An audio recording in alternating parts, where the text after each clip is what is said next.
Soon, someone below spoke up. David, the strength we have now is acquired through hard work and many hardships since childhood. While those ordinary people had lived a life of luxury and never experienced any hardship since childhood. Can't we enjoy a little bit of privilege? Who will work hard in the future? If no one is willing to endure hardship and work hard, what will Summerland use to fight foreign forces? What will it use for national defense?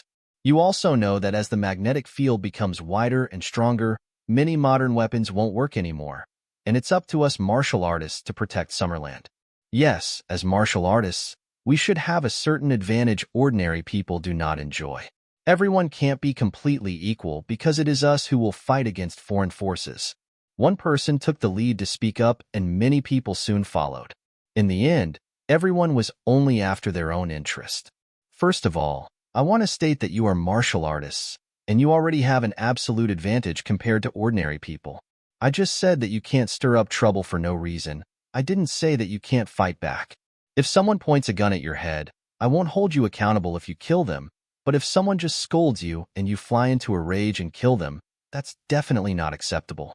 Moreover, I believe that ordinary people in the lower class will never take the initiative to provoke you.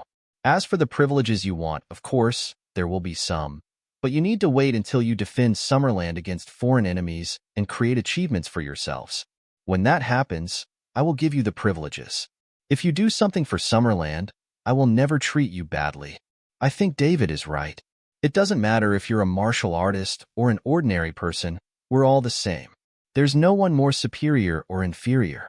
Everyone only has one life, and everyone has their family and friends. The King family supports this, and I'll definitely supervise the children of the King. Family. If they break the rules, I will take care of them before Summerland does anything, Augustus said. David looked at Augustus, his solemn face showing a smile for the first time. To be honest, David admired the style of the King family a lot. As the most powerful force among the hidden family and sects, not only did they step forward to help Summerland when it fell into dire straits to help it get through troubled times, they even came to this realization. They were amazing. Augustus also showed a smile to David. Despite feeling that he was stronger than David, he did not dare to act recklessly. David showed two very reputable identities today.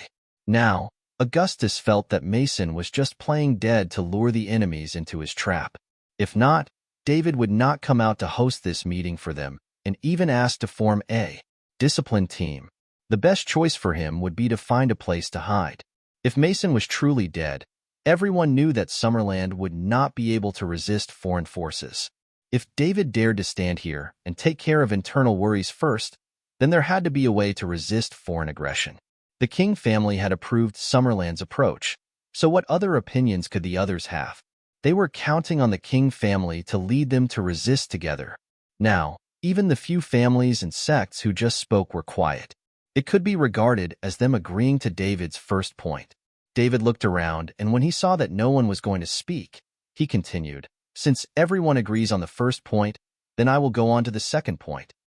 I believe everyone knows what happened at the grand event of the Chosen Ones in Summerland.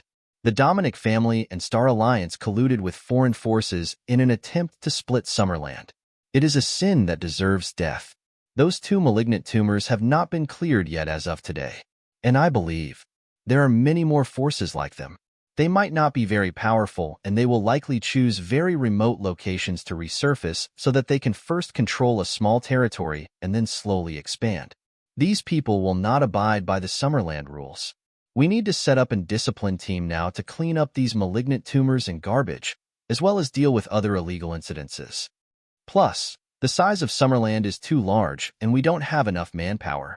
So I hope that every force sitting here can arrange for at least one person to report to me and join this newly established discipline team according to your situation. There is also a requirement for this person. Their abilities should not be too low, so as not to be too weak to fight back when they encounter the enemy at some point, such that they can only be slaughtered by others. After everyone sends a person to join this team, we will appropriately issue resources according to the size of each force's contribution. The more you contribute, the more you get. Since they had agreed with the first point, naturally, no one would have an opinion on the second point. Moreover, the second point was beneficial to them. As long as they made a large enough contribution, the forces they were in would also get more benefits. What was the purpose of their resurfacing? Wasn't it to occupy more resources, recruit more people, and expand their strength to deal with the coming catastrophe? As for what David said about arranging for someone weak to join the discipline team, that was simply impossible. This person would represent their force, and they would show this to everyone in Summerland. If their person was killed by the enemy before they made any meritorious deeds, how would they show their faces in public? Therefore, they would definitely send someone with the necessary strength to join the discipline team to increase their prestige and produce meritorious deeds. The King family agrees on the second point. We will send one person who's halfway to God rank and 3 peak dragon rankers to join the discipline team, Augustus said. The Crumbs also agree. We will send someone halfway to God rank and 2 peak dragon rankers to join the discipline team, Taylor, the third elder from the Crumbs, also said. The 2 great forces had spoken, so the people below all spoke as well. However, many people still could not decide what kind of strength to send, so they needed to go back and discuss it first. Since everyone agrees, let me add one last sentence. In the newly formed discipline team, I am the captain and will be responsible for the arrangement and mobilization of all the personnel. Julia next to me is the deputy captain and is responsible for the logistics of the discipline team. I hope that after your people join us, no matter how old or experienced they are, they will all obey my commands. Don't think that they can disobey me just because I am young. If I can be the 11th MP of the Summerland Parliament and the captain, it naturally means I have the ability. If not, don't blame me for becoming hostile and ruthless when I catch your people and turn them into an example that humiliates your family and sect. If you have any opinions, you can mention them now. If not, today's meeting will end here. Ask your people to gather here after 3 days. If you come early, you can contact Deputy Captain Julia and she will arrange everything for you. David then got up and left. Julia stayed here and left her contact information behind for all the forces. When the people present saw David leave, they felt that today's David seemed very different from the David at the last grand event of the Chosen Ones. Despite David's young age, the courage he showed today was huge. Several people at the scene were halfway to God rank, and there was even a God rank guardian, Augustus. After the meeting, David went to Celia's house and prepared to accompany Celia. He would now wait for the major families to send their people in 3 days, so that they could be grouped according to their strengths and assigned to the places where they would be in charge. There were 66 provinces in Summerland, and David planned to divide the discipline team into 10 teams, each of which was responsible for 6 to 7 provinces. As for how this group would be divided, he would only decide after he saw who the forces had sent in 3 days' time. The people of Team Dragon would definitely be broken up. David still could not trust the people of the families and sects, and they need to be monitored by the people from Team Dragon for some time. At the same time, Celia told David that classes were starting tomorrow, and she did not have much free time. It was only then that David remembered that he was still a university student, and he was about to enter his senior year. He also promised Oliver, the Chancellor of South River University, that he would definitely come back when the class started. Recently, there had been a lot of things happening, and he had completely forgotten about this matter. Sure enough, it was not long before David's phone rang. He picked up the phone and saw that it was Oliver, the Chancellor of South River University. "Hello, Mr. Carson." David answered the phone and greeted Oliver. "David, are you in River City now?" Oliver asked. Mr. Carson, I'm still in Capital City," David replied. "Still in Capital City? Tomorrow will be the first day of class. You promised me that you would be back on campus when classes start. You won't break your promise, right?" Oliver said. It was logically impossible for a chancellor to personally intervene in whether a student came to class or not. Even the best students at South River University were contacted by some specialized staff. Having the Chancellor of South River University involve himself in such a trivial matter would make him look a little cheap. However, David was different. David's identity had been revealed, and he was the owner of East League Capitals, which was in the limelight lately. East League Capitals. Oliver did some research specifically on this company. That was a super large company with a valuation of nearly 10 trillion. When he first heard the news, he did not believe it at all. However, East League Capitals was established in River City, and the chairman was also called David Liddell, who was a 22-year-old youth. In addition, David also donated $100 million to the university. After linking together these pieces of information, Oliver had no choice but to believe it. No wonder David could donate $100 million at will. David was a big shot who was in charge of a capital valued at nearly $10 trillion. So was $100 million worth anything to him? Moreover, the foundation established by East League Capitals was estimated to have invested over $100 billion in schools, nursing homes, and orphanages built in impoverished areas across the country. This was a company with a conscience. David was also a conscientious boss. Oliver was now afraid that David would not come to campus or that he would want to transfer to a better university. Based on David's current status, even if he wanted to enroll at Greenwood University, doing so would be easy for him. That was why he was calling David now as classes were about to start. He was also afraid to disturb David if he called too early. After all, he was a big shot in charge of a $10 trillion company, so he would definitely be very busy. Although Oliver was now the chancellor of one of the top 10 universities in Summerland, the difference between the two was still too large if he were to be compared with David. All Oliver had to do now was to have David graduate from South River University. As long as David graduated from South River University, once his identity was exposed, South River University would definitely become popular all over the country and even the world. A college student was able to build a super large company with assets worth nearly $10 trillion, and he also tried his best to give back to society. What would this mean? It showed that the university had educated him well. Not only could the university sculpt its students into elites, but it could also teach the students to be grateful. This was definitely a great opportunity for South River University. Whether the ranking of South River University can rise to the top 3 among the universities in Summerland would depend on whether David could successfully graduate from this place. This forced Oliver to call David himself. "Mr. Carson, I'm sorry, I've been busy recently, so I forgot when classes were starting."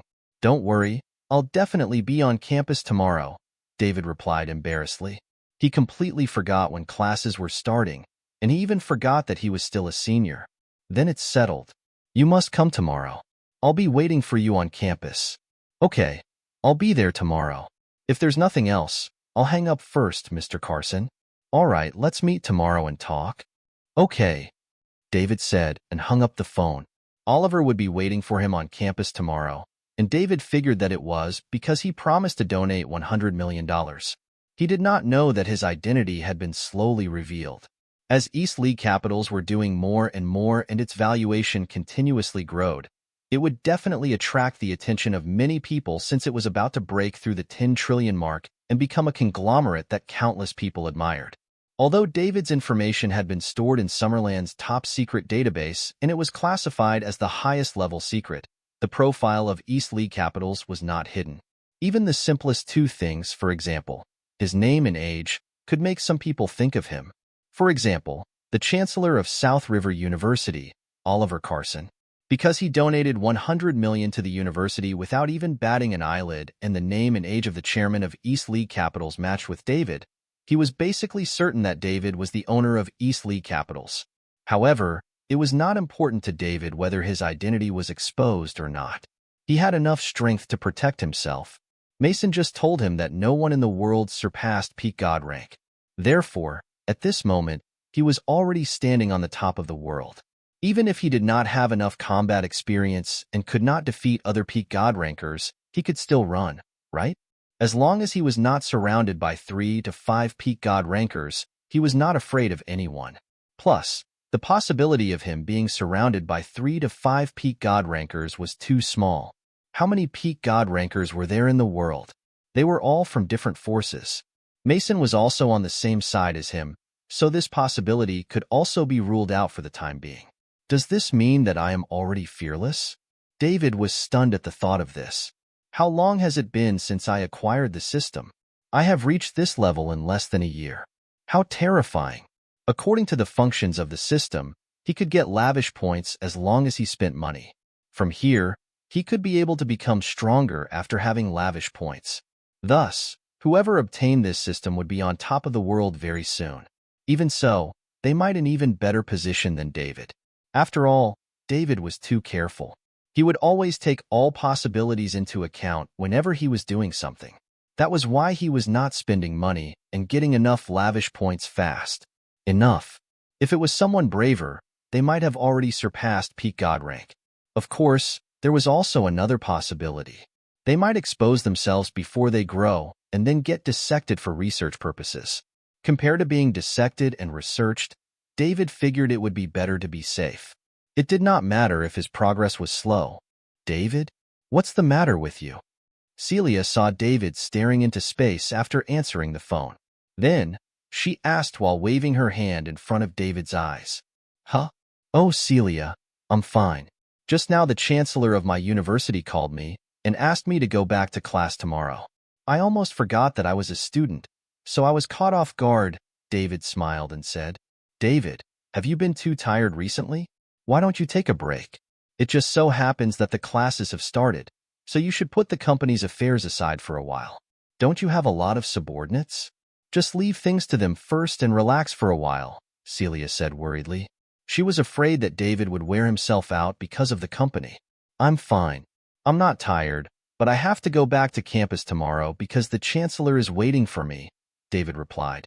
He was embarrassed to say that he had never managed the company at all. He was basically a boss who never did anything, and he would only decide on the general direction of the company. Then when are you coming back? Celia asked. Why? Are you unwilling for me to go? David asked with a grin. Who's unwilling for you to leave? I am desperate for you to leave, Celia blushed and said embarrassedly. Really? Why do I feel like you're lying? I'm not. I don't believe it. Come over and let me have a look. David reached out and grabbed Celia. Celia screamed and tried to run but was caught before she could take a few steps. 2 hours later, when David and Celia went downstairs, Mindy had already prepared food. John was still sitting on the sofa reading the newspaper. Come down and eat now, Mindy called out. David sat at the dining table like everything was normal. Celia's face was red, and she lowered her head a little. She was afraid to look at her parents and was only focused on eating. She did not expect her parents to come back so early. She screamed so loudly before this. How embarrassing. Mindy and John were going about their business as if they had not heard anything. After dinner, Mindy casually asked David about the company. When he felt that it was almost time, David said, Mrs. Young, Mr. Young, it's getting late. I'll go back first. Mindy was taken aback and asked, Are you not staying? Or do you have something going on at night? Mrs. Young, I have to rush back to South River Province tonight. Classes are starting tomorrow, and I have been busy recently, so I forgot. Today the chancellor called me and asked me to go back to campus tomorrow, David explained. Have you booked a flight? What time is it? I didn't. You didn't? Then how are you going to get back to South River Province? Mindy asked suspiciously. Even though I didn't book a flight, I'm taking the private jet that belongs to East League Capitals so I can leave at any time. Mindy was stunned and did not continue to speak. John also put down the newspaper and glanced at David. Although their family was also considered wealthy, something like a private jet was still beyond them. It was not that they could not afford it, but they could not maintain it.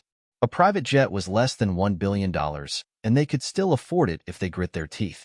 However, the key question was, why would they buy it? Just to sit in it every once in a while? Moreover, after buying it, it was likely the company would not be able to operate, and it would cause the company's capital chain to break. The annual cost of maintaining and operating an aircraft was also astronomical. I didn't expect David to buy a private jet. Does this kid not know how to save money? How many times will he need it in a year? Mindy wanted to lecture David, but considering that David owned 100% of the equity of East League Capitals, which was valued at nearly $10 trillion, she decided to forget it.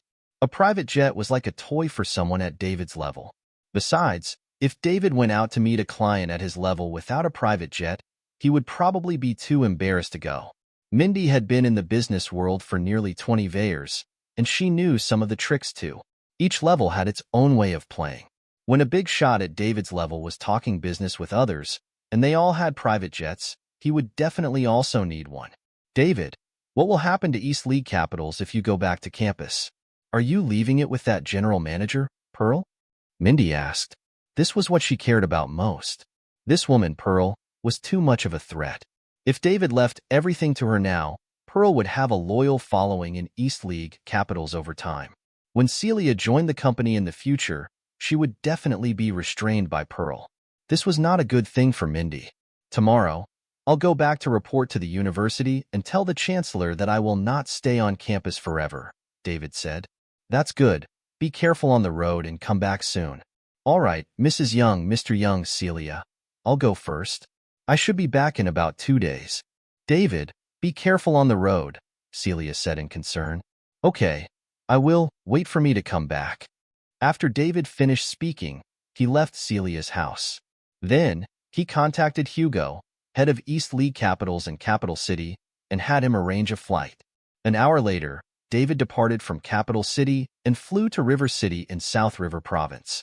On this day, the news of the discipline team quickly spread throughout Summerland.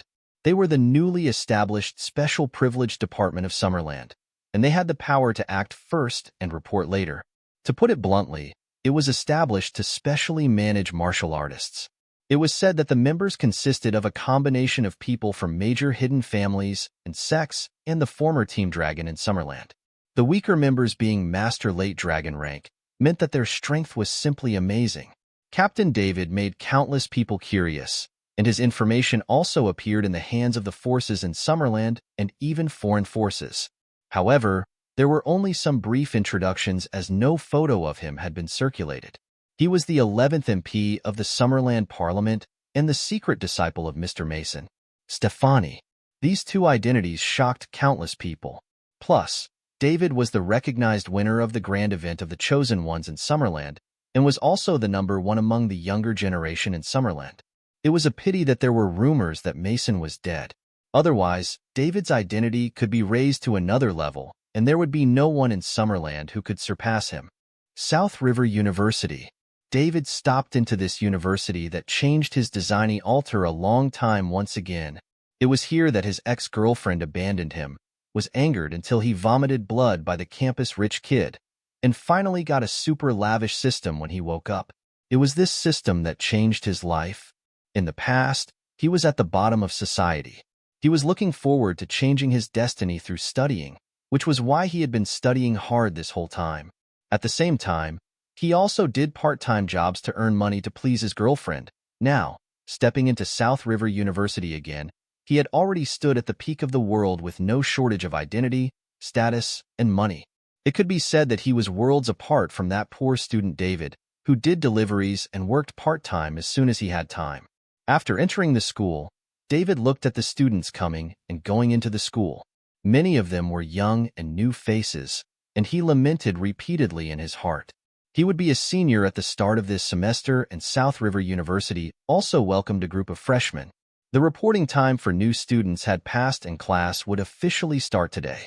However, instead of going to the classroom, David went to Chancellor Oliver's office. Wow, that guy looks so handsome, and he has such a good temperament. I wonder if he has a girlfriend, a beautiful freshman at South River University said after seeing David, her face filled with admiration. Where? Let me see. A cute-looking freshman beside her lifted her head and asked, The one who just passed by us. You were looking down at your phone, so you missed him. Come, let's go back so we can see him again. Don't, it will scare him. No way. It's his blessing that I'm looking at him. Plus, I'm so cute. How could I scare him? The two walked back after walking away, and now they were face to face with David. Wow, it's true. He's so handsome. Hi, what's your name? Can we exchange contact information? The cute girl stood in front of David and asked, Hi, you made a mistake. I'm not a student but a lecturer. You'll be given a demerit if you flirt with a lecturer, David said, pretending to be stern. Huh? You're a lecturer? What a pity. I don't want a lecturer-student relationship. Plus, lecturers are too old-fashioned and they are not romantic at all. Never mind. Forget it. Let's go. After she said that, she left with the other girl. Then, David continued to walk to the Chancellor's office. Inside his heart, he asked himself, Are girls nowadays so courageous? Or am I just out of date? She asked for his contact information the first time she met him. If he was not smart just now and pretended to be a lecturer, he did not know how long she would keep him trapped there. He was not in the mood to encounter any beautiful women now. He had so many gorgeous women around him, and it was enough to give him a headache. On the way, a lot of new students were side-eyeing David. On the other hand, a lot of the students who knew David were looking at him curiously. David had not come back to campus for a very long time last semester, and they did not expect to see him this semester. David was popular at South River University. Initially, he was just an unremarkable and normal student. However, after his girlfriend cheated on him, he vomited blood out of anger and was posted to the online forum of the university, immediately shooting him to fame. However, the plot twist after caught them unprepared. The pauper who would do deliveries and work part-time whenever he had time transformed into a super-rich kid after his girlfriend cheated on him. A lot of rumors about David started circulating on campus. The most believable one was that David was initially a son of a powerful family, but in order to find true love, he pretended to be a pauper. However, unexpectedly, his girlfriend ran to a rich kid because he had no money.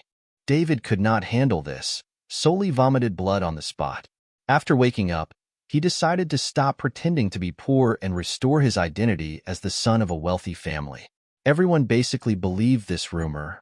Otherwise, how could a pauper suddenly become a super-rich kid?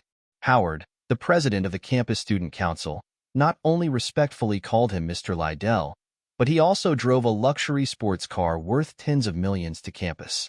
David walked to the chancellor, Oliver's, office. Knock, knock. David knocked on the door. Come in. Oliver's voice came from the office. David pushed open the door and walked in. Oliver looked up and saw that it was David. Therefore, he quickly stood up and said, David, you're here. Please take a seat. I'll go get you a glass of water. If anyone else at South River University saw this scene, they would definitely drop their jaws. Who was Oliver? The chancellor of South River University. His words had enormous weight at South River University, and now he was pouring water for a student himself? Yet, Oliver himself did not feel awkward in the slightest. David's identity was not what it used to be as the chancellor. He did not dare to neglect him. Otherwise, if David were not happy and wanted to transfer to another university, there would be no one for him to cry to. Mr. Carson, you don't have to be so courteous. I mainly came here today to fulfill my promise I gave in Capital City. I've decided to donate another $200 million to the university, David said, going straight to the point. I see. I would have forgotten if you didn't mention it, haha. Oliver handed the water to David and said with a chuckle. As long as David was still studying here and did not want to transfer, Oliver did not care if David donated money or not. $200 million was indeed a very large sum of money. However, compared to the fame that David would bring to South River University in the future, Oliver still preferred the latter. Mr. Carson, although I have come back to report to the university this time, I have been really busy recently, so I have to leave in 2 days. I hope you can approve this. It's okay. As long as you come back to report yourself, the university will handle it specially for you since your situation is a little special. Thank you, Mr. Carson. David, there is one more thing that needs your cooperation. This year's freshmen have all arrived, so there will be a welcome party tomorrow night. So I was hoping you can speak on behalf of the old students. Me? Mr. Carson, that's inappropriate, right? I'm not the most outstanding on campus either, so please just forget it, David refused. He only wanted to stay for 2 days, donate the money, and leave. He did not want to be in the limelight. David, I know a little bit about you. You are definitely the best student in the history of South River University for having made such great achievements at this age. No, even the top universities in the world have never had a student as excellent as you. You are the pride of South River University, so whether South River University can go further and become the top 3 prestigious universities in the summer depends on you, Oliver said excitedly.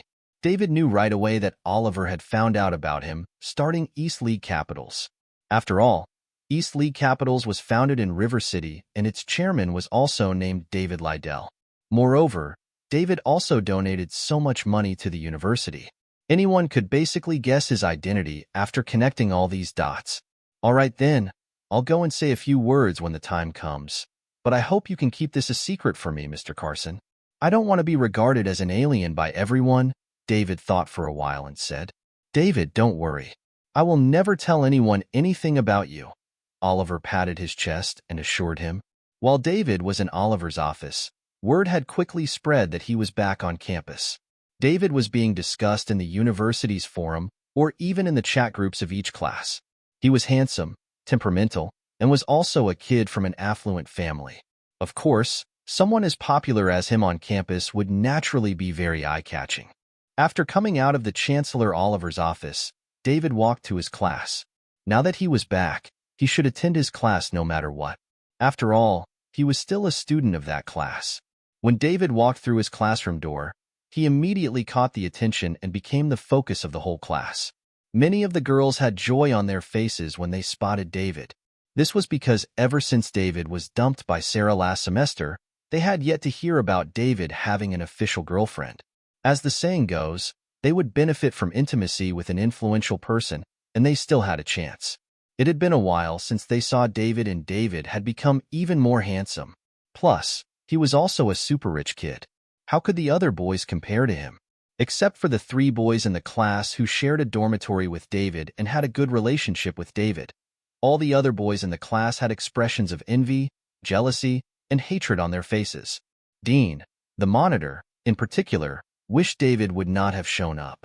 As soon as David appeared, his glow instantly dimmed. Compared with David, he was like a firefly while David was the dazzling sun in the sky. Knock knock. David knocked on the door politely.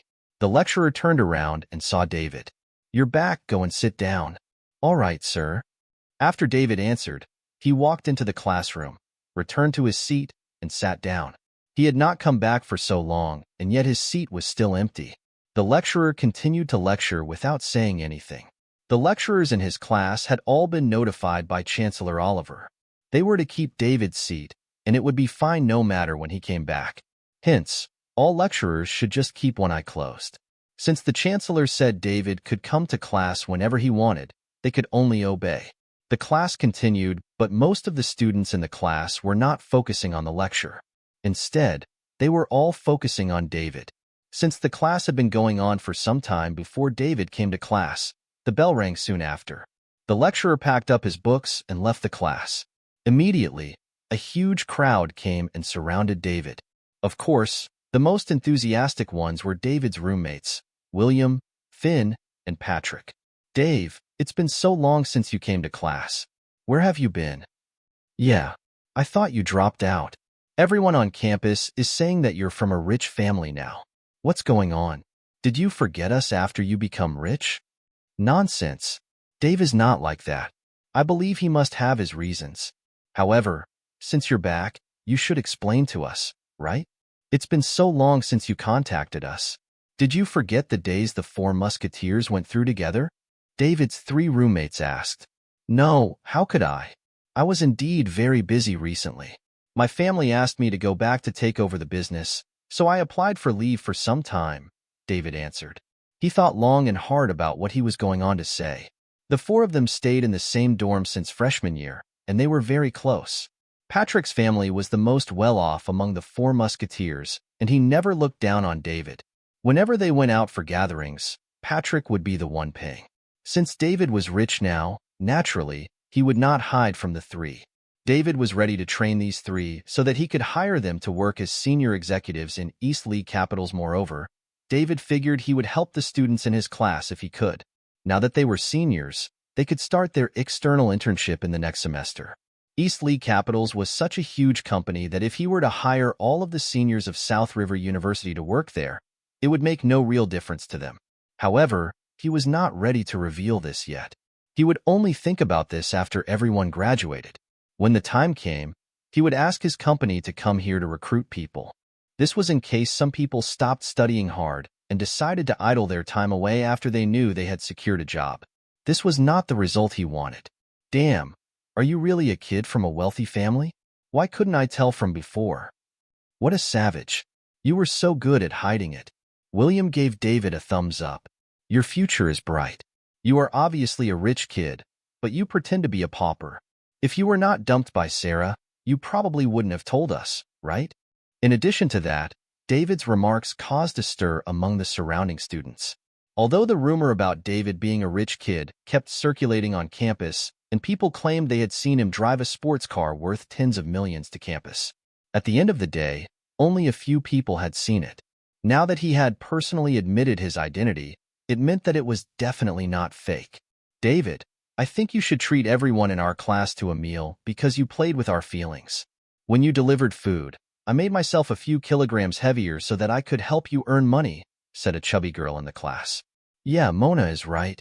You toyed with our feelings, so you should do something to compensate for that. Another girl also chimed in. I agree. I also agree. More than half of the class agreed with Mona's suggestion, and they all wanted David to buy them a meal. Mona, you are so fat and yet you're still eating? No wonder you can't find a boyfriend, Patrick said. It's none of your business. Patrick, you can't represent all men. Some people like a plump and voluptuous girl like me, right, David? Mona looked at David and said with stars in her eyes. David could not help but shudder. Mona was not ugly, and she would have potential if she lost some weight. However, which one of the women around David during this period was not a goddess? Aside from Lorraine and Selena, who looked like they were sources of calamity, among Celia, Julie, Pearl, Sandy, and Goldie, which one of them was not above 95 points? Now, why would he be interested in a girl like Mona who was only about 70 or 80 points after she lost weight? When David thought of goddesses, he glanced at Ava's seat. He noticed she was still sitting in her seat, and she was reading a book seriously. She did not show any interest in his arrival at all. In this class, only Ava could compare with those women. 1. Since everyone had said so, I'll buy everyone dinner tonight. Let us have a gathering, and the venue will be in the Golden Leaf Hotel. Everyone can eat and play all they want. At the same time, I want to thank everyone for taking such good care of me. David stood up and said loudly, David Hovey. All hail David. David, I want to have your babies. Some of the female classmates who were more outgoing and cheeky were cheering loudly. The male classmates were also praising David. David was treating all of them to dinner in Golden Leaf Hotel. That was the only 8-star hotel in South River Province. A lot of them dreamed of having a meal there. According to sources, a meal there would cost over $10,000, yet David was setting the dinner venue there. There were 60 students in this class, so how much would the dinner cost? This basically confirmed he was a kid from a super affluent family. Only Dean sat on his seat alone with a dark look on his face. David stole a glance at Ava and noticed that there was no expression on Ava's face. When he saw that she was still reading seriously, he felt very relieved. The morning passed quickly.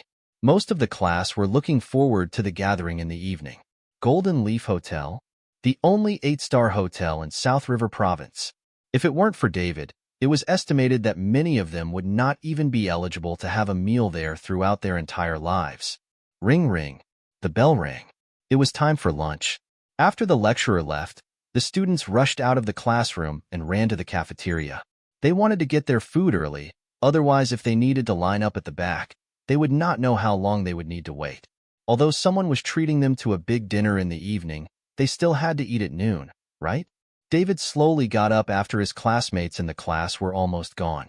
The 3 musketeers in the same dorm with him were not in a hurry either, and they were all waiting for David. There were still some students in the classroom who were unwilling to squeeze with the others, and Ava was one of them. The 4 of them had not left the classroom yet. At this moment, 2 people appeared at the door of the classroom.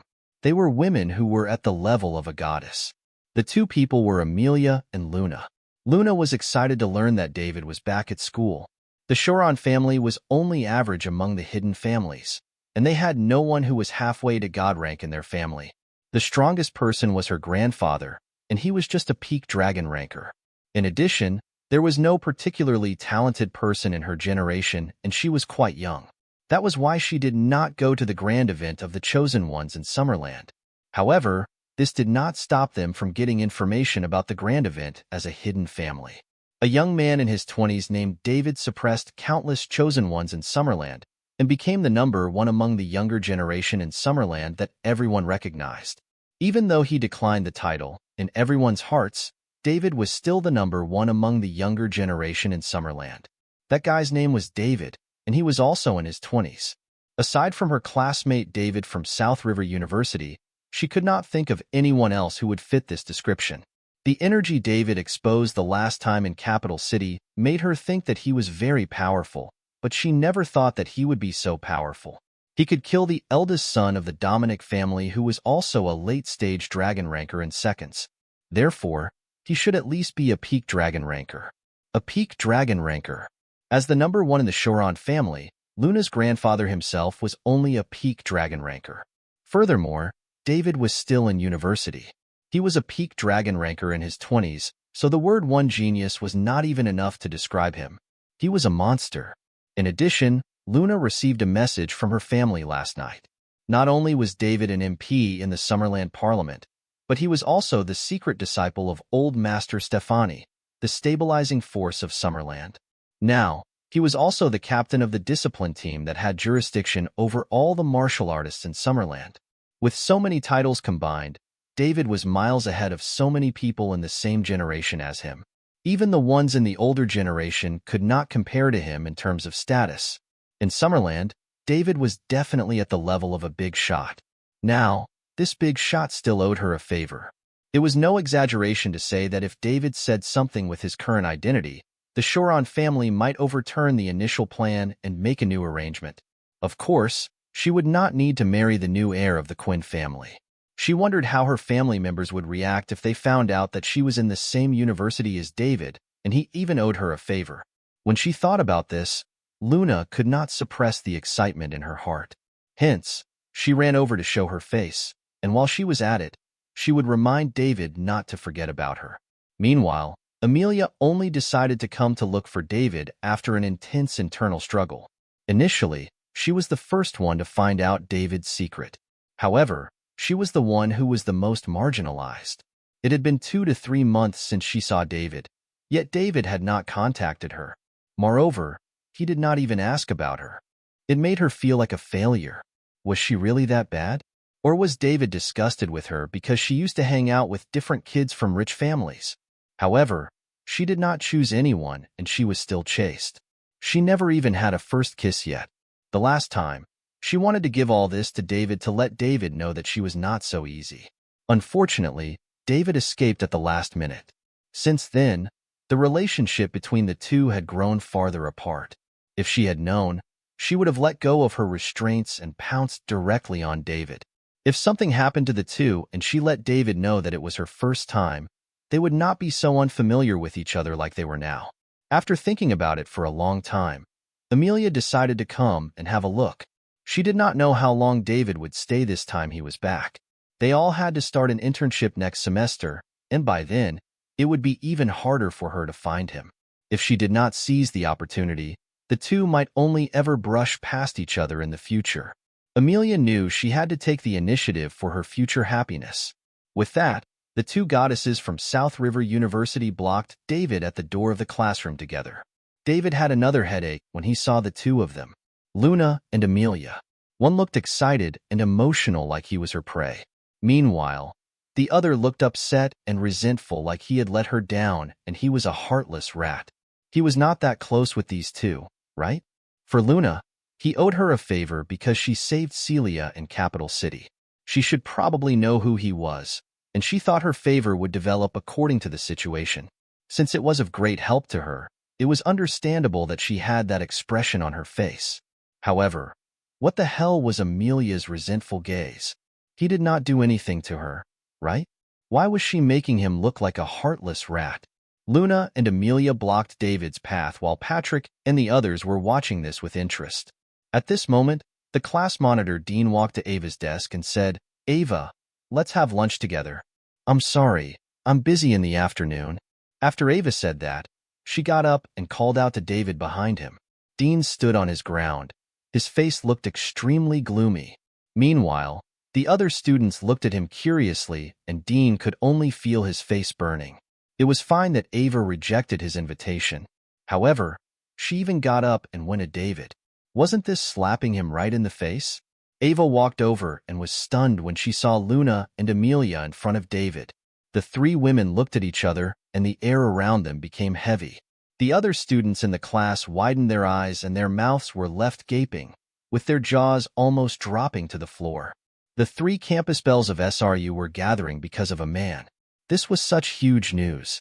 A lot of students started to take out their phones to snap pictures in secret. Patrick and the gang left the circle and stood at one side to watch this unfold. They could not do anything to help in this situation. If David was surrounded by 3 men, they could rush over to help. However, since he was surrounded by 3 goddesses, they could only watch. They would be lying if they said they were not jealous. However, they were feeling happy for David. They did not expect that David to have a new relationship right after Sarah dumped him. David stood between the 3 campus bells of South River University and felt a little confused. What the hell is Ava doing here? These 3 unfamiliar female classmates chose to look for me at the same time? Ladies, are you all looking for me? David asked, breaking the silence. Yes. The 3 answered at the same time.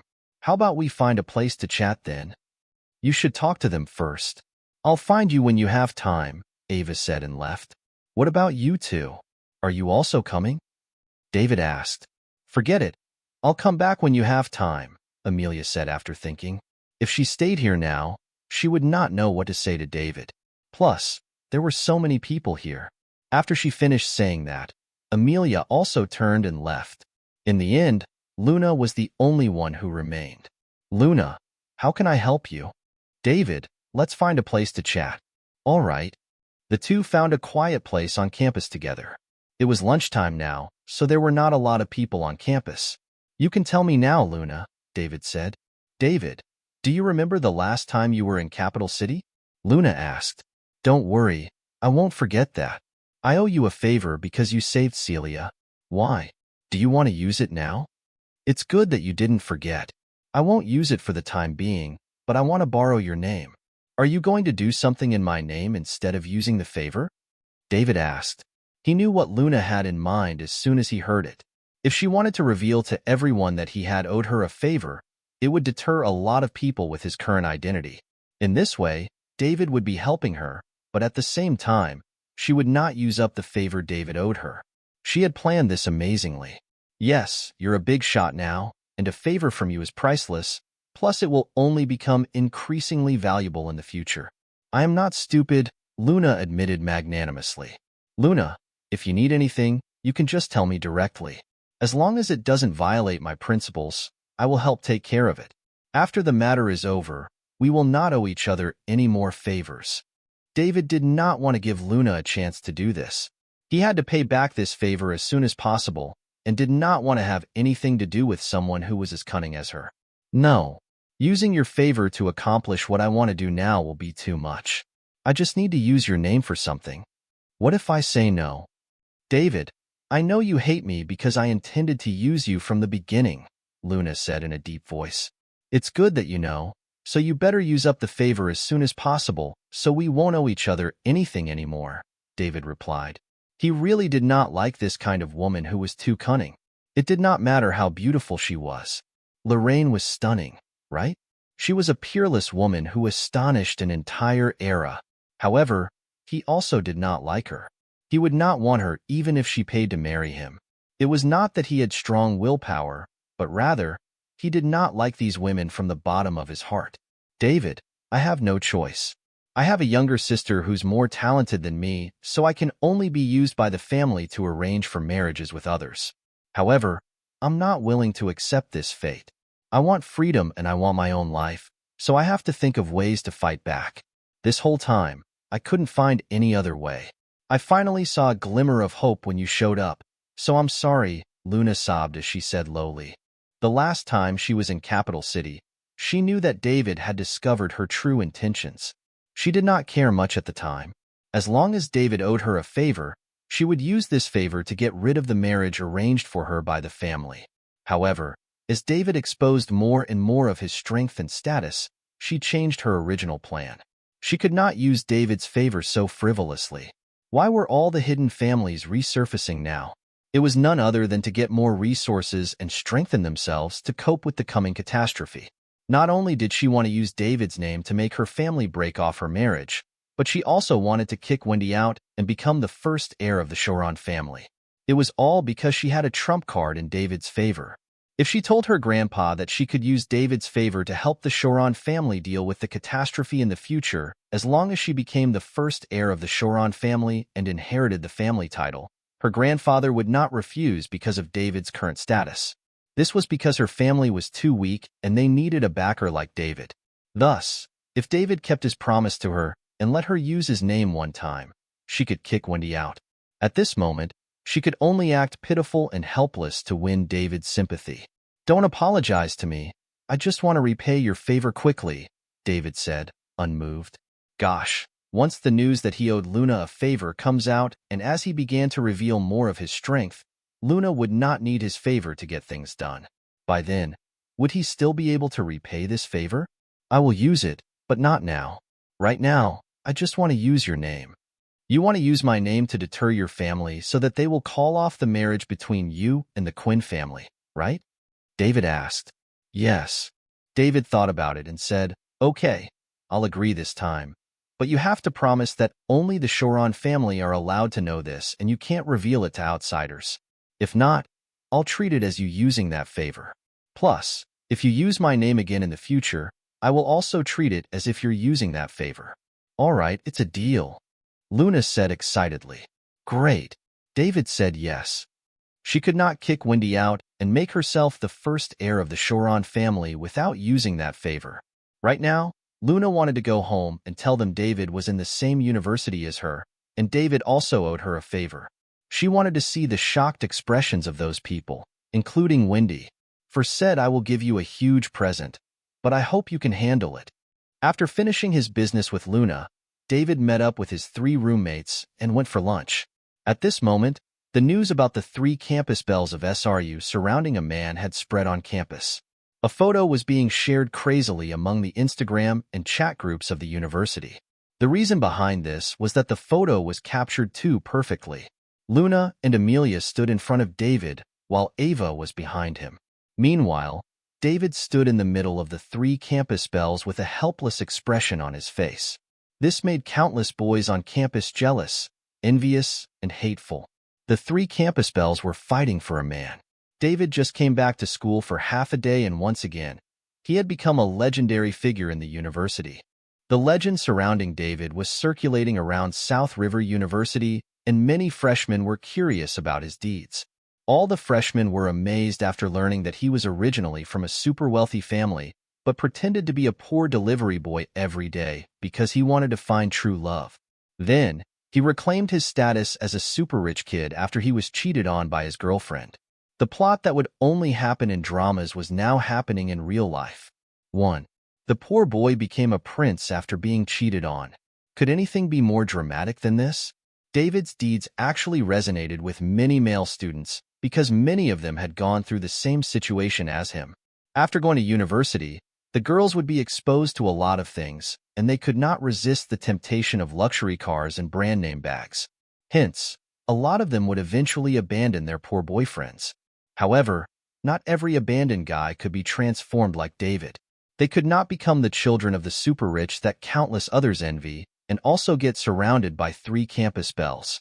Except for David, all the other boys who were abandoned by their girlfriends could only be sad in secret, praying that their girlfriends would change their minds.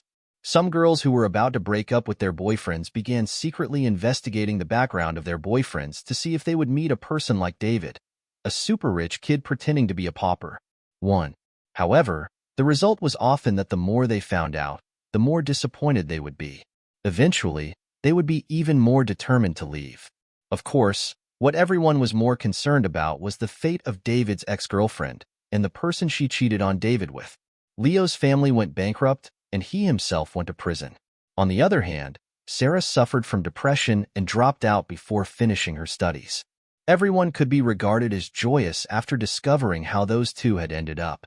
David also saw these rumors circulating in his class's chat group, but he did not take them seriously.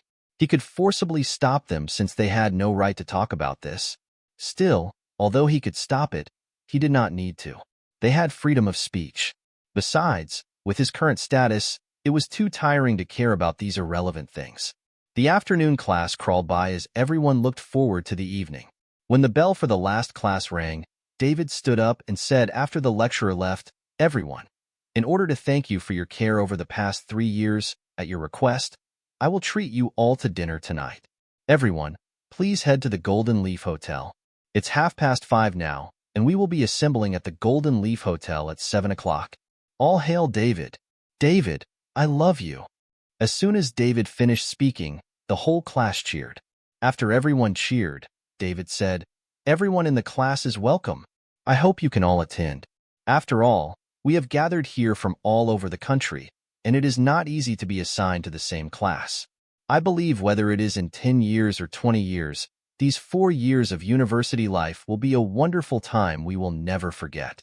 After walking out of the class, David went straight to the South River International Residence. At the same time, he called his Aunt Sally and asked her to prepare a few tables of food as he was treating his classmates to dinner. Patrick and the gang went back to their dorm to take a shower and change clothes. David had asked them to organize the class and go to the Golden Leaf Hotel together after they were done washing up. At about 6:30, David arrived at the Golden Leaf Hotel. Sally and Diana were already waiting for him at the hotel. David chatted with his Aunt Sally and Aunt Diana. He had already told the lobby manager that if someone came looking for him, he should just take them directly to the prepared private room. It did not take long for Patrick to bring his classmates over. There were nearly 60 people in the class, and everyone was present. After all, there were not many opportunities for them to dine in an 8-star hotel. If they missed this chance, they would not have another opportunity again in the future. Even Dean, who had always been angry with David internally, could not resist the temptation and ended up following them. Dean's family conditions could only be considered average. Although they were considered a pretty wealthy family, it was the first time he had entered an 8-star hotel, which was extremely costly. After entering the lobby of the Golden Leaf Hotel, everyone was shocked by the grandeur of the place. The enormous, magnificent chandelier hanging above the hall was worth tens of millions. There were more than 50 people in the group. Except for Patrick and a few classmates from rich families who had come here before, everyone else looked around curiously like a bunch of country bumpkins entering the city for the first time. Many people dressed in ordinary clothes poured into the Golden Leaf Hotel so suddenly while looking around curiously, which naturally attracted contempt from some guests. "Patrick, you came here to eat before. How expensive is it, really?" A classmate next to Patrick asked. "I've been here very few times. To come here, the minimum cost per person has to be over $10,000, Patrick replied. "Huh? The cost per person is over $10,000? It's so expensive. Then does it mean it'll cost $500,000 or $600,000 for 50 to 60 of us?" This frightened everyone. The minimum cost per person exceeding $10,000 meant that the minimum consumption of 50 or 60 people in the whole class would be $500,000 to $600,000. Among these classmates, there were still many students whose family conditions were not very good. Their monthly living expenses ranged from $1,000 to $2,000. The minimum consumption of $10,000 was enough for their living expenses for a year. The rich's life is so luxurious. Is David really willing to spend so much money on us? Many people started to have the idea of giving up this meal, especially since they had not seen David yet. Could he be standing them up? If they ended up having to go Dutch on this meal, they would not be able to afford it at all. This is only the minimum standard. It is impossible for people who can afford to come here to consume this minimum amount. I think that since we have so many people with us, we might end up spending millions of dollars or even more. Patrick said, "Millions?" Patrick's words once again made the hearts of many students from ordinary families nervous. They genuinely did not want to eat this meal anymore. In their opinions, no one would spend nearly $1 million to treat them to a meal. This was not the way to spend money, even if one had money, right? Wasn't it better to buy a house or a car? They would be finished if they were asked to pay the bill later. Even if they went Dutch, everyone would still need to pay $20,000. Where is David? Why is he not here? Someone asked again. Yeah, why is David not here? The group started to discuss among themselves. It seemed that after they heard Patrick talking about the price, a lot of them felt that David might have stood them up. This was the first time he had treated them to a meal, and he was going to spend millions. Even if he was from a rich family, that was not the way to do things. Patrick was also looking for David. David only asked him to organize the students in class and bring them over. After that, what else? Of course, he felt that David would not intentionally fail to meet them. This was because he had seen David's ability.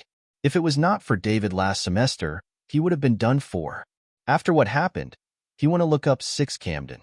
He was the big shot in the underground world of River City.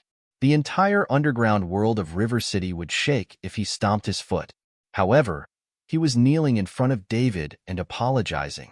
It could be seen how powerful a junior like David was. Meanwhile, Dean was secretly feeling pleased. He was hoping that David would intentionally fail to meet them. If they were to go Dutch, everyone would need to pay $20,000. If he lied to his family and bit the bullet, he would be able to pay for it as long as he could expose David's true face. He could not stand a man like David who was better than him in everything. Then, a tall, beautiful woman came up and politely asked, "Hello, ladies and gentlemen. I'm Golden Leaf Hotel's lobby manager. How can I help you?" "Well, we're just looking around." One of the classmates answered, Yes. We only came in to have a look. We don't need anything. We'll get out of your hair, lady." "Sorry, everybody. We're the most exclusive hotel in South River Province. You're not allowed to look around. Please leave if you have no other business," the beautiful manager said politely. Still, her expression was disdainful. "We're here to see David. Didn't he tell you?" Patrick interjected. He did not believe David had not taken care of these things. "So you're Mr. Lydell's guests. Mr. Lydell has instructed us, and we've arranged the seats. Please follow me." When the beautiful manager heard they were here for David, her expression immediately changed. She smiled and said respectfully. The beautiful manager's words also put everyone at ease. It turned out David had already made the arrangements.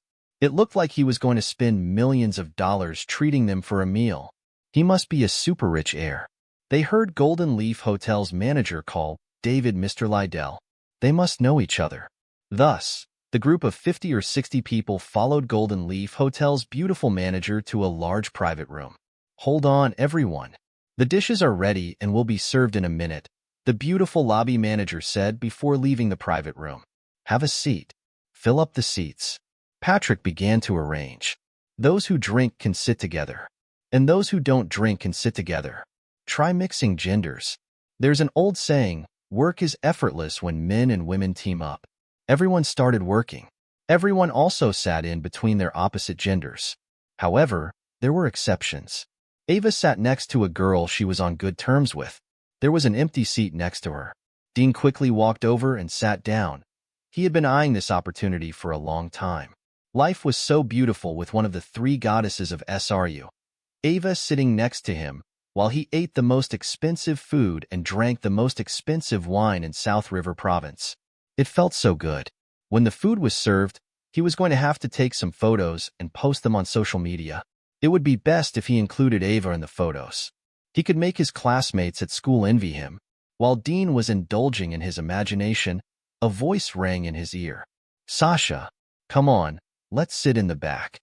After saying that, Ava pulled the girl next to her, got up, and sat at the next table. She now had girls on both sides. Many classmates suppressed their laughter at the sight of this. They got up to change seats when they were already seated. Ava clearly did not want to sit next to Dean. Dean sat in his place, his face flushed with rage, wishing he could rape Ava 100 times. It was King humiliating. It made him look bad in front of the whole class.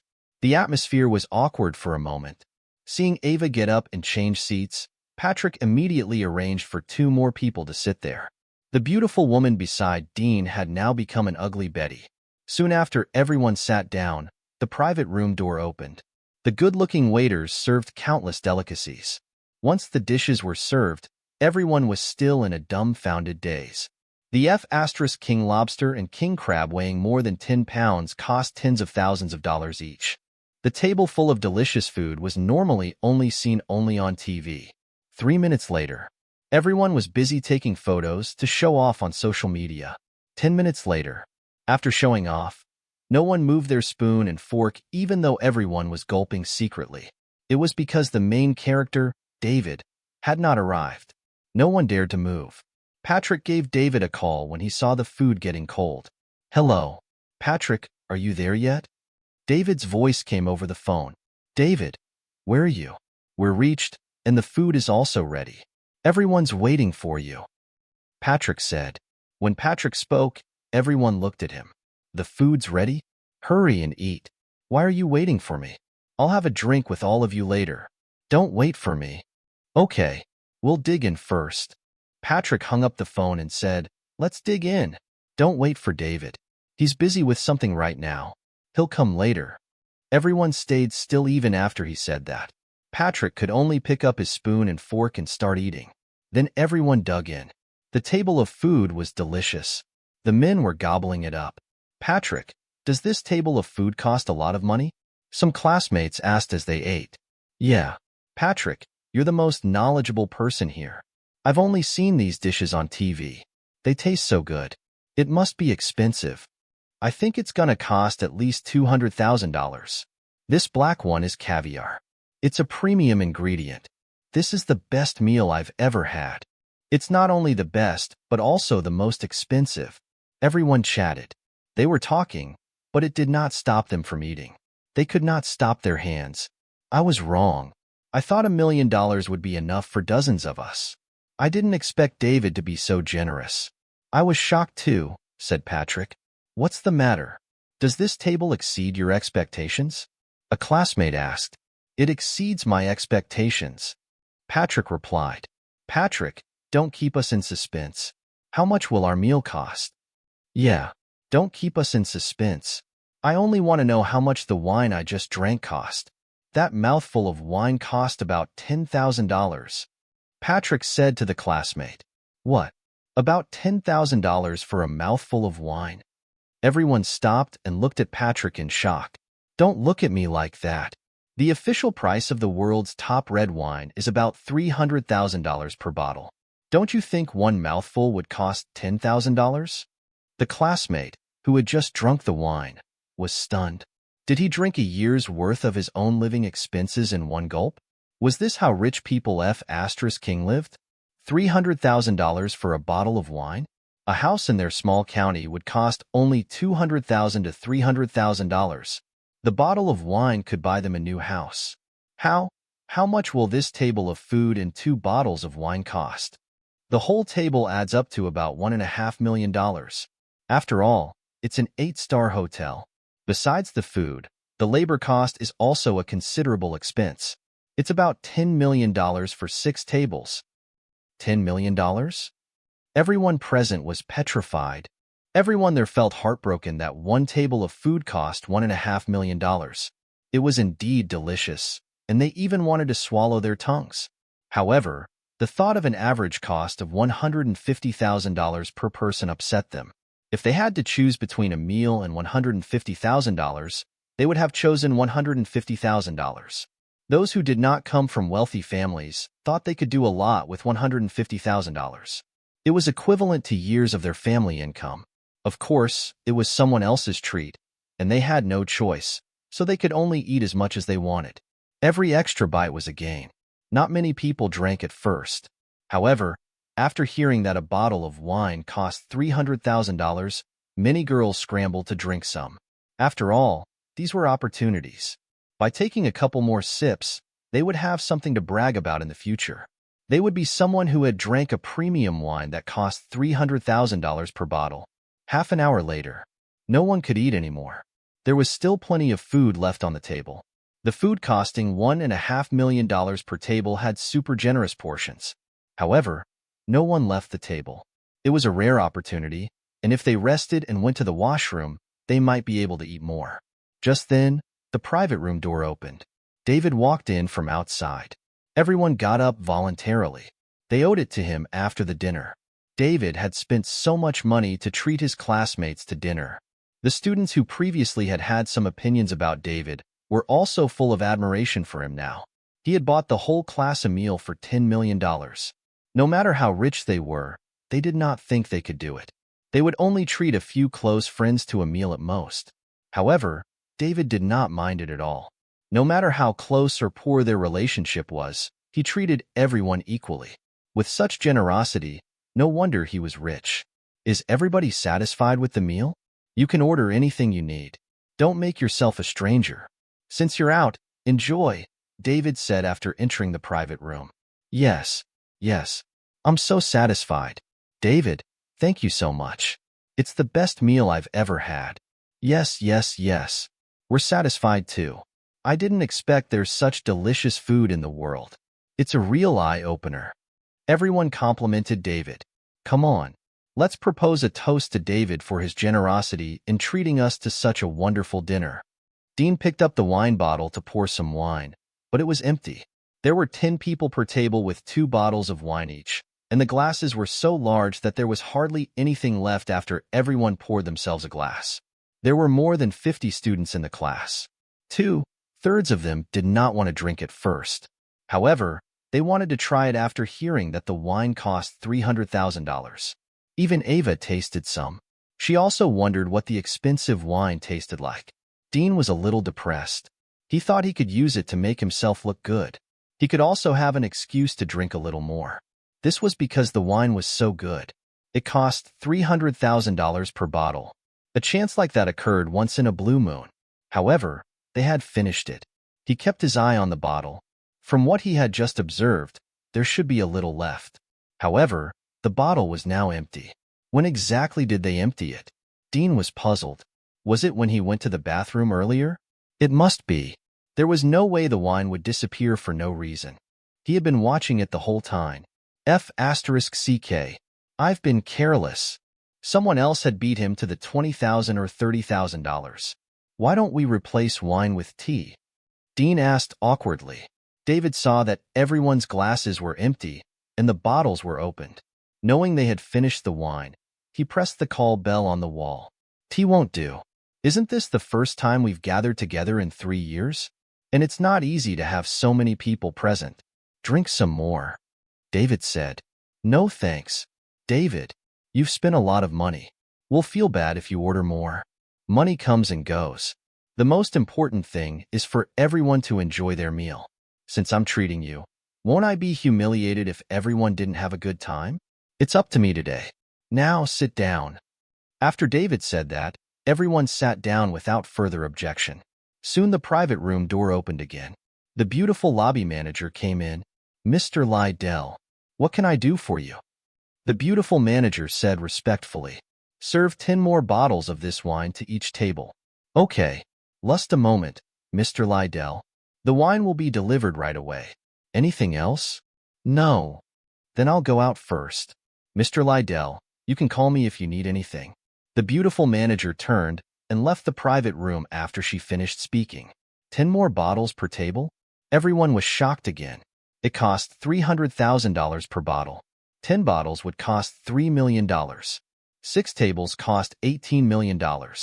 Adding what they just ate to the equation, their dinner would cost $30 million. This was F***ing too much?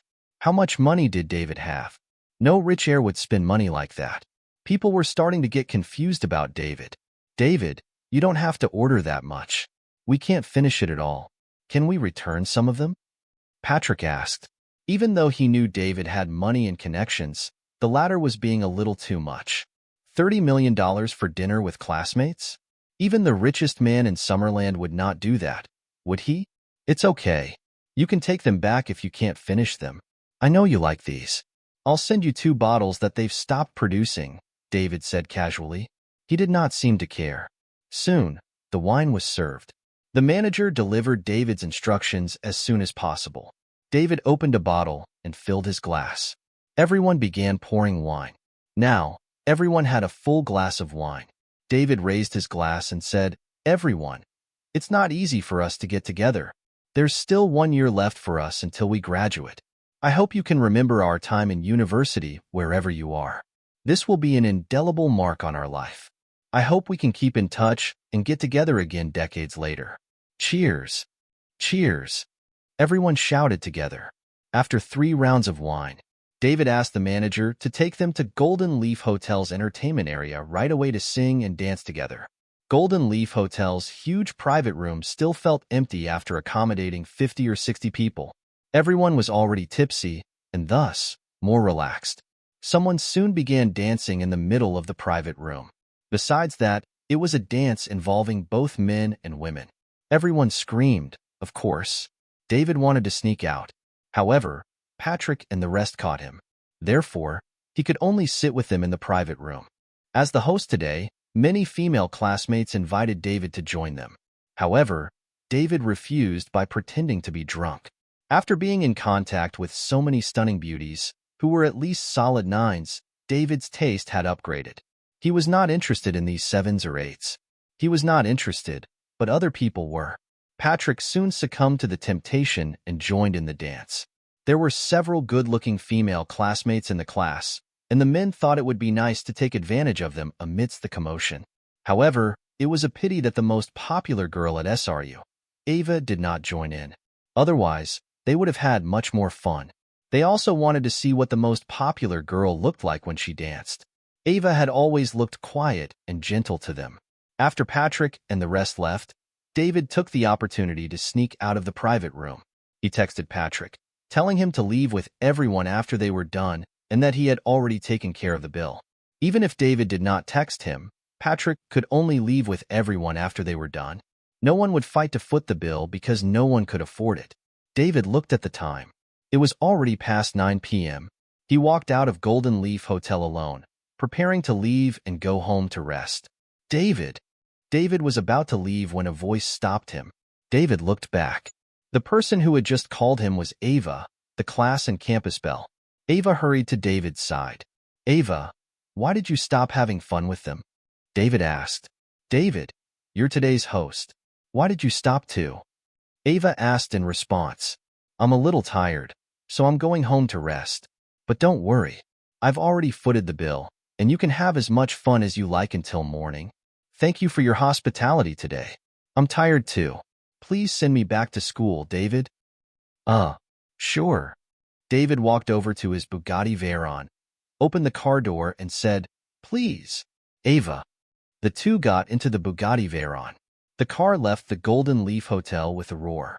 Golden Leaf Hotel was not far from SRU, and it did not take long to walk there. However, David did not want to come back to collect his car, so he drove there right away. David had just pulled out of the Golden Leaf Hotel's parking lot when Ava said, David, let's go somewhere and talk? Now? Isn't it too late? David replied. What's the matter? A girl like me isn't even afraid. So what is a man like you afraid of? It's not that I'm afraid. It's that boys gotta protect themselves out there. David said earnestly. Poof. Ava could not help laughing. David, you're so funny. Ava said with a laugh. Some other time. It's a bit late today. The school will be closed. Don't you want the school to be closed? That way, you'll have an excuse to book a room outside. You'll hint at the hotel staff, asking them to lie that there's only one room left. Then the two will have to share a room. The girl will draw a line in the middle of the bed and say they're not allowed to cross the line, or you'll be a jerk. In the end, the boy crosses the line and has his way with the girl once the lights were off. David put his foot on the brake. Pulling over to the roadside, he turned and gaped at Ava. Ava, have you been watching too many soap dramas? Really? That's what they say on TV, but have you ever thought about it that way? Never. Are you sure? Ava also turned to look at David. Yes. David answered confidently. All right, you win. Send me back to school. Ava said as she turned to look ahead. Okay. David sent Ava back to school, and they were silent throughout the journey. Ava got out of the car and left without saying goodbye to David. David drove away with a confused look on his face. He could not figure out what he had done to Ava. He never thought of it that way. How baffling. David returned to South River International Residence, parked his car, and went upstairs.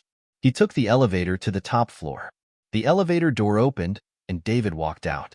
As soon as David stepped out of the elevator, he saw a familiar and delicate face. Amelia? What is she doing here? Amelia had come to see David. She had pondered for a long time and decided to confess her feelings to David. She wanted to tell David that she was still a virgin. She still had her first kiss too. If David did not believe her, he could try. She would not fight back. She was afraid she would never meet such a nice man again if she lost David. It was not only because David was rich, but also because David was able to do so much for his ex-girlfriend, Sarah. He was a super rich heir who pretended to be a poor guy and did everything for Sarah. He even did it for 3 years. How many super rich heirs could do that? It meant he loved Sarah. It was a pity that Sarah did not appreciate it. If she were Sarah, she would never dump a man like David for money. Money was important nowadays. However, she would never trade her body for it. Besides, there were more important things than money. The rich heirs around her had been after her for sex. She would be abandoned once they got bored with her. Only David was not like that. He not only did that for Sarah. The same thing happened the last time she was here. Besides, David's figure had been etched in her heart ever since David saved her from Leo and Jacob. Therefore, she decided to tell David how she felt as soon as possible. David's focus was not on his studies right now. He might ask for leave anytime and stop coming to school. That was the case last semester. She was afraid she might not ever have the chance to confess her feelings. However, she had no idea that David was treating the class to dinner today. When she arrived, she rang the doorbell, but no one answered. She waited there. She thought David would come back at night. She had been waiting for over an hour now. She was going to leave if David still did not return. Otherwise, she would have to stay in a hotel when the school closed. Just as she was about to leave after waiting a little longer, the elevator doors opened. She knew it must be David. David was the only one living on the top floor. No one else would come here. Otherwise, she would be embarrassed to have waited here for so long. Amelia, why are you here? David asked suspiciously. David, I'm looking for you, Amelia replied. If you needed to see me, you could call me or send me a message. If you kept waiting here, what if I didn't come back? It's okay. If you didn't come back, I'd just go back to campus, Amelia said with a smile. However, her smile was a bit bitter no matter how he looked at it. It's so late, it's not safe for you to go back alone, right? There is a temporary police office next to this residential area where I can wait for a taxi and go back to campus. David did not know what to say to her for a while, so he walked over and opened the door before saying, "Let's talk inside." Amelia followed David into the house. David poured a glass of water, handed it to Amelia, then sat on the leather sofa and asked, Amelia, what do you want from me? David, do you think I'm promiscuous? Amelia asked. Why do you suddenly ask such a question? Because I think you've been avoiding me since you ran away in the middle of the night last time. Did my initiative make you think I'm just a promiscuous woman? No way. I'm really busy lately, so that's why I rarely come back to campus. Being busy is just an excuse for you. I know you must think so in your heart, otherwise you wouldn't even be reluctant to text me. Although I used to hang out with rich kids like Leo and Jacob, I never let them take advantage of me. I'm still chaste, so please don't think of me like that, okay? I really like you, Amelia said suddenly with a sob. David was at a loss for a while. He had seen a lot of great upheavals, and he had killed a lot of God-rank guardians. However, when it came to women, he was really at a loss. That was why he would always avoid them as much as he could. The last time, something almost happened between him and Amelia. Luckily, he was saved by his aunt. If not, he would not have accepted Celia's confession in his opinion. He needed to be responsible if something happened. In the end, he tried his best to avoid interacting with Amelia. However, he did not think that she would come to him.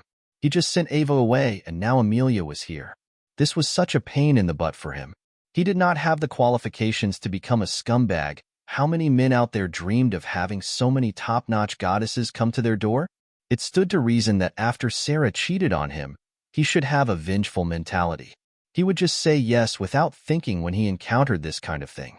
It was a pity that he had been cured by Celia. This girl who had waited for him for so many years was the person he could not let down matter what. Therefore, he could only say sorry to all the other fish in the sea. Amelia, I really didn't think about it that way. Then tell me, what do you think of me?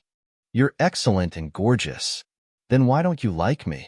Even when I come to you, you want to run away. At South River University, I consider myself no worse than Luna and Ava, Amelia said, sobbing. Amelia, I already have a girlfriend, so please don't do this. We can be friends, David thought for a while and said. Impossible. You're lying to me, right? I know you think I'm filthy, so that's why you say that to enrage me and try to get me to give up, but I'm really not what you think. You can try if you don't believe me. Amelia stood up while crying. Then, she came over and hugged David. Amelia, calm down, David said helplessly. David, I can't calm down. I like you and I want to give myself to you to prove that I'm clean. You ran away last time, but this time, I won't let you run away. After she finished speaking, she kissed David on the lips while he was caught off guard. David only felt a sweet fragrance wafting over his face. Then, Amelia's sweet red lips were pressed against his. David felt a little lost. Am I being forcibly kissed? Before he could come back to his senses, his mouth was filled with sweetness. At this time, Celia's crying face suddenly appeared in David's mind. No, this is not Celia. No, I can't do anything to let her down. She is my official girlfriend. David came back to his senses and Amelia was still kissing him. David shivered and Amelia suddenly flew backward before sitting on the ground. Amelia, who had finally reacted, found herself sitting on the ground and cried loudly with a sharp pain in her buttocks. Boo-hoo. David was at a loss. After a while, he got up and went to squat next to Amelia before saying softly, I'm sorry, Amelia. Boo-hoo. What greeted him was Amelia's cries getting louder. Clearly, she was startled by David's sudden burst of energy. Amelia, you know I was dumped by Sarah last semester and I haven't recovered. Sarah and I have been together for 4 years, and I've always been her errand boy. If she said she's hungry in the middle of the night, I'd buy food and send it to her dorm even if there was a storm. For her birthday, I bought the latest mobile phone for her with the money I made after working part-time for 3 months. In the end, she dumped me because Leo was richer than me and was willing to buy bags for her and bring her to 8-star hotels. Our 4-year relationship was nothing compared to a rich kid who was willing to spend money on her. She said she wanted to give me the most wonderful thing on our wedding day during those 4 years. Thus, I never touched her, but in the end, she slept with Leo after only a few days. Who understands the hurt in my heart? So can you please give me some time? David was sincere when he said that. To be honest, it was just to comfort Amelia. If not, he did not know what else would happen tonight. He felt that after he left this time, he should not go back to campus so often. He could not afford to offend any of these women. If they were his enemies, he would just kill them. However, what should he do to these women who were badly crushing on him? He could not use violence. Thus, he could only comfort them and then think of a plan later. Today, he just joked with Ava, saying that he had to protect himself outside as a man. Now, he was forcibly kissed by Amelia. After hearing what David said, Amelia stopped crying and raised her head to reveal a delicate crying face. She looked at David and asked, Really? Of course, Amelia. You are very beautiful and bold. It's not wrong to strive for your own happiness, but Sarah's incident has hit me hard, so I'm not ready to accept my next relationship. Please understand. David pretended to be deep and answered. He could only try to appease Amelia as best he could. He did not even dare to tell her about Celia. Otherwise, he was afraid that Amelia would do something extreme. It was said that women in love had negative IQs, and they were especially crazy. David finally saw it today. Will you choose me when you get over it? Amelia looked at David and asked seriously. I don't know either, because I am not in the mood to think about these issues yet, and I don't know how long it will take me to accept the next relationship, Amelia. If you meet the right one, please don't waste your time on me, okay? Because I can't give you any promises, and it might end up in vain, David advised. David, I will wait for you. No matter how long, I will still wait. I just hope you can give me a chance after forgetting Sarah. I will definitely cherish you because I will never meet a better person than you. Amelia said sincerely. Amelia, why are you doing this? I'm not as good as you think. Otherwise, I wouldn't have been dumped by Sarah, David said with a wry smile. That's because she's stupid. You've done so much for her, and she doesn't know how to cherish it. But I won't be like her. I'm easily satisfied. Get up first and we'll talk about this later. Planning cannot overtake change. Now I am really not in the mood to think about it. David helped Amelia up. It hurts. Amelia screamed. Then, she stumbled. Her knees were weak and she almost fell, so she leaned her whole body on David. David could only support Amelia and slowly move to the sofa. How are you? Where is the injury? Let me take a look. I have some knowledge of traditional medicine, so I can treat some minor problems, David asked apologetically. Amelia was also the goddess in the hearts of many boys at South River University. Although she took the initiative to kiss David and David was the victim, in the end, he still got some benefits out of this. As a result, he even hurt Amelia with his burst of energy, so he felt a little apologetic. Fortunately, he knew about Summerland ancient traditional medicine, and this small injury should be nothing. I am fine. It's just a little pain in the buttocks. I might have hurt it when I fell on the floor after you pushed me, Amelia said softly with a blushing face. David was speechless when he heard about Amelia's injury. How was he going to treat this special part? He needed to use the needle treatment, so he could not do it through clothes. However, if she took off her clothes, it would be even more inappropriate. How about I take you to the hospital? David said embarrassedly. Don't you know some traditional medicine? Why should I go to the hospital? You can just treat me directly. This location of this injury is a bit special, so I'll just take you to the hospital. I don't want to go to the hospital.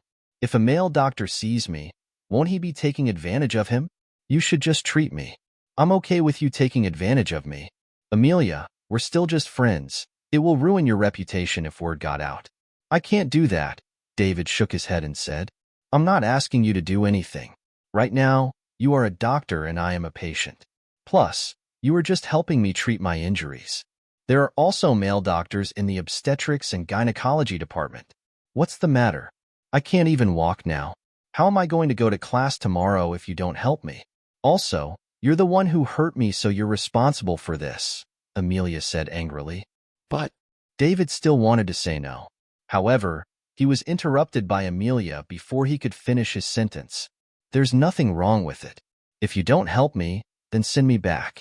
I won't go to the hospital in any case. Fine, I'll help you take a look, David said helplessly. This was not the first time he had examined a woman. As a doctor, David slowly corrected his mentality. Then what should I do? Amelia asked with a blushing face. The tear streaks on her face were still there. Just lie on your stomach, David said. Don't I need to remove my pants? Amelia asked, blushing. Let me see if it's serious first. All right then, Amelia said in disappointment. David refused so sternly just now that she thought she needed to take off her pants. Amelia lay down on the sofa. She was clenching her teeth while moving. She was genuinely in pain. When she got pushed away by David, she felt like she was flying.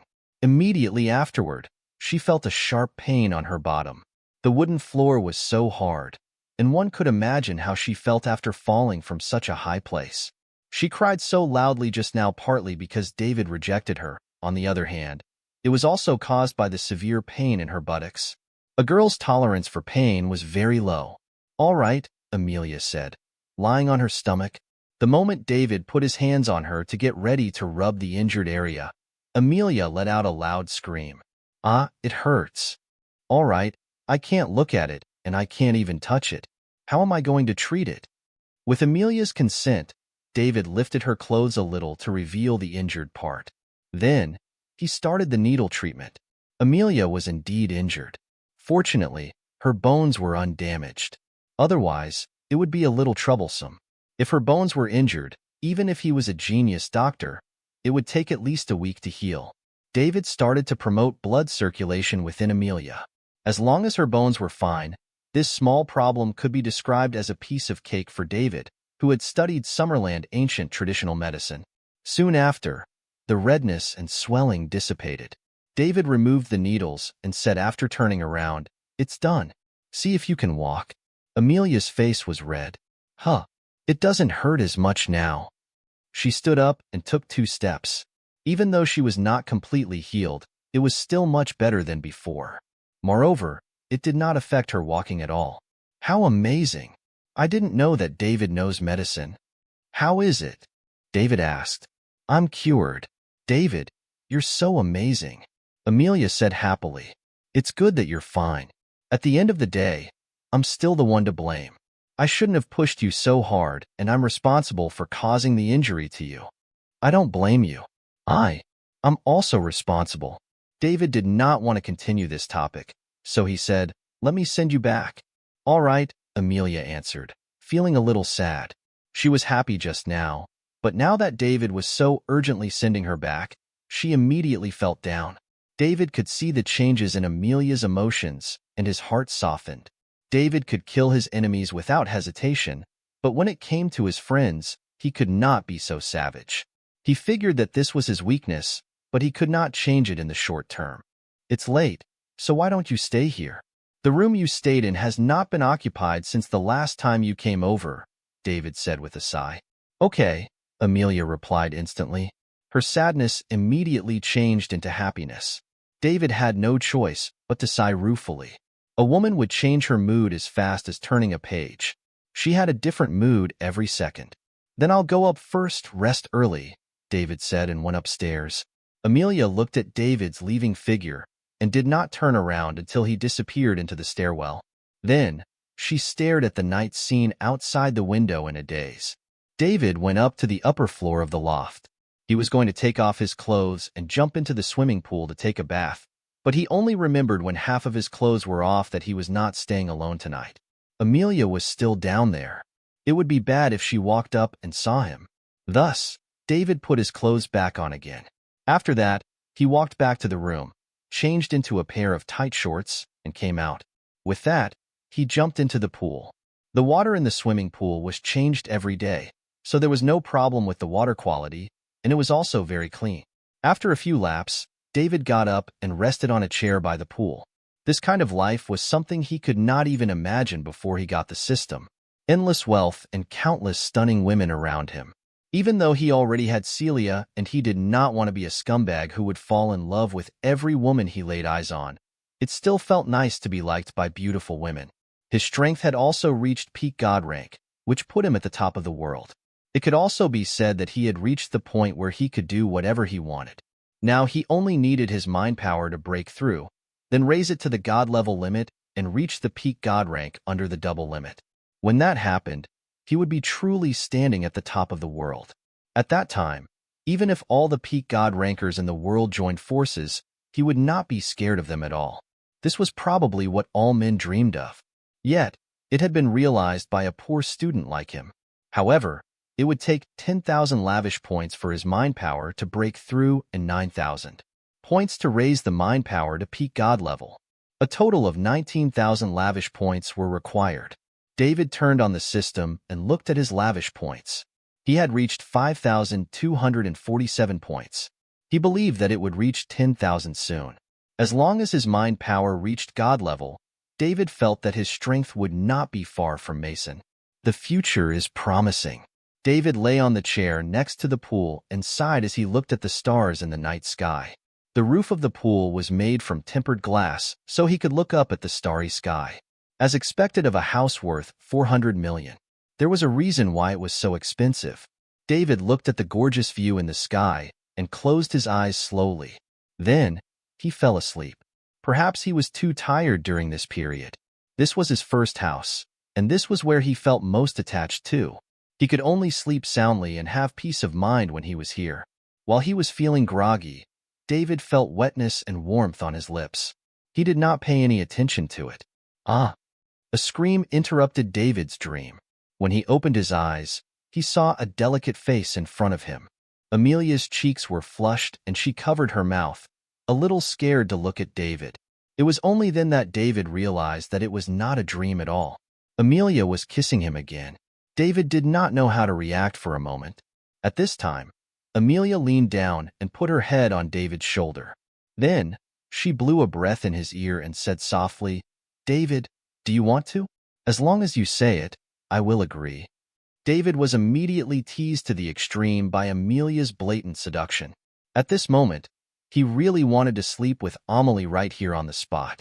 In this situation, any normal man would not be able to hold himself back. Amelia's face and body were definitely above 95 marks.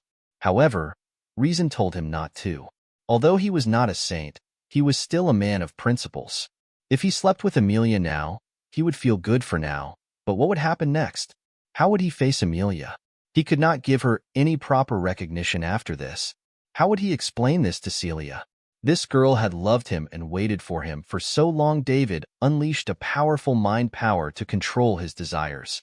He calmed down slowly, took a deep breath, and said, "Amelia, if you do this again, we won't even be friends.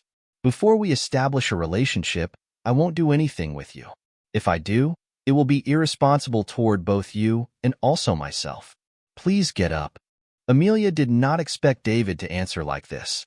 When she saw that David was a little mad, Amelia could only get up and back away from David's body. Then, she said apologetically, "I'm sorry, David. I love you so I can't control my body. I swear I only did this to you, and I just gave you my first kiss. Even though there are negative rumors about me, I know how to protect myself. Please believe me." David got up and said, "I'll go back to rest. You should also rest early." After he said that, he left the pool, leaving Amelia in a daze. David is truly different from other men. What should I do? I think I've fallen deeper and deeper for him. David lay on his bed after he went back to his room. He retracted his mind power and gasped for air. When he closed his eyes, he could see Amelia's stunning body. "I can't bear this. Damn it." David took out his phone to send Celia a message. "David, did you miss me?" Soon, Celia texted him back. "Celia, yeah, I did." "David, how much?" Celia, "Very much. I've missed you all the time." David, "Celia, I miss you too. Wait for me. I'll go back to Capital City the day after tomorrow." Celia, "All right, have a safe journey." David, "You have to be prepared." Celia, "No, you meanie." David, "I'll only be mean to you."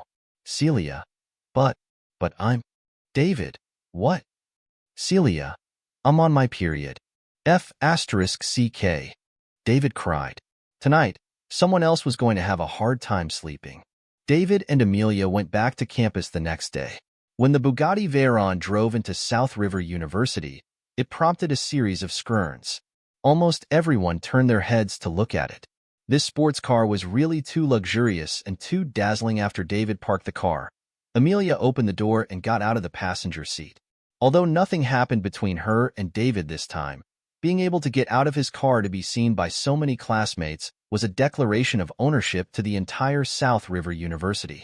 She did not come back to campus the entire night last night, so this rumor would definitely have spread by now. David would surely be inexorably mixed up in this controversy, and he could not prove his innocence no matter what. "Isn't that Amelia, one of the 3 campus belles? Whose car is that?" "This car was on campus last time too. I think it's David's." Damn it. David and Amelia got together? Did they sleep together last night? That should be the case. They must have slept together since they came back in together so early. Amelia looked at the students scattered around her with a smile on her face. David also got out of the car at this time. He knew that bringing Amelia back to school would be controversial. He wanted Amelia to get out of the car when they were outside of campus, as he said it would affect her reputation. However, Amelia refused to get out of the car. She said she was not afraid, and she even said that other people's opinions were their own business. There was nothing David could do. He could not force her out of the car anyway. Since Amelia was a woman and she was not afraid, what should he be afraid of? With his current status, as long as he had a clear conscience and was upright, he did not need to care about other people's opinions at all. "David, I'll go back first," Amelia said. "All right, goodbye," David replied. He knew that the fact that he and Amelia went back to campus together would soon spread throughout the campus. However, he did not care. He was going to Capital City tomorrow anyway. When he was back in class, Patrick and others all gave him a thumbs up. Only the way Ava looked at David was somewhat inexplicable. Dean was happy too. If David was with Amelia, then no one would be competing for Ava with him. He even conned David and made him lose so much money yesterday. This was the best of both worlds. The morning class passed quickly. In the afternoon, the school organized a welcome party to welcome this year's freshmen to South River University. David was going to speak at the welcome party as a senior. Inside the old castle of the Chris family in Falconia, after days of recuperation, Bourne's body had slowly recovered. He was no longer as shriveled and skinny as when he had just woken up. However, he still had not recovered to his prime. After all, he had been sleeping for nearly 400 years. All of his bodily functions had degenerated badly. He could not completely recover in a short period, and it required proper time. Now, he would soak his body with treasures of heaven and earth almost every day. In addition to that, he would also take various supplements. His body had once reached a level above peak god rank, so he had no problem enduring all these. However, he had just woken up, so his absorption was a little slow.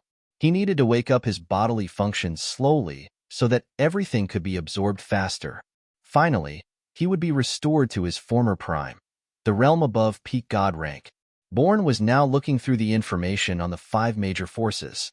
His original idea was that after recovering to his peak, he would directly destroy the remaining 4 major forces with incredible ease. This was so that the Criss family could stand on top of the world. However, now, the plan had changed. He would not be able to return to his peak in the short term. Hence, he could only do this step by step. He was initially going to take action on Summerland first, but now, it did not seem to be as straightforward as he imagined. It was mainly because he could not obtain detailed information about Summerland. If he did not understand something, then there would be things he could not predict. Bourne did not like situations like this. He wanted to know his enemies well so he could guarantee his victory. He could not give his opponents a chance to fight back. Unfortunately, he could not return to his peak for the time being. If not, he would be fearless in this world where the highest combat power was just a peak god ranker. Even if he fought all of the forces himself, he would still be able to win. Knock, knock, knock. It was the sound of someone knocking on the door. "Come in," Bourne said. The door was pushed open. Then, the current patriarch of the Criss family, Robert, who was a late god ranker, walked in. In truth, the Criss family also had another super powerful peak god ranker, and that was Robert's father, Bieber Criss, the previous patriarch of the Criss family. However, Bieber had been in seclusion to reduce the energy consumption on his body and to study the method to break through to the next realm. He only came out on the day Grandmaster Bourne woke up. Then, he went back to seclusion after visiting the Grandmaster and being instructed by him. Bourne's guidance made Bieber feel like he was one step closer to a breakthrough. Of course, this was still a step further. As for how many steps were left before breaking through peak god rank, no one knows. Even the Grandmaster of the Criss family, Bourne, had no idea. Back then, he had gone through a lot of hardships to break through this stage, and now after 400 years of deep sleep, his memory was a little blurred. "Grandmaster, our first target is Summerland, right?" Robert asked. "I just checked Summerland's information. Besides Mason Stefani, the dying peak god ranker, there seem to be many hidden families and sects resurfacing in Summerland." Bourne said, "Yes, Grandmaster. These hidden families and sects should not be underestimated, especially several of the big forces, such as the King family and the Crumbs. They all have late god rankers, and we cannot determine if there are any peak god rankers among them," Robert replied. "Then let's not do anything to Summerland for now. I haven't recovered to my peak yet, so I want to avoid any uncontrollable factors. The information on the Morrow family and the Oxus family is accurate, right?" "Absolutely accurate. All 3 of our families have controlled Falconia together for many years and know each other well. Then make the Morrow family and the Oxus family our subordinates before attacking Summerland, so as to unify the world and let the Criss family shine again." "Yes, Grandmaster. Organize the staff, and we'll go to the Morrow family now." "Yes." David did not know that there was an existence beyond the peak god ranker had awakened in the world, and that even if Bourne had not recovered to his prime, he was still stronger than a peak god ranker. Otherwise, he would not be as comfortable as he was now and still be in the mood for class. In the afternoon, at the university's welcome party, David, on behalf of the seniors representing South River University, delivered a speech to the school's newly arrived freshmen. He was greeted with thunderous applause as soon as he took the stage. David's deeds had been spread around South River University. It had made him the #1 hunk of South River University. Not only was he famous among second years, third years, and fourth years, but he was also very popular among freshmen who had just entered the school. With his increasing strength and status, Giving a speech in school was only a small matter for David, and it was no big deal to him. He only needed to say a few words, and it could make countless people below scream for him. This was the so-called celebrity effect. After delivering the speech, David donated $200 million to the university as promised, and at the same time, asked for leave from the chancellor. Oliver, his purpose of returning to South River Province this time was complete. He probably would not be going back to South River Province anytime soon. With the establishment of the discipline team, there were still a lot of things to do. After leaving the campus, it was almost evening. David called Charles and asked him to meet. Then, he drove to the location where he would meet Charles. Last night, David told Charles that he would look for him today to talk to him. Before leaving, David needed to tell Charles something. River City had an important place in David's heart. He had been living here for several years, and his closest relatives also lived here. He would not allow anything bad to happen here. Mason wanted to fake his death to lure foreign forces into action, so Summerland was bound to fall into a short period of turmoil soon. Charles could not help much, but he could help David keep an eye on River City. He also needed to confess something to Charles. David rushed to the agreed location and found that it was a high-end coffee shop. "Hello, sir. How can I help you?" David stepped into the door, and a waiter asked respectfully, "I'm looking for Charles." "We made an appointment," David said. "Please come with me, sir. Mr. Luther is already waiting for you." David was taken to the door of a private room by the waiter. "Sir, Mr. Luther is inside." "Thank you." "You're welcome. If you need anything, you can call me at any time." "All right." David pushed the door open and found Charles and Sandy sitting inside chatting. When they heard the door opening, Charles and Sandy turned to look at David at the same time. "Dave! Dave!" Charles and Sandy called out at the same time. When Sandy saw David, a look of surprise appeared on her face. "Charles, Sandy." David walked over to sit down. Sandy immediately made a cup of coffee for David. "Dave, do you want sugar?" Sandy asked. "I'll have a little," David answered. "Okay." Sandy started adding sugar into David's coffee. "Charles, how's River City been recently?" David asked. "Not bad. After using the Nichols family as an example, almost no one dares to cause trouble here anymore," Charles answered. "Charles, soon, the entire Summerland might fall into a short period of turbulence. As for why, I can't say, but don't worry, it won't last for too long. If you have anything you can't solve during this period, you can contact me directly and I will handle it." "Okay, David, I understand," Charles replied. The two talked for a long time. David also revealed something to Charles. Meanwhile, Sandy had been waiting quietly beside him. After saying goodbye to the siblings, David went back to South River International Residence. Then, he made a phone call to Pearl. Pearl also picked up the phone very soon. "Mr. Liddell, what are your orders?" Pearl's voice sounded on the phone. "Miss Pearl, how's it going?" David asked. "Not bad. With unlimited financial support and reckless investment, the construction of the center is going much faster than the original plan. I believe it won't take long to meet the requirements," Pearl replied. "Miss Pearl, leave it to someone else for now. Come back first," David said. "What? Do you miss me?" Pearl teased. "Miss Pearl, we're talking business," David said with a wry smile. "Tell me then. I'm listening." "Miss Pearl, there may be some turbulence in Summerland soon. Not only Summerland, but the whole world will slowly fall into chaos. You are not safe outside, so come back first. Ignore the other matters for now." "Mr. Liddell, what's going on?" "I can also feel that the atmosphere here is getting tenser and tenser.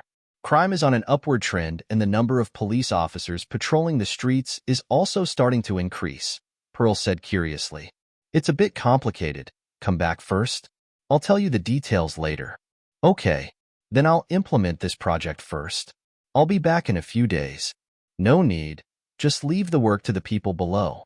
You can come back tomorrow. Long delays might cause complications." "Okay, then I'll listen to you. But Mr. Liddell, does what you promised me at the airport before I come here still count? You're the one who's asking me to come back." David thought back to what he had promised Pearl. It seemed that when she returned from the task, he would spend a few days alone with her. When he thought about this, David felt a headache coming compared to Amelia, David felt that Pearl was more difficult to deal with. It was because Pearl really helped him a lot. Since the establishment of East League Capitals, he had not done anything, while Pearl was the one handling everything. It could be said that Pearl contributed the most to him, increasing his strength so quickly, and also why East League Capitals could be what it was today. At the same time, she was the one always worrying about the company, and also the one who was the most exhausted. Without Celia, he genuinely would not mind being with Pearl. Pearl was a few years older than him, but it did not matter. This was because Pearl was a top-notch beauty in every way. He could only take one step at a time. Until now, he still could not think of a way to perfectly handle this matter with Pearl. Of course. However, I can't do it this time because I have a lot of things to do. I can only do it after some time, David said. It's fine as long as it still counts. No matter what, you have to fulfill your promise and accompany me alone for 5 days. Of course. Also, you have to listen to me during these 5 days. You can't say no to whatever I ask you to do. Don't worry, I won't do anything to hurt you because I won't have the heart to. All right, David answered after thinking about it. He could vaguely guess what Pearl was about to do. When she came back, David would tell her about Celia. If not, things might develop in a manner that he could not control. He did not want to hurt Pearl, and he did not want to hurt Celia. It's a deal. It's a deal. After hanging up the call with Pearl, David lay on the bed, wondering if he should just get a marriage certificate with Celia. In this way, he could also deal with the women around him. However, if they were like Selena, who said she did not care even if she knew he had a girlfriend, things would be a little trickier. Hopefully, Pearl is not like that. Forget it. I should stop thinking of relationships. It's better to think about how to make Summerland safe and sound in the ensuing turmoil. Mason was still around, so he did not need to worry about the foreign hostile forces for the time being. The first thing he had to do was to assign the discipline team to stand by in various locations in Summerland. Then he would personally lead the team to solve the internal worries of Summerland, namely the Dominic family and Star Alliance. All right. After these two matters were settled, his lavish points should be almost enough for his mind power to break through the next day. David flew straight back to Capital City. He did not go straight to Celia, not because she was on her period. Tomorrow was the day when the members of the discipline team would gather. He had to meet Julia first and study the lists sent by the major hidden families and sects. He needed to see what kind of powerful people had been sent so that it would be easier to group them. The two made an appointment to meet at Opulence Manor. This would be the headquarters of the discipline team from now on. By the time David arrived at Opulence Manor, Julia had already arrived. David, these are the lists sent by the major forces. I have sorted them out. There are 96 people in total. 6 of them are halfway to God rank, 38 peak dragon rankers, and 52 late dragon rankers. I also divided them into 11 teams according to their strength, just as you wanted. Please take a look and see what else needs to be adjusted. Julia handed a stack of documents to David and said, Are they all so strong? It seems that these hidden families and sects are suffering a huge loss this time, David said after taking the information. There's no other way. You tied the number of resources allocated to the major forces in the future with their contribution to the discipline team. So of course they'll take this seriously. They all sent the most powerful members they can without crippling their own development. That's good. How can they benefit if they don't contribute? My great-grandfather also said that you did a good job in this matter, David. What do you think of these materials I prepared? David flipped through the information, looked at it for a while, and said, Yes, it's nicely done. The distribution is very reasonable too. I will follow this tomorrow. One day later, inside Opulence Manor. At this moment, the people that were sent from all major hidden forces in Summerland were gathered here. There were 132 people, and no less. 6 people were halfway to God rank. Among them, 2 of them were elderly and 4 of them were middle-aged. When David saw that everyone was here, he stood up and said, Since you're all here, you should know what's the purpose of you being here. From now on, you'll be members of the Summerland discipline team. Let me introduce myself. My name is David Liddell, and I'm the captain of the Summerland discipline team. Behind me is Julia Stefani. She's the deputy captain of the Summerland discipline team. I don't care if you're a peak dragoon ranker or halfway to God rank, or perhaps you have a very high position in your family or sect. Since you're here, You should obey orders.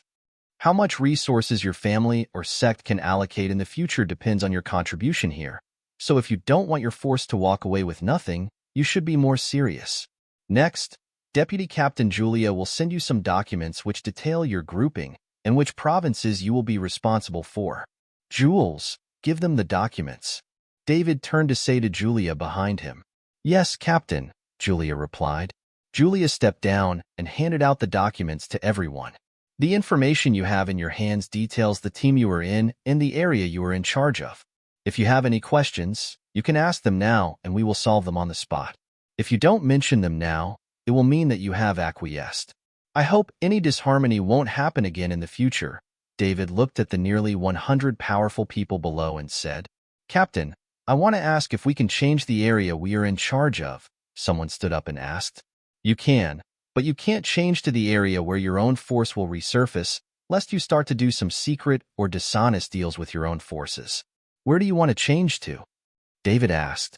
If that's the case, I don't want to change anymore, the man who stood up replied. His original intention was to change to the province where his family planned to resurface. This way they could take care of each other. If he could not do this, why bother changing? It would be the same no matter which area he was responsible for. Do you have any other questions? Captain, I would like to ask how our contribution is determined. Each of your teams will have a corresponding Summerland official. This person is tasked to record your contributions, but you don't have to try to win him over and have him fake it for you, because that's impossible. They are all the elites cultivated by Summerland, and they are very loyal to Summerland, so they will never be tempted by you. Plus, they will even report any attempts to me, and which will result in me deducting your contribution. David, I want to ask, what is your intention in gathering the 6 of us who are halfway to God rank and putting them in the same group with you? An old man who was halfway to God rank asked. Of course, I put you together to deal with emergencies. I will make arrangements when the time comes, David replied. Then why are you in the same group as us? I'm the captain, so can't I be in the same group with you? Since the 6 of us are put into a group, we will naturally be tasked with solving important problems. I am just afraid that you will drag us down, and we will need to task someone with protecting you. Who will be responsible if the mission fails? Who's going to be responsible if something happens to you? As soon as he said that, the atmosphere at the scene became a little lively. Everyone was looking at David mockingly. They were very unconvinced in a young man in his early 20s like David being their captain. Although David was recognized as number 1 among the younger generation in Summerland, they were all his seniors. A group of middle-aged people was calling a young man about the same age as their son captain. They felt uncomfortable with this. Weren't there 7 people who were halfway to God rank as announced publicly by Summerland? Why did they not ask one of them to be the captain? Why did they send a little punk? To them, David still needed to grow for 10 more years before he had the qualifications to be captain. Now, someone had finally expressed their doubts. Do you feel that I'm not worthy of being in the same group as you? David smiled and asked. Even if you're the captain, you're not strong enough. I'm worried that you'll affect our progress. After all, we're here to make contributions, the old man said fearlessly. Then what kind of strength do I need to display such that I'm worthy of being grouped with you? You're definitely not strong enough now. David looked at the old man who questioned him. Not to be outdone, the old man looked back at David. The two stared at each other for a few seconds. The others looked at them curiously. At the same time, they were also puzzled by the behavior of the old man. When they came here, they were warned by their family and sect not to get into a conflict with David. Even if they were dissatisfied, they had to hold back. This was because David's status in Summerland was extremely high. They could not offend him, at least until they were certain that Mason was dead. Although there were rumors that Mason was dead, everyone was just speculating, and no one had come forward to confirm this. Thus, no one wanted to be the first one to step forward. However, once it was confirmed that Mason was indeed dead, the Summerland discipline team would be a joke, as it would be impossible to restrain so many forces. When the whole of Summerland was in turmoil, who would still care who David was? David was indeed very talented, but he was too young to say whether he could grow in this chaotic era. David, who was recognized as the number 1 among the younger generation in Summerland, was also rumored to be the one. Except for the King family and the Crumbs, who were likely to win over David, other forces secretly wished for David to die since they knew that they could not get David to be on their side. Even if they were dissatisfied with David, they could not show it now. Since this old man dared to offend David, why did he join the discipline team? Joining the Summerland discipline team was originally a gesture of goodwill towards Summerland, but now he was clearly offending them, so it was a very unwise move. Many people present were puzzled, including several other masters who were halfway to God rank. Was something else going on? Which force are you from? David asked. What? David, didn't you say we can raise any questions we have? I've raised it. Not only are you not explaining to me, you even want to use public office to avenge private wrongs. The old man said with a mocking smile. You're so old, and it is not easy for you to be halfway to God rank, so I want to give you a chance to correct yourself. Summerland needs its people right now, but if you are still persisting obstinately and continue to side with the evildoers, then don't blame me for slam. David, what's the meaning of that? The old man said as he slammed his hand on the table and stood up angrily.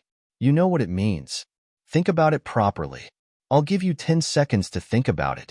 The atmosphere at the scene became tense as the people silently felt outraged. The old man looked at David with some hesitation in his heart. Should he cooperate with Summerland to encircle and annihilate the Dominic family, or continue to cooperate with the Dominic family to kill David right here? David obviously already knew about the old man working together with the Dominic family, but he was saying this to give him a chance. However, the Dominic family had said that it was basically confirmed that Mason was dead, and soon, foreign hostile forces would come to attack and occupy Summerland. When the time came, Summerland would be in chaos. David was standing a dozen meters away from him at that moment. He was just a peak dragon ranker, so he had no room for resistance in front of him. If he killed David, he could complete the task the Dominic family gave him and join the Dominic family's side. In the future, it would also be a guarantee for his family in troubled times. The old man thus decided in his heart. Since Mason was dead, then Summerland was going to collapse. The most important thing right now was to find a new way out for his family. Gradually, the old man began looking at David with murderous intent in his eyes. David killed Axel, the eldest son of the Dominic family, so he needed to kill David. This was the order the Dominic family had given him. Do it! The old man suddenly yelled and charged at David. At the same time, the 8 other peak dragon rankers who were already prepared on the scene quickly rushed out when they heard the old man's voice. Then, they followed the old man and charged toward David. It was clear that they had planned this. The moment they heard the old man's signal, they would immediately kill David and flee the scene. Then, they would rely on the Dominic family as they hid. When Summerland was in chaos, they would come out to get a slice of their cake. Then, they would be relying on a powerful family like the Dominic family, and at the same time, they would have an extra layer of security. Since the old man who was halfway to God rank had questioned David, the people present felt that an emergency might happen today. Sure enough, these people intended to kill David. Many people responded. For example, a few masters who were halfway to God rank. They were sitting next to the old man, and if he made a move, they could easily stop the old man. However, no one had any intention of making a move. They were only warned not to offend David, not to save him. When Summerland pursued the matter, they could say that the incident happened too suddenly and they could not react. Besides, if David could not even deal with this problem himself, why should he be their captain? When the old man took action, he had been constantly paying attention to several people who were halfway to God rank around him. These people all represented their respective forces, and since troubled times were lying ahead in Summerland, it stood to reason that they would not take action. 1. This was because once they took action, they would be siding with Summerland completely. They would be viewed as an enemy by the Dominic family, Star Alliance, or other hostile forces abroad. In today's uncertain situation, no one would make such a serious gamble. However, he was also being cautious. If someone did something, he would block it with all his might, creating a chance for the 8 peak dragon rankers to kill David. David was only a peak dragon ranker, so it was impossible for him to stop 8 peak dragon rankers from attacking him at the same time. Right now, it had gone exactly as he had expected. None of these people did anything. The old man was overjoyed. He had it in the bag now. Under the attack of himself, who was halfway to God rank, and 8 peak dragon rankers, David was definitely going to die. He had prepared an escape route. If he killed David, he would flee quickly and someone would pick them up. There was a distance of more than 10 meters between them, but the old man appeared next to David in an instant. 1. At this moment, David was standing there looking like he was frightened. It seemed he had no intention of resisting or running away. The 8 peak dragon rankers followed. Thud. The old man's attack landed on David. But then, the joy on his face gradually turned to panic. The 8 peak dragon rankers also arrived shortly after. They surrounded David in the middle and started attacking David. Everyone present stared straight ahead. When they saw that David was hit without even resisting, they knew this fight was over. David would surely die. He was hit by someone halfway to God rank and 8 peak dragon rankers. Even someone who was halfway to God rank could not handle that. David was still too inexperienced. Even if he was a peak dragon ranker, he could not exhibit it fully. He was so scared that he could not move when he was faced with this scene. They were wondering how they should respond to Summerland's investigation later. They could only say that David was killed before they could react. Summerland could not do anything even if they did not believe them. They should just insist that they did not have time to react and they should be fine. Julia was not panicking after she saw David being attacked from one side. If this had happened in the past, she would have passed out from shock. However, this was not the case anymore because Mason told her David's strength surpassed Abraham and Dirk. Now, he had completely grown, so she should closely follow David and not lose out on this opportunity. If David surpassed Mr. Abe and Mr. Dirk, he should be a mid-god ranker. Belongs to copyright N0veldrama.org. If that was the case, how could this old man who was halfway to god rank and peak dragon rankers be David's opponent? 3 seconds later. What? Something's not right. Why are these people not running after killing David? Why are they still in a fighting stance? Shouldn't they run? When everyone was in doubt, boom, a powerful energy suddenly erupted. Some people of the lower realm were swept away by the strong wind. This was accompanied by several screams of pain. Then, they could only see 8 peak dragon rankers flying backward while vomiting blood in the air. Finally, they hit the ground and fainted. Everyone hurriedly looked at David. They saw David holding the old man's neck with one hand while smiling. However, this kind of smile made everyone's scalp numb. It was like the smile of death. What's going on? The sneak attack of someone who was halfway to god rank and 8 peak dragon rankers was easily countered by David? Was this really something a peak dragon ranker could do? Forget the peak dragon rankers. Even the 5 remaining people who were halfway to god rank would be killed if they were met with this sneak attack. They would not even have a chance to escape. If they were prepared, they might still have a chance of escaping. However, this was a sneak attack, so escaping was impossible. Everyone looked at the young man who had a smile on his face. They felt like their worldview had been turned upside down. He was in his 20s, and yet he surpassed everyone here and became a god rank guardian. How terrifying. Even the old man whom David was choking only broke through halfway to god rank when he was in his 60s or 70s. Meanwhile, David was just in his 20s, and yet he had broken through to become a god rank guardian? This was totally unheard of. How incredible. This was so incredible. Was this the true strength of the number 1 among the younger generation in Summerland? What was ironic was that they were still looking down on David a while ago. It seemed that David had lied to everyone. I told you I wanted to give you a chance because I know it wasn't easy for you to be halfway to god rank at your old age. However, it's too bad that you didn't appreciate it, David said. He had noticed there was something fishy with these people earlier on. With his strong mind power, the actions of these people could not be hidden from his senses. No one could hide their murderous intent under David's strong mind power. Coincidentally, he could use these people to establish his prestige. He only wanted to expose some of his strength. Otherwise, no one in the team would want to obey a young man in his 20s. If that was the case, it would be inconvenient for him to continue his work. However, David revealed a little too much in this accident. He only wanted to show his strength as someone halfway to god rank. However, facing the attack of someone halfway to god rank and 8 peak dragon rankers, It was not enough to expose only that much. In the end, he could only show the strength of a God-rank guardian. He had no choice. David was holding the old man's neck as the latter was struggling with all his might, but it was all in vain. He could not speak either, and he could only make some grunting sounds. When he was about to hit David, David stopped him with one hand.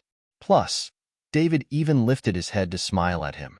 When that happened, he knew he was in trouble. Let me guess who the people behind you are.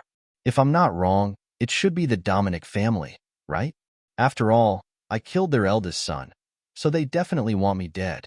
As for Star Alliance and the other forces, they would not pay such a huge price to kill me. Am I right? Tell me everything about the Dominic family and I'll give you a chance to live, David said. A look of joy appeared on the old man's face. It would be fine as long as he had a chance to live. As for the Dominic family, sorry, he had to betray them so he could live. The old man had this thought, and he expected David to release his grip to let him speak.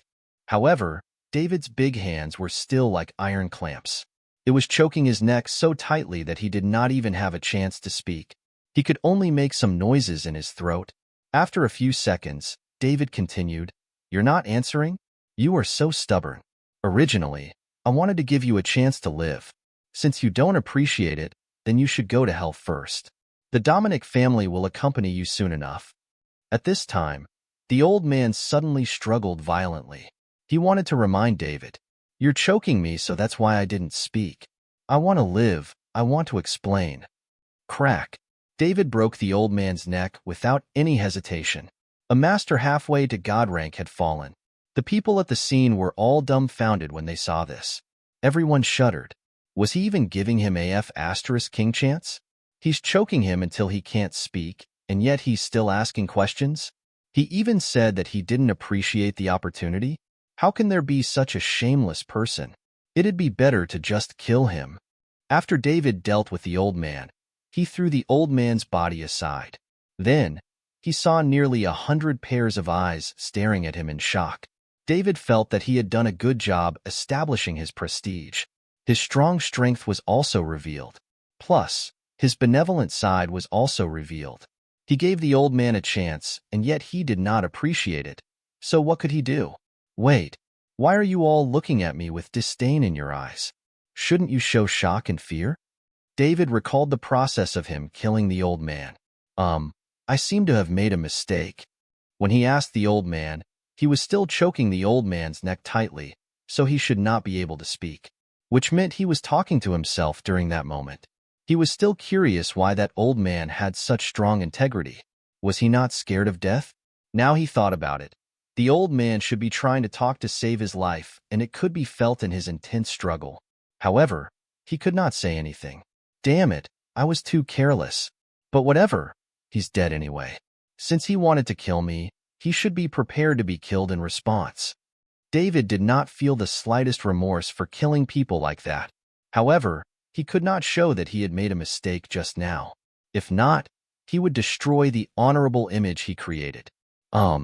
See, I gave him a chance, but too bad he didn't appreciate it, so you can't blame me, right? David spread his hands and said helplessly. When he said this, it was like he was revealing what he intended to hide.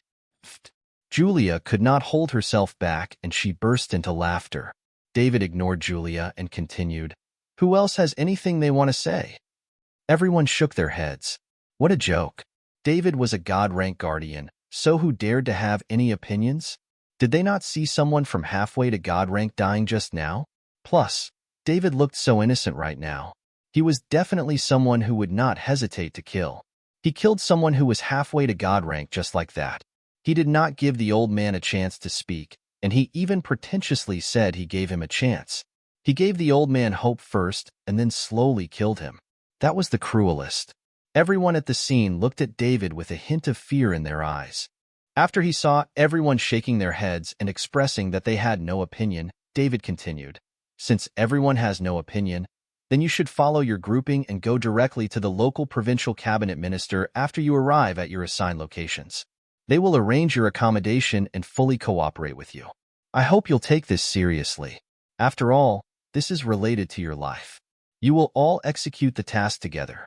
If you consist of 10 peak dragon rankers and 1 late dragon ranker alongside weapons, there will still be a chance for you to escape even if you encounter someone halfway to God rank. If you encounter a situation where you can't defeat the opponent, report it quickly and we will find a way to resolve it.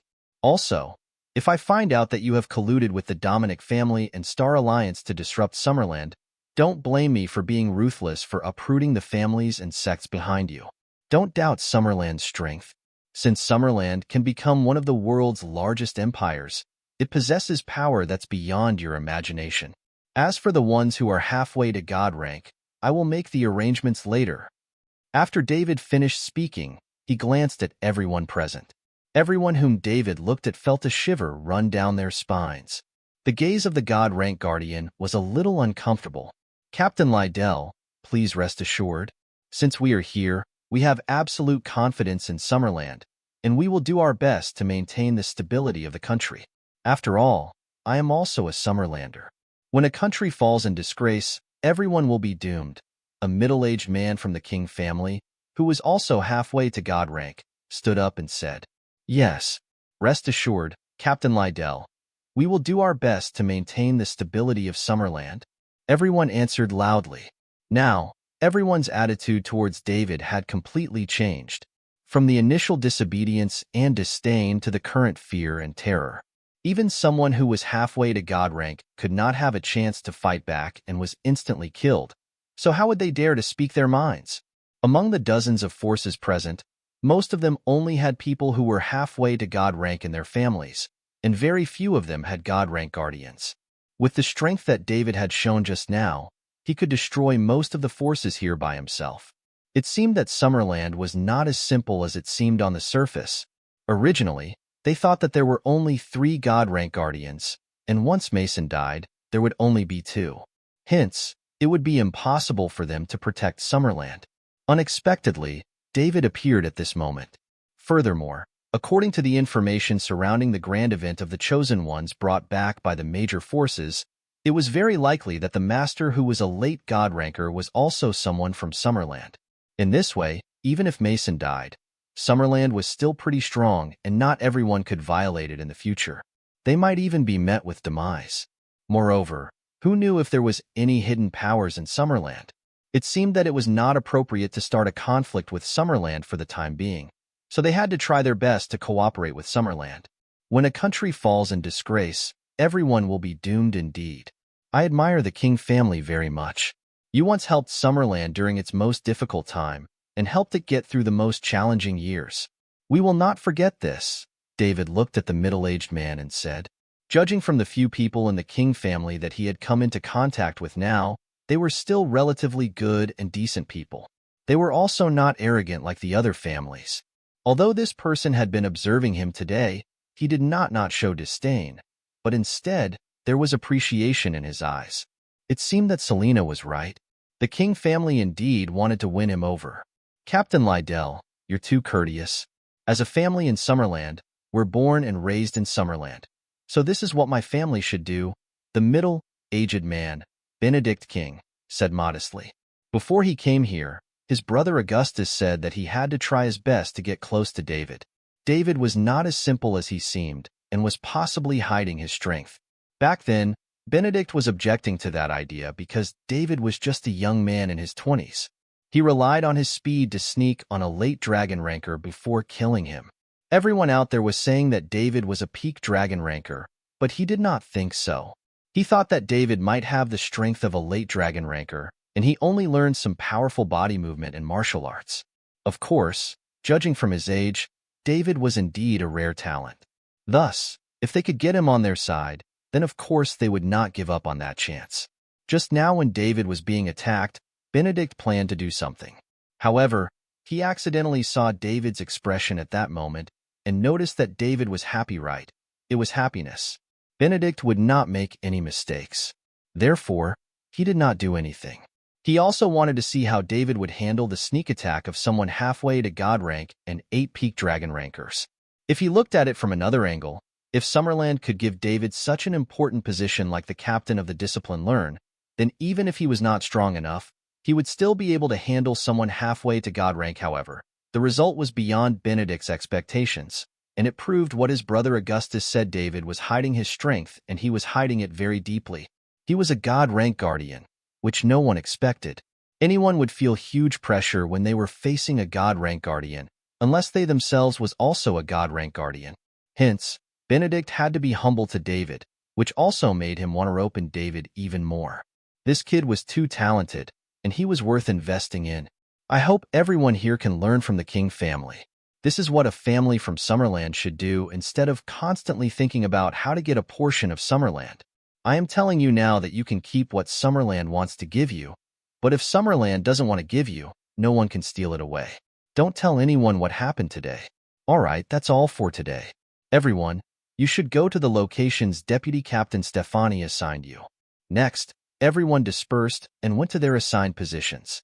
The 5 people who were halfway to God rank would remain in Capital City. They did not have a place they were responsible for.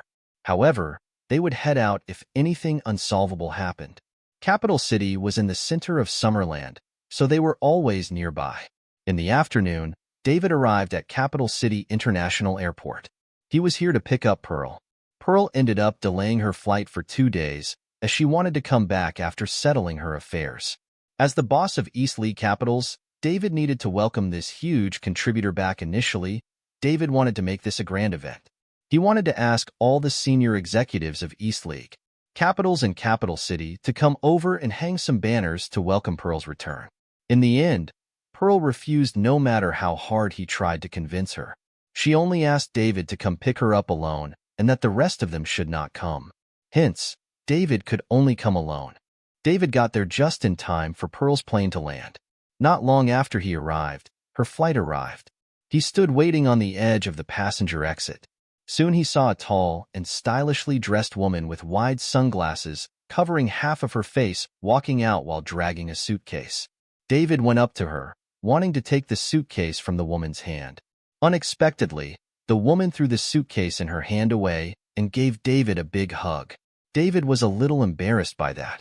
He then quickly pushed Pearl away and said, "There are a lot of people here. I'm not afraid." "So what are you afraid of?" Pearl said with some dissatisfaction. "Come, we'll talk when we get back." David grabbed Pearl with one hand and picked up the suitcase with the other before leaving. "What a coward!" Pearl said only 3 words before following David out of the airport. The two's hug also attracted the attention of many men and women at the airport. After all, both of them had top-notch temperaments and looks. After getting in the car, Pearl took off her sunglasses. "David, how did you recognize me? I was wearing such big sunglasses. When I bought them, everyone said they couldn't recognize me, so I thought you wouldn't recognize me either. It's fine. You didn't disappoint me. You didn't let me down after I sold my soul for your sake for so long," Pearl asked, flipping her hair. "What's so hard to spot? You're the most beautiful person to come out of the whole plane," David replied as he fastened his seatbelt. "Oh, I haven't seen you for such a long time, and you've become sweeter. Which girl trained you to be like that? Come on, let me have a taste." After Pearl finished speaking, she got up from the passenger seat, kissed David before he could react, and then sat back down. "Miss Pearl, is everyone abroad so open-minded? You've only been there a few days, and you've become so bold. If you come back after some time, won't you directly try to sleep with me?" David mocked. "Dream on. I won't give it to you even if you want to. However, if you try to do it now, I might not fight back. What do you think? Darling, do you want to try?" Pearl licked her lips and said seductively. This time, David was speechless. It had been so long since he saw Pearl, so he wanted to flirt with her to be closer to her. After all, he arranged for Pearl to go abroad, and he felt a little remorseful about this. However, he did not expect Pearl to not act cold toward him at all. At this time, David was a little happy. Pearl was still the same. The only thing that was worrying him was that Pearl was getting bolder after staying out stationed for some time. She also knew how to use her assets to seduce people better now. Her outfit today was way better than how she dressed back then. Back then, Pearl would always wear professional clothes and always appeared so serious, like a strong businesswoman in the business circle. Even though it was attractive and it made people want to dominate her, most people would not have filthy thoughts about her when they saw her. However, her outfit today was different. It was seductive and very charming. She used the advantages of her body very well. He was sure that Pearl attracted a lot of men while she was on her way here. Yet, this change might not be good for David.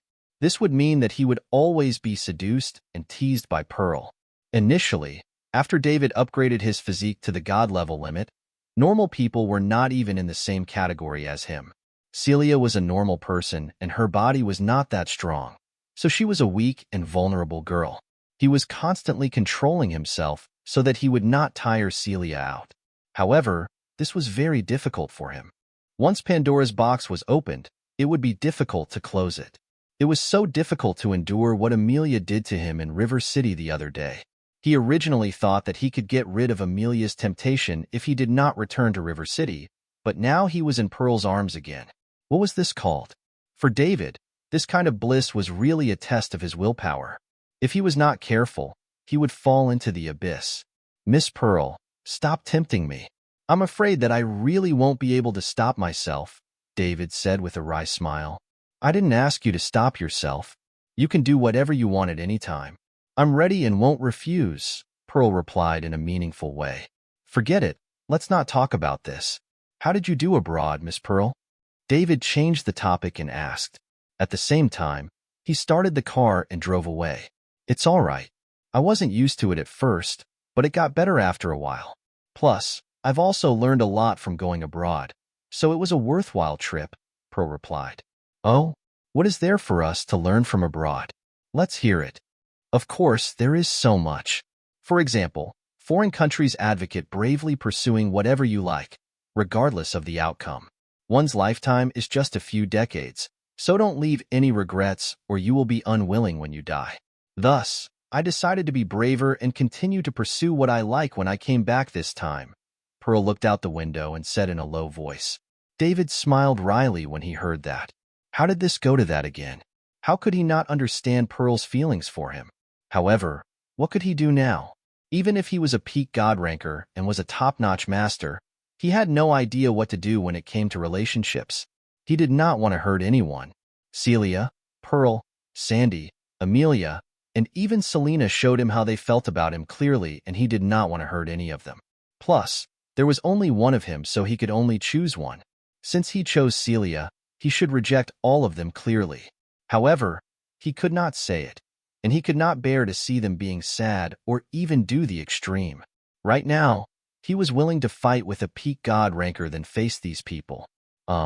Is there anything else? David avoided the question. Also, I heard that the world will face a catastrophe. I don't know what exactly it is. I just heard it from someone with a strong background. David, do you know about the catastrophe? Pearl turned and asked, Where did you hear that? David asked seriously. When I was attending an elite party abroad. The identity of the person mentioning this was very mysterious, and he had a very high status. I could see that everyone was afraid of him. Do you know him? David thought for a while and replied, I know a little. It was also mentioned by others. What is the catastrophe? I do not know either. Will it destroy all mankind? Miss Pearl, you are thinking too much. How is that possible? I'm guessing the catastrophe is just the prediction of some ancient prophets. It is not accurate at all, so don't worry, David said with a smile. However, his heart was a little heavy. All the powerful forces in Summerland recorded that there would be a catastrophe, yet he was unconvinced. Now even those mysterious forces abroad had recorded it. Hence, this matter got a little serious. Was it really a coincidence? Or was it true? Pearl had heard about the catastrophe abroad, which made David's heart feel a little heavy. However, he did not show it.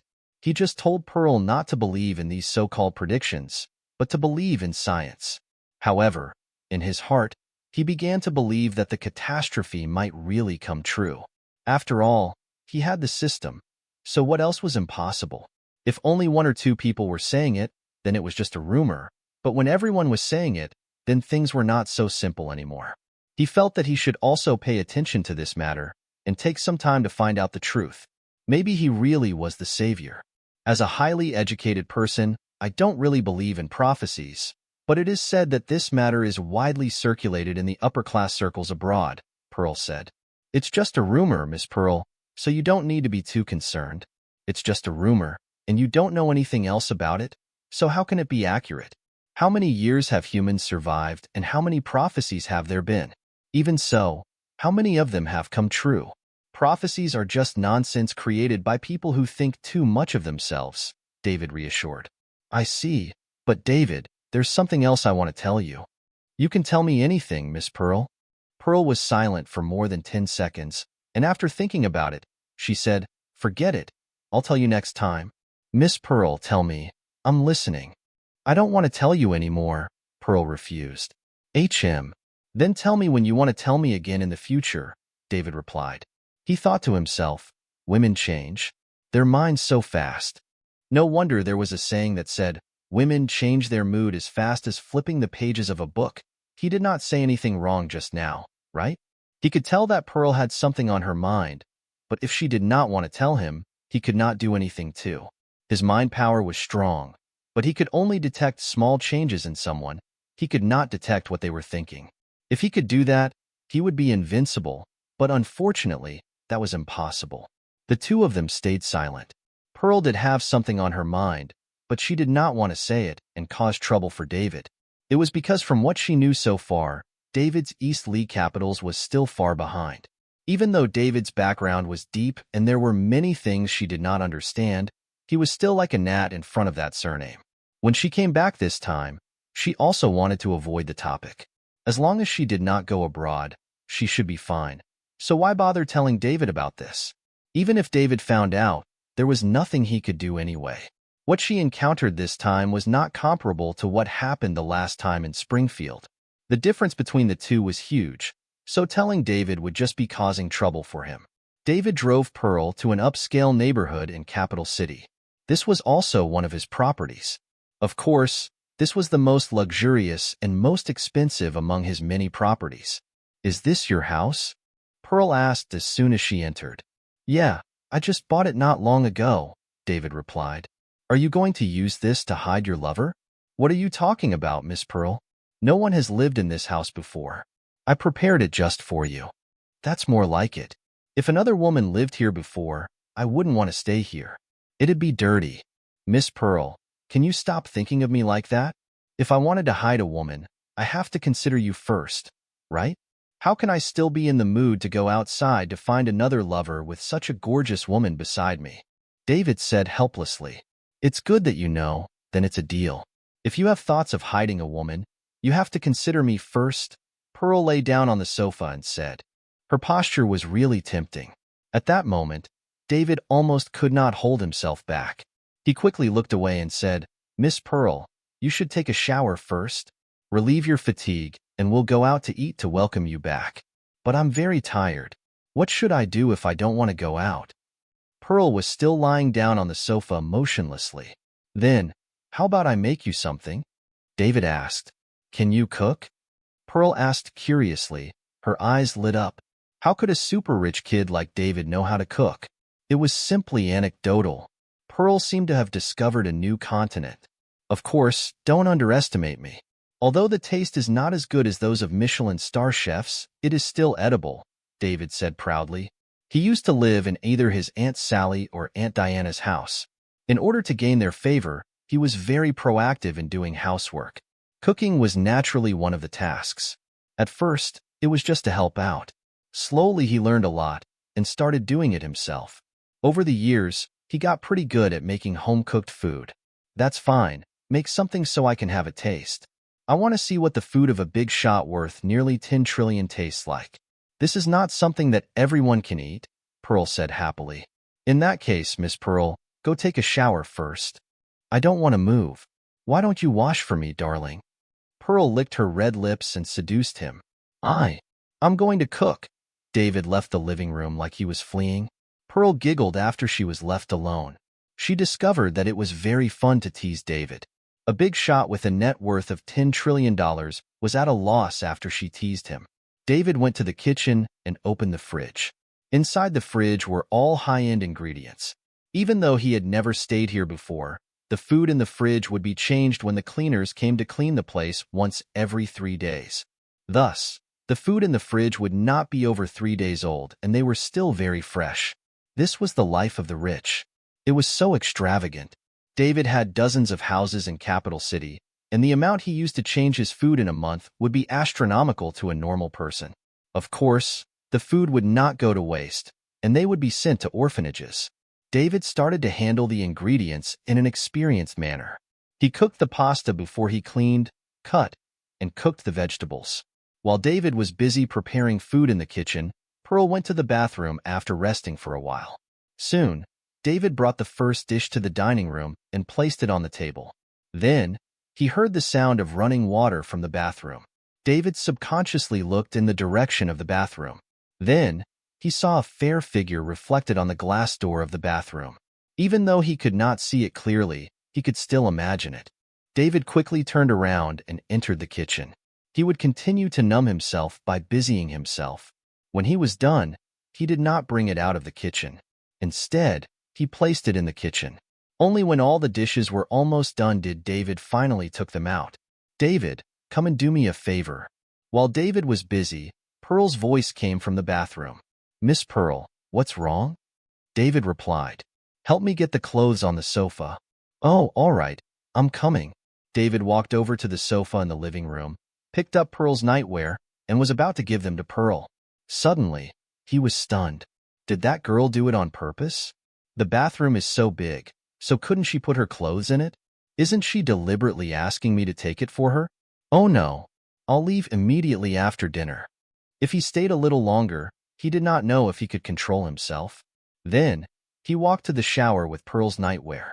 "Miss Pearl, they're here," David said. At this moment, the bathroom door opened a crack and Pearl popped her head out before holding out a hand. David handed Pearl the clothes.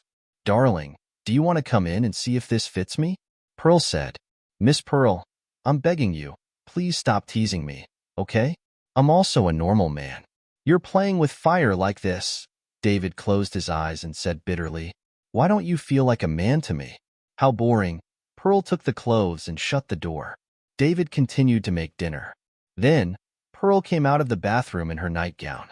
David asked Pearl to sit down and eat. "Miss Pearl, come taste it. It's been a while since I made this. I wonder if my skills worsened," David said.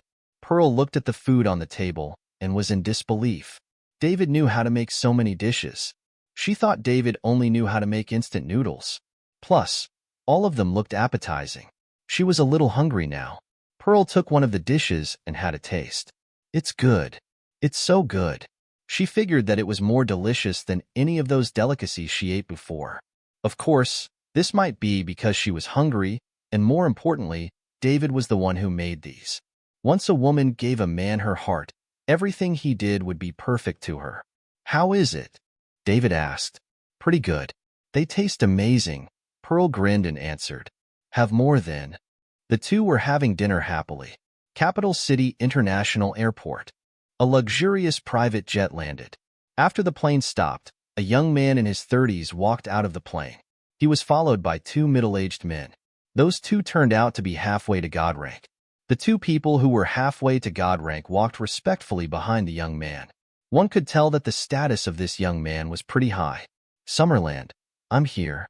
If I want to conquer Summerland, I'll start with the Summerland women." The young man stepped out of the cabin and shouted.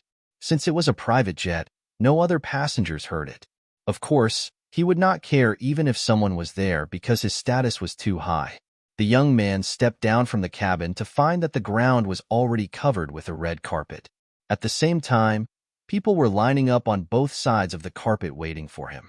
When they saw the young man walking down, they all shouted in unison, "Welcome, Mr. Walt. Please offer us guidance."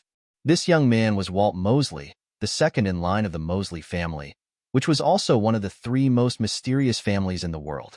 As one of the five major forces in the world, the Mosley family and Mosley Financial Group had investments in all corners of the world, hence Summerland was no exception. In addition, these people were employees of Mosley Financial Group in Summerland. Walt ignored these people, stepped directly onto the red carpet, and walked a few dozen meters.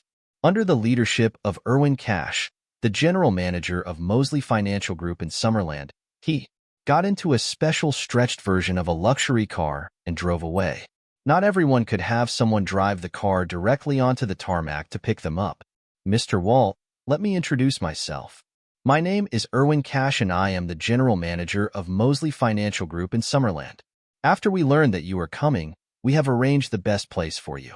Do you think we should go back to the company or your accommodation first? Erwin asked cautiously. Erwin was the general manager of Mosley Financial Group in Summerland and held a very high position. However, that was only to outsiders. This young man was the second-in-line heir of the Mosley family behind Mosley Financial Group. His status was a few levels higher than Erwin's. He was someone that should be looked up to by countless people. One word from this young man could decide his life or death. I am not in the mood to care about the nonsense in the company. I'm here to conquer that Summerland woman. Moreover, conquering her in Summerland will be more enjoyable than conquering her elsewhere, Walt said. It's her honor to be conquered by you, Mr. Walt. There are so many women in the world who are after you, Mr. Walt, but they can't get you. Who do you want to conquer, Mr. Walt? I'll get her for you right away, Erwin said while flattering Walt. You're not bad. I approve of you. Thank you, Mr. Walt. I will definitely take you as my only guide in the future, Erwin said excitedly. Do you know how East League Capital's position in Summerland is? Walt asked. East League Capitals? Erwin thought for a moment. There is indeed such a new emerging company. It was said that their valuation was nearly 10 trillion in just half a year. Furthermore, they had a strong background. Otherwise, it would be impossible for them to achieve this. Mainly, the boss information had been kept a mystery, so it was a little thought-provoking. East League Capitals is a newly formed company. From what I heard, they have a very strong background and the boss is a very mysterious person, Erwin answered. Their background is strong? How strong? Is it as strong as my family? Walt asked jokingly. He was not even bothered by East League Capitals. As the second-in-line heir to the Mosley family, he had such confidence. The Mosley family was one of the 5 major forces in the world. Although Summerland was also one of the 5 major forces, could a small capital company represent Summerland? Not to mention that Summerland was about to be met with disaster, and it was in a hopeless situation. Soon, it was going to be removed from the 5 major forces. Mr. Walt, you're hilarious. How many forces in the world can be compared with the Mosley family? It's just a small new company. Compared with the Mosley family, it's like an elephant and an ant. There is no comparison at all. It's good that you know. Is the woman you fancy from East League Capitals, Mr. Walt? Yes, she is Miss Pearl Warner, the general manager of East League Capitals, Walt said, looking like he was infatuated. Ever since he met Pearl at a high-end party, he had been utterly fascinated by her. Pearl suited his taste too much. Of course, there was also a reason why he changed his taste in women so quickly. There were countless women around him, and it was not easy for him to meet one who could move him. He thought he could take her down easily with his status. Unexpectedly, he was rejected by the other party 3 times. It was the first time he met a woman who dared to reject him after discovering his identity.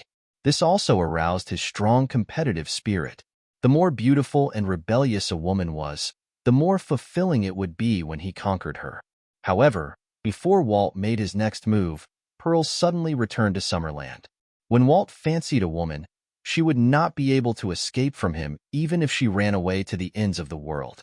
Thus, he also went to Summerland at once. Walt had no shortage of women, but as long as he was attracted to someone, she had to become his woman. No one could be the exception.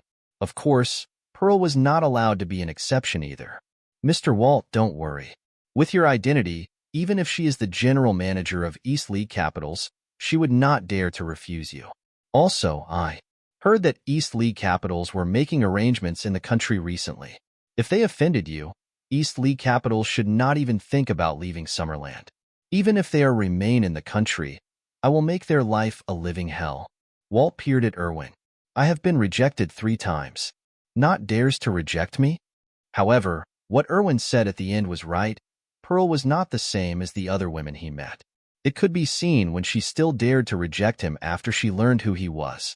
Which one of the other women was not jumping at the chance to curry favor with him?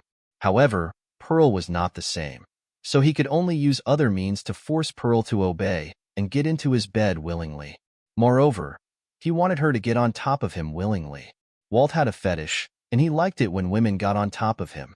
If he wanted that to happen, he needed the woman's permission, regardless of if they consented or not. Hence, he would never force it. If he merely wanted to dominate Pearl, how would she have the chance to come back to Summerland? Walt would have slept with her forcefully a long time ago. Since he had this fetish, he was slowly planning step by step to make Pearl come to him. This also gave Pearl a chance to escape back to Summerland. Of course, even if she escaped back to Summerland, she still could not escape his grip. However, he still needed to call Pearl to tell her he was in Summerland so that she could be prepared.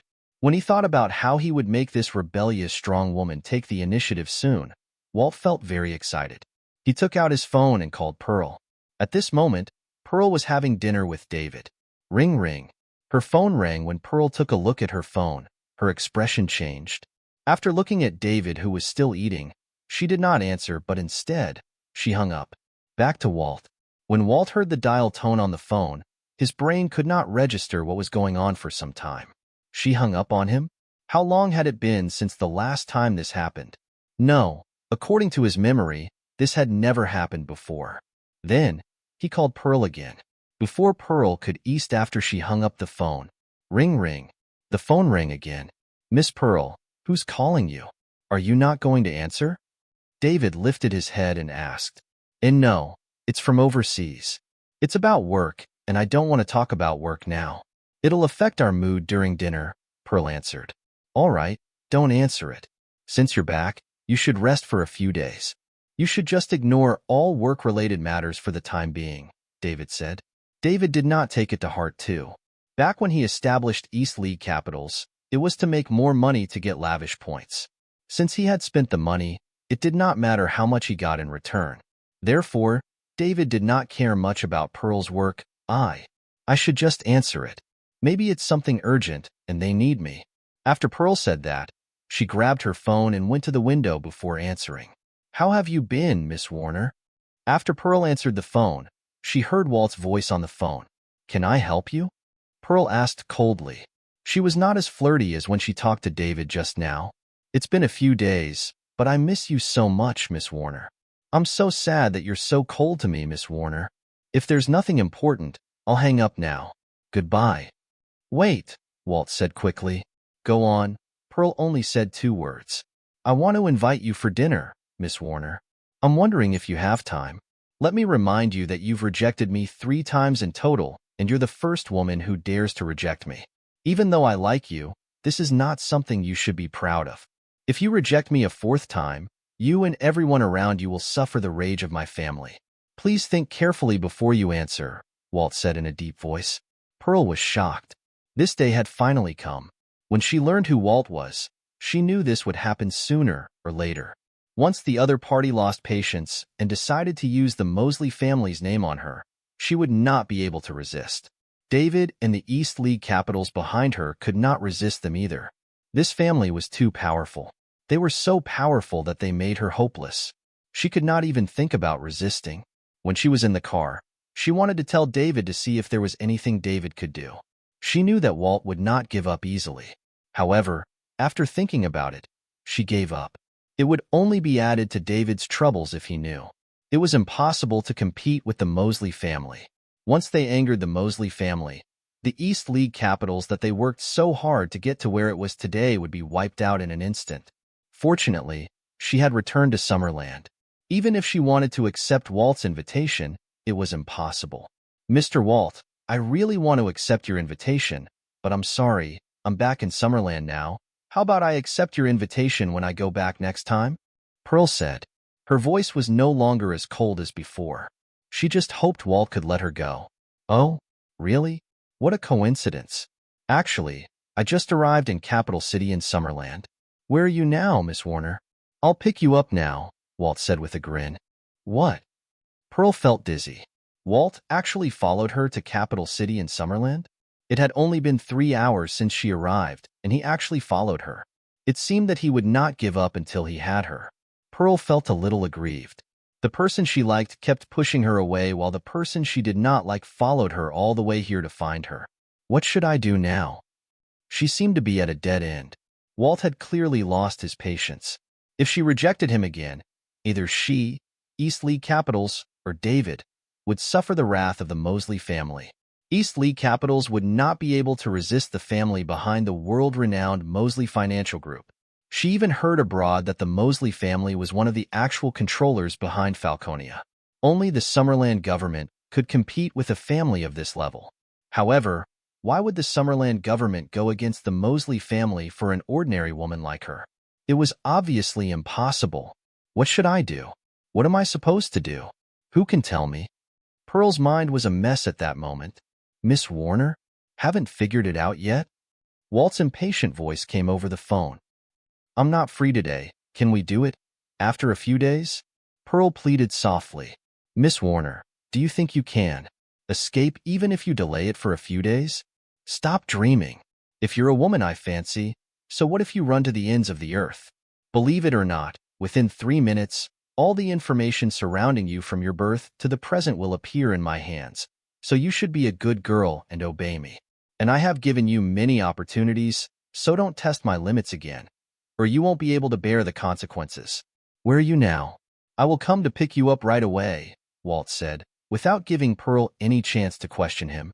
He did not intend to be gentle with Pearl when he came to Summerland this time. He immediately mentioned his family to put pressure on the other party so that she would get into his bed obediently. He had wasted enough time with Pearl. His time was invaluable. No, let's do it tomorrow. I can't do it today. I promise you. You can come to pick me up tomorrow, Pearl said, holding back tears. She knew she could not escape this time. Once Walt got serious, she had no way of saying no. Originally, she thought that he got rid of him after she came back to Summerland. However, she was too naive. Even Summerland would not easily offend a family of this level. Okay, then I'll give you another chance. I'll pick you up tomorrow. I hope you can dress nicely. Oh, and I prefer women who know how to take the initiative. If you make me happy, you'll get countless benefits. I won't disturb you today then, goodbye. Walt hung up the phone. Pearl held the phone and looked out the window in a trance. Although she was temporarily relieved, what should she do tomorrow? After calming down, Pearl decided in her heart and walked back to the dining table. Miss Pearl, what's wrong? You don't look so good, David asked. No, it's nothing. It's just that there are some mistakes related to work and I scolded them. It's been taken care of now, Pearl replied. I told you not to worry about work for the time being. Take a good rest for a few days and leave the matters abroad to others. Don't leave the country for a moment. Okay, I get it. The two continued to eat. Pearl had been eating with relish before she answered the phone, but now she had clearly lost her appetite. David could feel the change within Pearl. Things were definitely not as simple as she said. However, he did not probe. Pearl did not want to tell him, so it would be useless to ask too, as it would put her in a difficult position. After eating, David said after cleaning up, Miss Pearl, you must be tired. Rest early. I'll go first. When Pearl heard that David was leaving, she hurried over to stand in front of him and said, David, can you stay with me? Miss Pearl, is something wrong? Can you tell me? You've been a little bit off since you answered the phone, David asked as he looked into Pearl's eyes. Pearl's eyes flickered a little. No, it's nothing. I just want you to accompany me. All right then, David said helplessly. He knew something happened to Pearl. However, she refused to tell him, and he could not do anything about it. David chatted with Pearl for a while, but Pearl's mind was somewhere else. At the same time, David was indirectly asking what was on her mind. However, Pearl pretended like she did not hear him. When David felt that it was about time, he got ready to leave. At this moment, Pearl seemed to have made a huge decision. She stood up and said to David, David, I'm asking you for a favor, and you have to say yes. Miss Pearl, just tell me whatever's on your mind. You can tell me 10, let alone 1. Don't worry, I believe I can help you solve whatever it is, David said confidently. He thought Pearl was finally ready to tell him what was on her mind. Can you stay tonight? Pearl mustered up her courage and said, her face red. Huh. David was stunned at that moment. He never thought that Pearl would request this. He would solve all problems for Pearl, but not this. After Pearl said that, she ignored David's reaction and walked next to him. Then, she held him gently and said, Can you stay? Please. Miss Pearl, don't do this, David said while struggling. Why can't you accept me? Pearl asked with a sob. She had decided. She could not offend Walt for the sake of East League Capitals, David, and everyone around her. If not, no one could endure the wrath of the Mosley family. Since she could not reject him, she would give the most precious first time to the person she liked. At least she would not have any regrets this way. She knew she could not be with David in this lifetime because after tomorrow, her body would be dirty and she would not be worthy of David. If that was the case, she would give herself a wonderful night. At least, she would still have something to recall fondly in the future. When he noticed Pearl's craziness, David finally realized the seriousness of the matter. This girl has gone crazy. He hurriedly pushed Pearl away. Miss Pearl, calm down, David exclaimed. David, please promise me. I don't want you to be responsible. It's just tonight.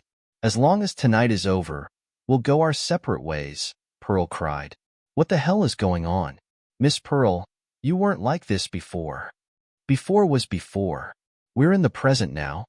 This is not fair to you. I don't care. We will go our separate ways after tonight. I don't need you to be responsible for me. But I can't do that. Why? Aren't all men like this? Why can't you be like them? After Pearl finished speaking, she started to kiss David all over his body.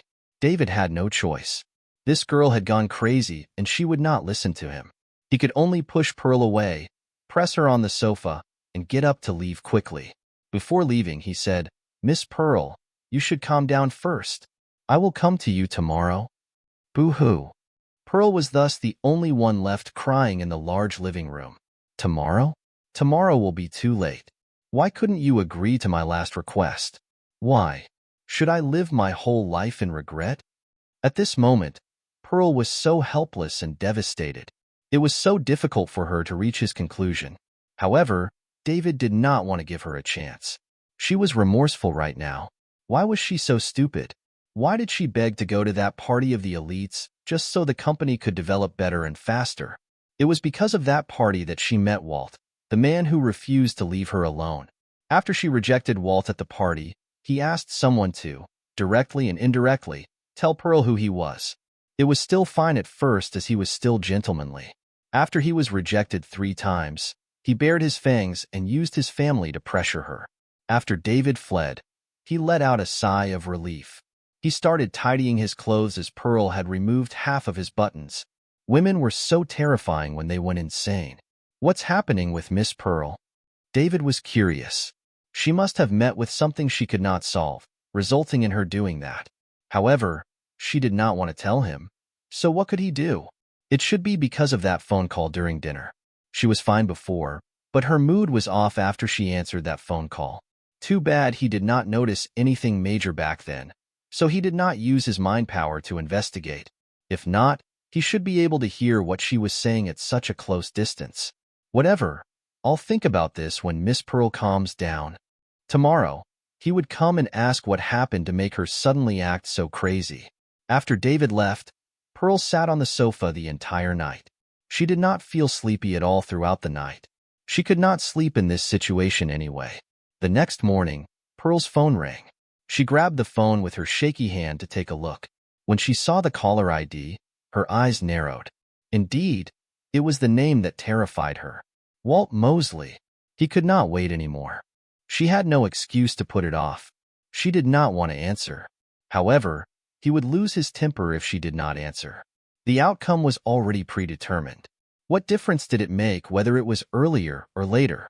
It was a pity that she could not get David to stay last night and give him what was most precious to her so that she could have something she could remember.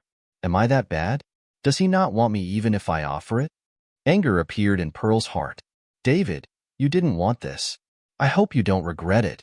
Pearl picked up the phone. Ms. Warner, how are the preparations going? Walt's excited voice came over the phone. I just woke up. Let me get dressed and call you later, Pearl replied coldly. Good. I'll wait for you, Ms. Warner, but I hope you'll hurry up. My patience is limited. She hung up on Walt. Pearl got up, went to her suitcase, took out her makeup, and entered the bedroom. She sat in front of the mirror and started applying makeup, since she had no choice. She could not give Walt any opportunity to give her a hard time. She was told to dress up. If she showed up like this, she would piss Walt off. It would do more harm than good. An hour later, Pearl got up and looked at herself in the mirror. Not bad. Her figure and face were top-notch. Unfortunately, she would be owned by someone she did not like after today. She got out of the bedroom and got changed. Pearl took out her phone, found Walt's number, and dialed it. "Ms. Warner, are you ready? Where do I go?" "Starry Night Hotel's Luxury Suite 1. Hurry up. I can't wait." Pearl paused. "Didn't you invite me to dinner?" Pearl asked. "Dinner? I invited you to dinner last night, but today is different. Let's get straight to business. I can't wait. Or do you not know what I mean? Do I need to be clear? I want to sleep with you. Do you get it now?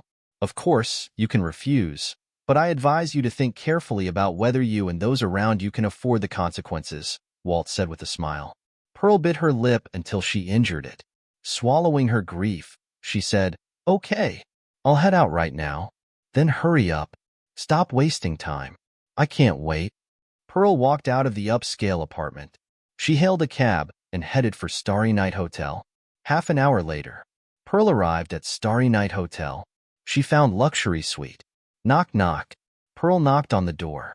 The door opened quickly, revealing Walt's charming face. "Haha, Ms. Warner, you're finally here. I've been waiting so long." Walt leaned to one side to let Pearl in. Pearl entered the room but did not speak. "Ms. Warner, would you like a drink first? Otherwise, I'm afraid you won't be able to relax later," Walt said with a smile. From his years of experience with women, Pearl was definitely a virgin. It was one of the reasons he went after her. Walt was no ordinary man. He did not want to sleep with women that other men had touched.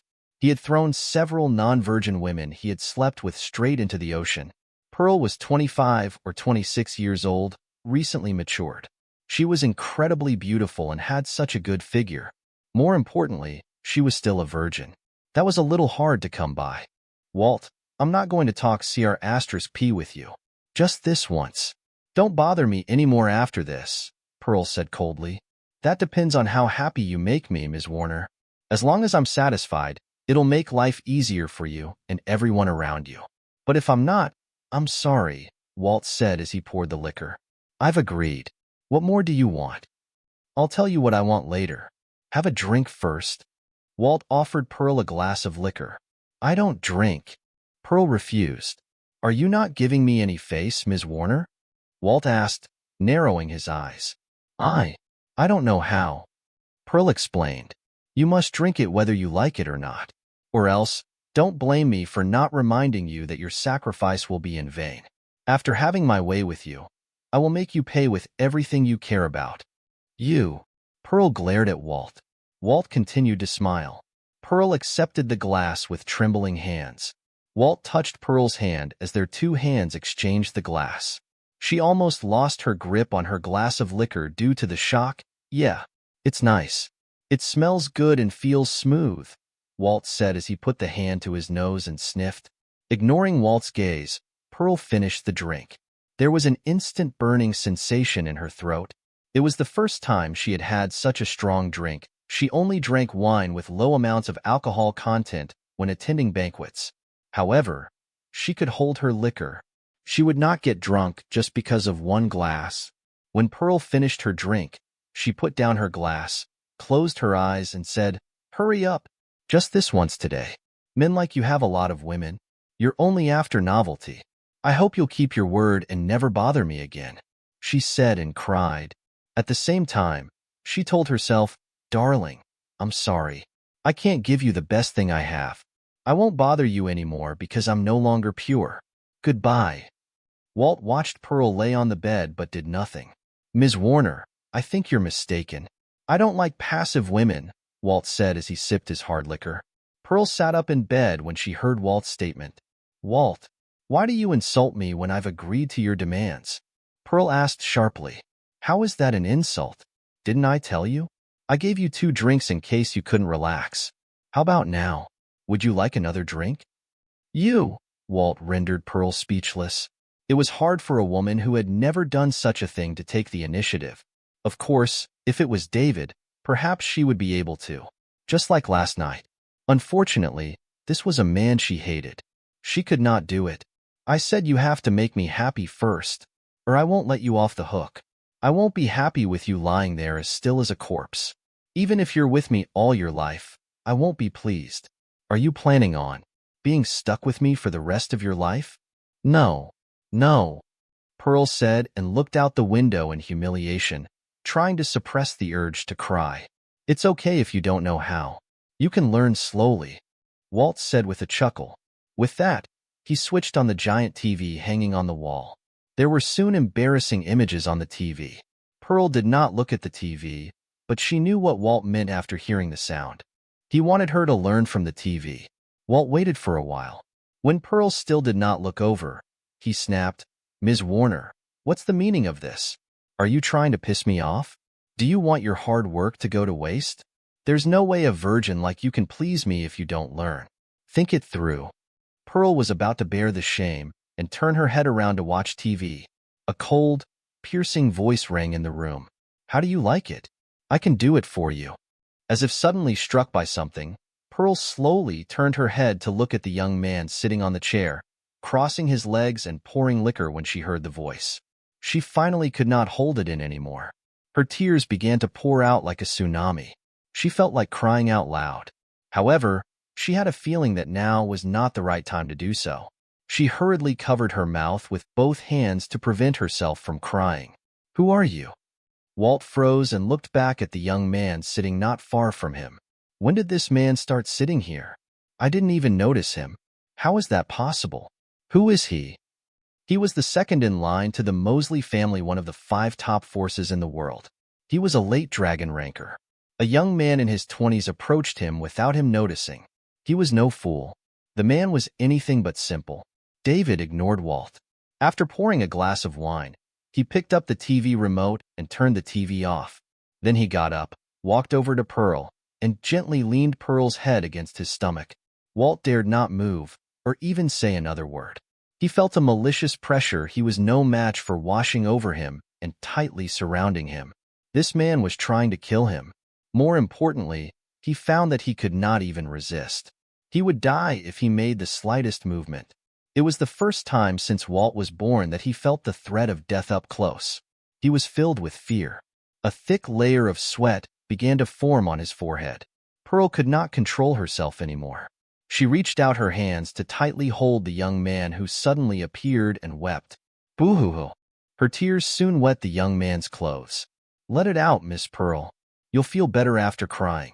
Don't bear everything by yourself, the young man said as he patted Pearl on the back. Pearl cried even louder. She needed to let off all the stress she had suffered. Ever since she met Walt abroad, not a day had gone by that she was not depressed. The Mosley family was too influential and strong. She could not find a way to fight them. She also thought David could not fight them. It was why she did not tell him about it. However, now that David knew, she would not have to hide it anymore. She just wanted to blow off some steam right now. The young man who appeared suddenly was David, of course. He did not leave after sensing something was wrong with Pearl last night. Instead, he spent the night opposite Pearl on the same floor. He bought 2 adjacent units in the apartment block, one for Pearl and one for himself. Of course, there was no way he would leave even if he did not own any units there. Pearl was clearly in serious trouble. He could not just leave. What if something went wrong? This woman was no less important to him than Celia. He even felt they were equally important. Therefore, he focused his mind power on Pearl all night. Since Pearl said nothing, he would not be able to force her, so he could only use this method. When David spotted Pearl leaving the house in the morning, he quickly followed her. However, after leaving the apartment block, he went to get his car, and Pearl had left in a taxi. David did not know which way Pearl went, so he could only turn to the intelligence department for help. It took extensive surveillance to determine the direction of the vehicle Pearl had gone in. David followed after them. It led to a slight time difference between the two. Pearl had arrived at Starry Night Hotel a while before David. David was comforting Pearl. He was relieved as a cold sweat broke out on his back. Although the time difference was short, just over 10 minutes, they could have done many things if Walt was impatient. Pearl might even have been raped. David thought about the possibility. He thought that not only Pearl would go mad, but he might also go mad if such a thing did happen. He would not be able to take it. Luckily, he made it in time. Walt pretty much figured out their relationship when he saw Pearl holding David and crying. David consoled Pearl, and his murderous intent faded away for the time being. Without the murderous intent, Walt quietly took out his cell phone and dialed a number. He knew he was unlikely to be a match for the young man. He could only ask for help. Luckily, he brought 2 half-step God-rank masters with him when he came to Summerland. The mysterious country was quite dangerous. A random young man had terrifying powers. David noticed Walt's action, but he did not stop him as he continued to console Pearl. 2 middle-aged men soon appeared in the room. They each stood next to Walt. Their job was to protect Walt. They would show up as soon as they got the news. Besides, they lived right next door. It was just that David showed up so quietly that they did not even notice. They heard Pearl's cries, but they thought Mr. Walt was having fun. Mr. Walt. The 2 half-step God-rankers shouted in unison. With 2 half-step God-rankers by his side, Walt felt much more confident. Who are you? How dare you spoil my fun? Do you know who I am? Can you bear the consequences? Walt asked. David ignored Walt. He continued patting Pearl on the back. Walt was angry to see that he was ignored. However, he did nothing. The malicious pressure David gave him had just traumatized him. In his opinion, it was not safe as he only had 2 half-step God-rankers. Who knew if the young man had brought anyone else? He was in Summerland after all, not his own country. It was better to be cautious. Pearl had almost finished venting by now. She stopped crying. She let go of David and looked up at him. David looked down and gave Pearl a warm smile. Duh, David, it's not what you think. Walt didn't force me. I did it voluntarily, stammered Pearl. She did not want David to make an enemy of the Mosley family. She did not know David's background, but she thought David was no match for the Mosley family no matter what his background was. David smiled and shook his head. He gently wiped the tears from Pearl's face.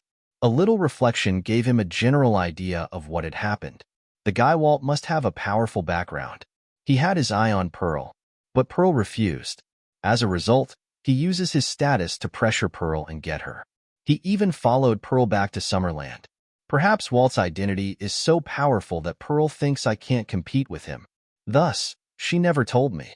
She chose to bear it silently instead. She wanted to sacrifice herself to protect me. This led to the chaotic incident last night. She knew she could not hide, so she wanted to give me her virginity. Then, she'd sacrifice herself to solve this issue. How simple and very cliché, but that's what happened. David, thank you for coming, but you'd better go. I like Walt and want to be with him, Pearl said, fighting back the pain in her heart. She was afraid that David would start a feud with the Mosley family to avenge her. He had no chance of winning at all. Miss Pearl, you're really a bad liar. If you liked Walt, would you hold me and cry for so long? David said with a smile. Pearl immediately tried to push David away. However, David stopped her. Don't worry, Miss Pearl. Leave it all to me. Okay, believe me. When have I ever let you down? David leaned over and whispered in Pearl's ear. No, no, no. It's different this time, David. You're no match for him. They're a powerful family. They really are. Hurry and leave. Leave me alone. He promised to spare everyone around me if I made him happy, Pearl said as she shook her head and cried. David suddenly found himself to be a failure. He was an unparalleled peak God-ranker master. However, he had to be protected by the woman around him. He knew it was due to his character. He was always thinking about stability. He was always trying to keep a low profile. He did not want to show his strength until he was invincible. It caused people around him to have no idea how strong he was. If Pearl knew a little about himself, the events today would never have happened. He almost caused himself to regret it for the rest of his life. Therefore, David figured he should start showing some fangs today. I should show the power befitting of a peak God-rank master. I should stop being such a scaredy cat. Who else did he need to be afraid of? No. Peak God rank is the strongest in the world, and I'm a peak God ranker. Why should I be afraid? David used his hands to gently hold Pearl's head, which was shaking from side to side. He wiped the tears from her face, leaned over to kiss her on the forehead softly, and said gently, "Miss Pearl, don't be afraid. Trust me, everything will be fine with me here. No one in this world can force you to do things you don't want to. No one." Pearl was stunned. This was the first time David had taken the initiative to kiss her. She felt so happy at this moment. Furthermore, David's words seemed to have magic power as they gradually calmed her extremely nervous heart. She had so many things to say to him, but in the end, she only said one sentence. "Okay, I believe in you."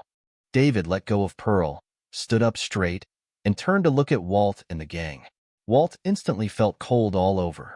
The feeling of looking at death in the face he felt just now once again reappeared. Even the two people who were halfway to God rank behind him felt that something was wrong. David had not shown his strength yet.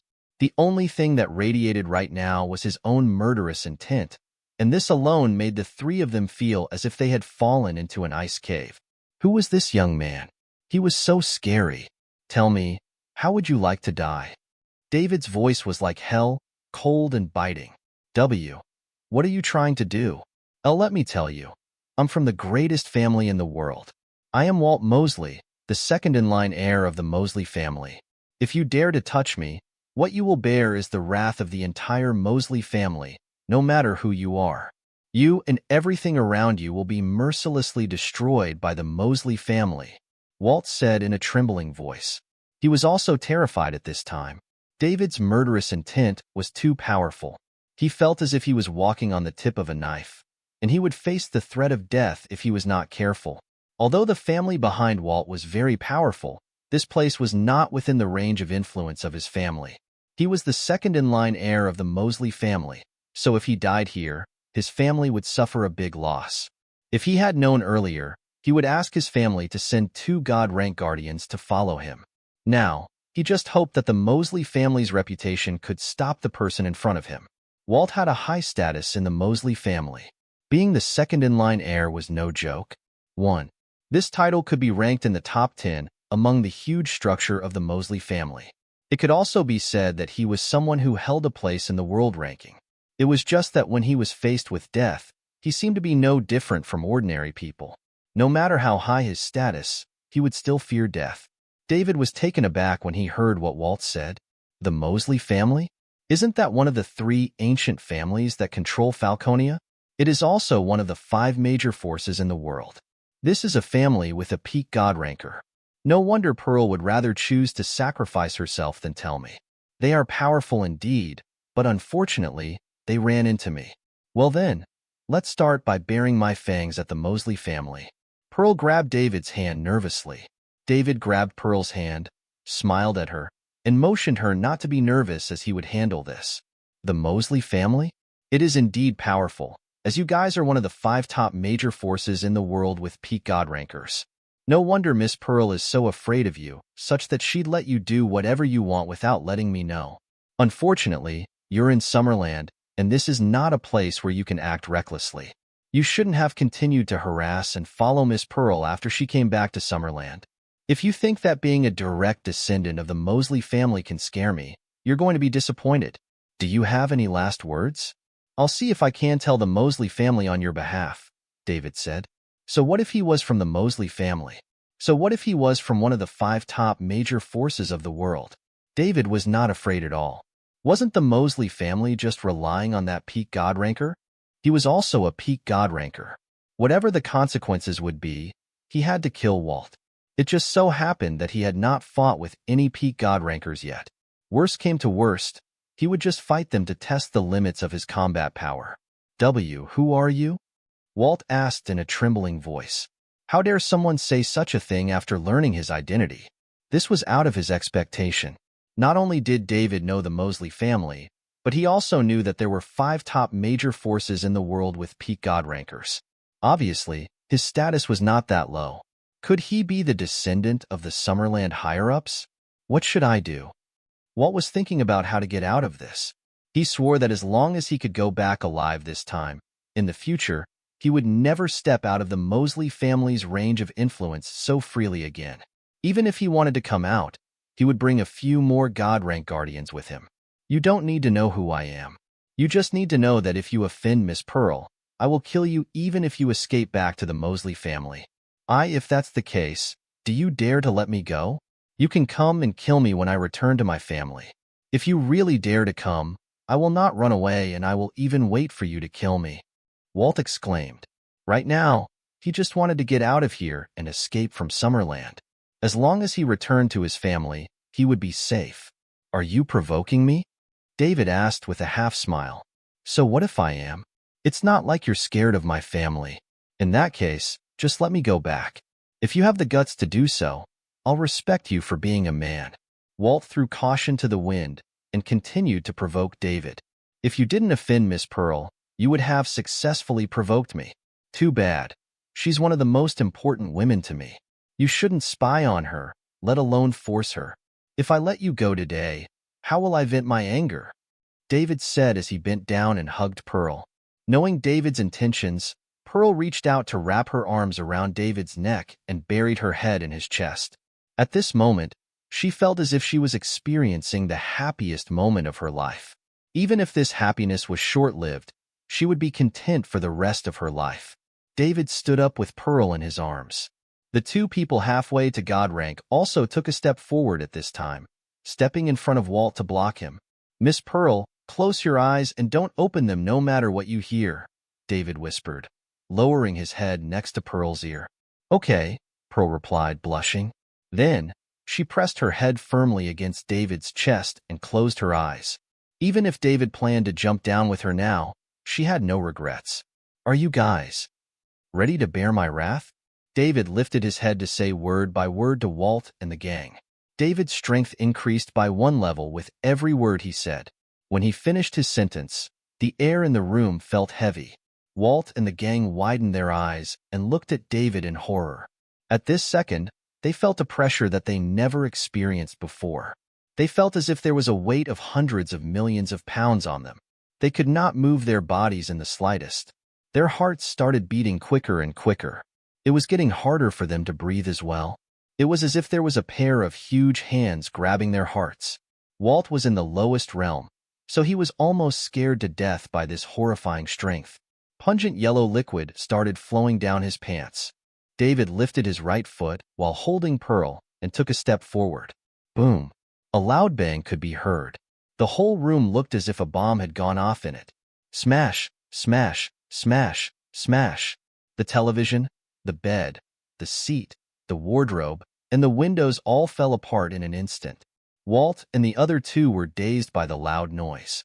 Before they could react, their bodies had been knocked backward by the huge impact until they hit the wall. Splurt.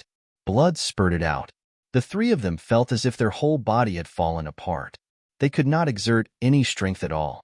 Pearl closed her eyes tightly as she leaned against David's chest. She heard the sound, but she still did not open her eyes. It was because David just told her not to open them no matter what she heard. David walked slowly to Walt with Pearl in his arms. At this point, the three of them were lying on the ground and could not speak. There were multiple fractures all over their bodies. Their internal organs were injured by the shock, and there was also countless trauma to their bodies. Pain swept through their bodies, but they were still conscious. Thus, they could only let out some faint moans. Do you know why I didn't kill you right away? It's not because I'm afraid of the Mosley family behind you, but that it'd be too easy for you to die like this. I'll invite you to watch a big show soon. Live well. After David finished speaking, he took Pearl and left the room. When he walked into the corridor, the Aftermath team was already waiting outside. These people were chosen from the Special Task Force in Falcon. Their job was to deal with the aftermath of the Discipline team. They were not strong enough to be frontliners, so they could only deal with the Aftermath captain. One of the staff from the Aftermath department of the Discipline team called out, "Respectfully, bring the three people inside the room back. Remember, don't let them die," David said. Yes. David left with Pearl in his arms. As the most high-end hotel in Capital City, such a loud noise suddenly sounding from the Starry Night Hotel was a shock. Hence, the manager quickly brought the security team over to take a look. However, they were stopped outside by the people from the Discipline team. Who are you? What are you doing? I'm the manager here. If you continue to get in my way, don't blame me for being rude, the manager said angrily to the discipline team. The loud noise came from the most high-end area of the hotel. None of the people staying here were easy-mannered, especially the one who checked into Luxury Suite 1 yesterday. The manager of Mosley Financial Group in Summerland personally came over and booked the room. That was Mosley Financial Group, the world's top consortium. More than a dozen security personnel behind the manager immediately took out electric batons and got into fighting stances. However, the staff of the discipline team did not take them seriously. The Summerland discipline team is carrying out business. All unrelated persons, please leave, otherwise, you will be dealt with seriously. What's Summerland discipline team? I've never heard of it before. Get out of the way or I will not be held responsible for hurting you, the manager insisted. He genuinely had not heard of the Summerland discipline team. However, since he could be the manager of this place, he was pretty smart. Until now, these people had not looked him in the eye at all, so they were definitely not to be messed with otherwise. He would have ordered the security team behind him to take action by now. If there was not a very important guest living in this area, he would not want to get himself involved in this mess. If you haven't heard of us, it only means you're not qualified. Call your boss and see if he dares to talk to us like this. The manager did not dare to try to be brave this time. Hence, he hastily took out his cell phone and called the boss of the hotel. Mark, what is it? A middle-aged man's voice came through the phone. Hello, Mr. Inez. There's something I'd like to report to you, Mark said respectfully. What is it? There was a loud noise in the VIP area of the hotel. I was about to bring someone to check it out, but I was stopped outside, Mark said. Huh? Who's so daring? How dare they behave atrociously in my hotel? Mr. Inez seemed to be interested.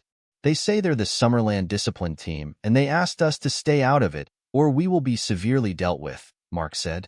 What? Mr. Inez exclaimed in surprise. Say that again. Who are they? The Summerland discipline team, Mark carefully repeated. Are you sure? Mr. Inez asked again. Yes, I'm sure, Mark answered positively. Leave them be. No, cooperate with them with whatever they need as best as you can. I'll be right over. Don't offend them. Mr. Inez quickly hung up the phone after he said that, leaving a confused Mark behind. Even his boss was so scared. Who was the Summerland discipline team? No wonder they never once looked him in the eye. Luckily, he was smart and did not go over the line and start a conflict with them. Otherwise, he would be done for. He would not even know how he died. While Mark was about to go over to curry favor with them, he saw a young man walking out whilst carrying a woman. Mark walked over. He wanted to ask what was going on when the two walked over. As David walked out with Pearl, he passed by the aftermath team from the discipline team. Then, a few of the members bowed and said respectfully, Captain, you've worked hard. I'll leave the rest to you, David answered. This is what we should do. David continued walking, leaving behind a stunned Mark. This young man in his early 20s is the captain? Mark felt as if his worldview had been turned upside down. He thought after he became the manager of Starry Night Hotel, he could be said to have stepped into the upper-class circle of Capital City in the end. He realized he still had a long way to go. At least, he had never heard of a team like the Summerland discipline team. If they could make his boss so nervous, then they were definitely very prestigious. Furthermore, a young man in his early 20s was the captain of such a powerful team. David sent Pearl back to her place and asked her to rest well. Then, he drove straight to Mason's residence. After going through several barriers, he arrived at the familiar courtyard. David got out of the car and walked in after pushing the door open. David, you're here. Mason was watching the news of Summerland at this hour in the courtyard. Old Master Stefani, I want to know about the Mosley family. Can you tell me more about them? David said, getting straight to the topic. Why do you suddenly want to know about them? What happened? Mason asked curiously. He knew David would not be concerned about this for no reason. It's nothing. I had some conflict with the people from the Mosley family, so I want to find out more about them, David explained. You had a conflict with the people from the Mosley family? Was it serious? It's fine. I can take care of it. It was just one of the hedonistic descendants. Since you can take care of it, I won't get involved. You've grown, and you can assume personal responsibility. Let me tell you about this family. After leaving Mason's residence, David reflected on what he had learned about the Mosley family from Mason. This family was old and powerful. In addition to a peak God ranker, there were also 3 late God rankers in that family. Not only that, but they also controlled numerous small and medium-sized countries every year. A steady stream of resources was sent to the Mosley family from all over the world. The Mosley Financial Group was one of the world's top consortiums with inexhaustible wealth. Although the Mosley family was not the strongest among the 5 top major forces in the world, it was scary enough. David measured the gap between himself and the Mosley family. Aside from having peak God rankers on both sides, the other factors were basically worlds apart. What should I do? David was thinking this time. He had defeated the second-in-line heir of the Mosley family. Judging from the strength of the Mosley family, they would never give up. Not only would the other party not give up, but he himself would not forgive the Mosley family so easily. Sooner or later, the 2 sides would collide. Hence, he had to be fully prepared. David went back to where Pearl was staying. He quietly entered the room and glanced at Pearl. When he saw that she was sound asleep, he figured she had to be exhausted since she did not sleep for the entire night last night. Therefore, he walked out of the room and started busying himself in the kitchen. At this moment, his phone rang. David grabbed the phone to take a look and noticed it was from Julia. "Hello, Jules," David said after answering. "David, are the 3 people we caught this morning from the Mosley family?" Julia asked. "Yeah," David answered. "What do you want to do with them?" "Don't kill them yet. I need them for something.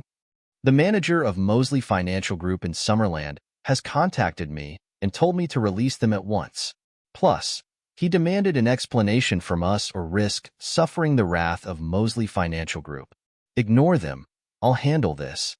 If this person can make the manager of Mosley Financial Group in Summerland so nervous, he must not be anyone simple. Indeed, he is the second-in-line heir of the Mosley family. His name is Walt Mosley. It is definitely not easy to be the second-in-line heir in this generation. Julia was silent for a while and said, "David, no matter what you do, I will fully support you, but you have to be careful. Don't put yourself in danger. The Mosley family is terrifyingly powerful. If you can't handle this, just tell my great-grandpa." "I know, thank you, Jules. But don't tell old Master Stefani for now.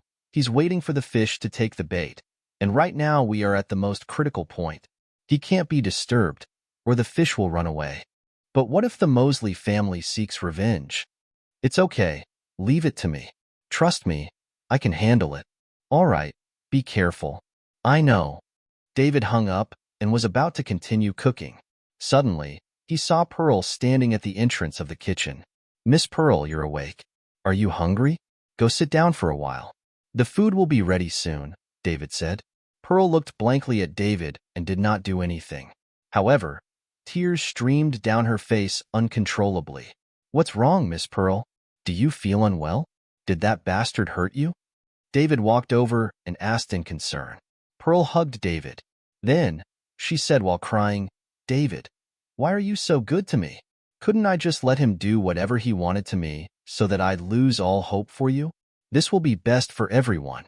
Why do you have to shoulder such a heavy burden and offend such a powerful enemy just so you could save me? What should I do now? Why should I stay alive if I don't have you?" "Miss Pearl," when David was about to say something, Pearl interrupted him. "Don't speak. Kiss me." "Huh." The moment David made a noise, Pearl pressed her lips against him. 10 minutes later, the two finally parted. "Miss Pearl, you should go rest. The food will be ready soon," David said. "No, let me help you," Pearl answered, her face red. The two were busy making food in the kitchen together. Soon, a table of sumptuous dishes was prepared. "David, will the Mosley family seek revenge after we offended them? I learned that their family is terrifying when I was abroad. It's all my fault. I wish I didn't go to that party at that time so that I wouldn't meet that scumbag Walt," Pearl said reproachfully as she ate. "It's all right, Miss Peel. In fact, I'm also very powerful now, and I'm not afraid of them at all," David said with a smile. "Really?" "Of course. If you don't believe me, just wait and see. I'll give you a surprise soon." "Okay, I believe you." At night, David still did not live with Pearl, but instead he lived opposite Pearl. Although he saw desire in Pearl's eyes, he could not do that just yet. As he sat on the bed, David was a little excited when he saw his lavish points that had just broken 10,000. If he could upgrade his mind power to God level, then he would be more confident fighting against the Mosley family by himself. His biggest weakness now was his lack of combat experience.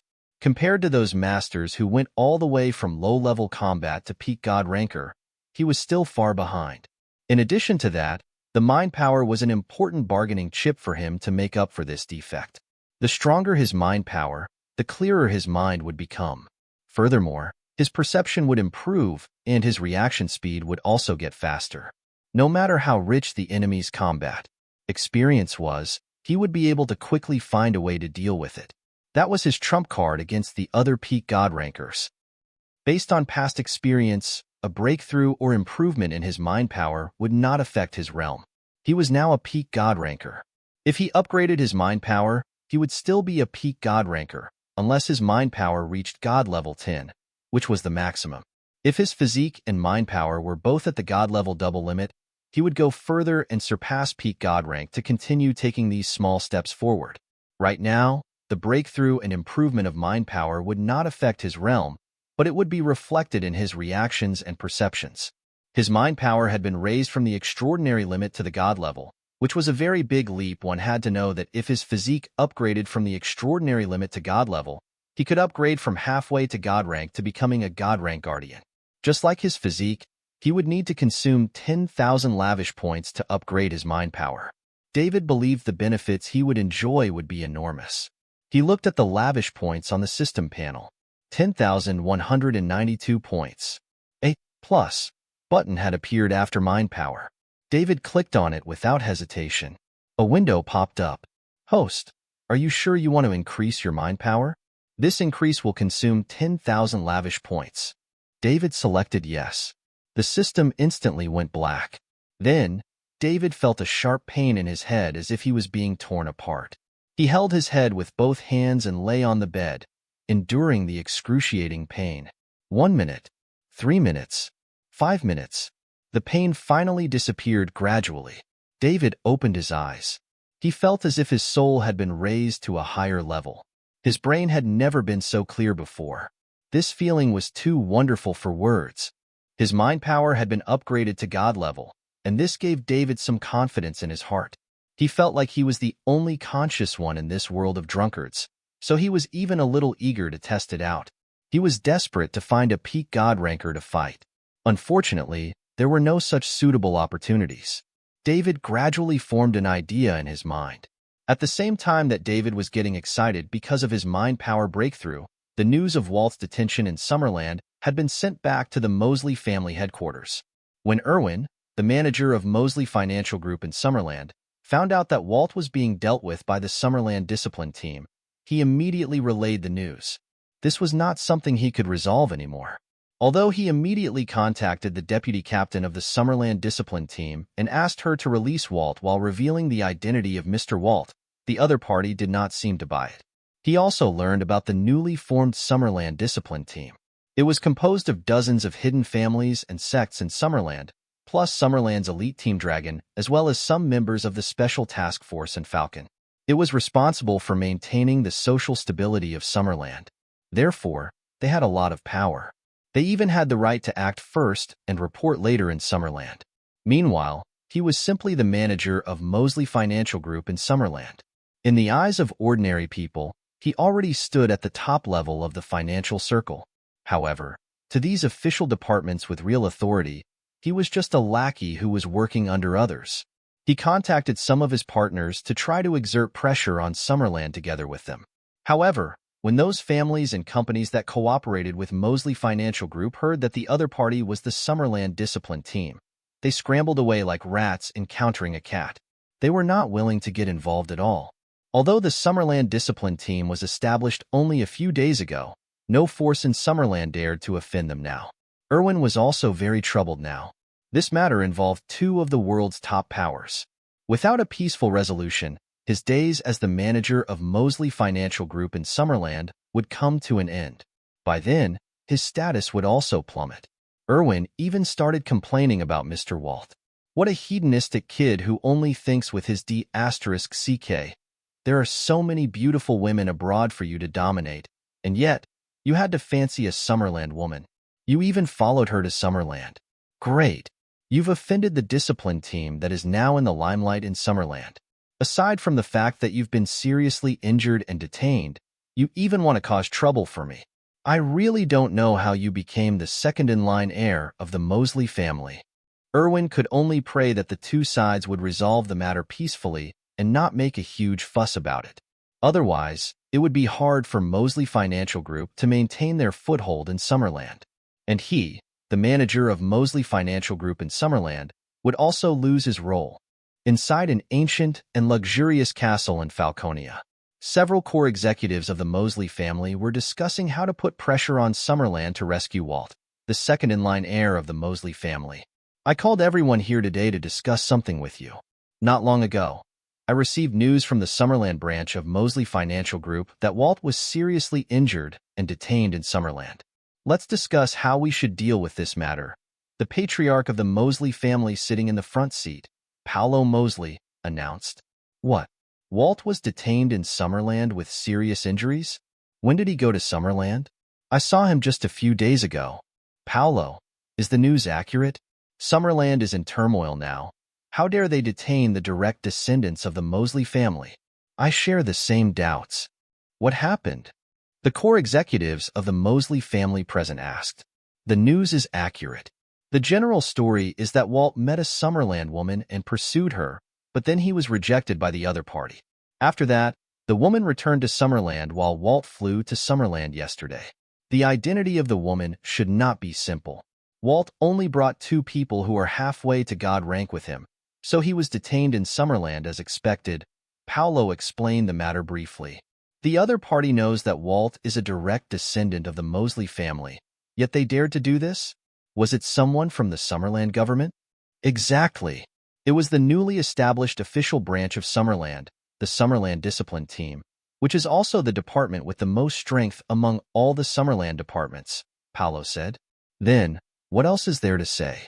Send a message directly to Summerland in the name of the Mosley family and ask them what they want. Do they want to fight with the Mosley family? We're already kind enough not to bother them during this special period, yet they dare to come to offend us? They really don't know what's good for them, said another late God-ranker from the Mosley family. I agree. I agree. I agree. The others said. Bear, tell us what you think. Paolo looked at a young man in his 30s and asked. This young man was the first-in-line heir of the Mosley family, Bear Mosley. He was also Walt's cousin. Yes, Grandpa, Bear stood up and answered respectfully.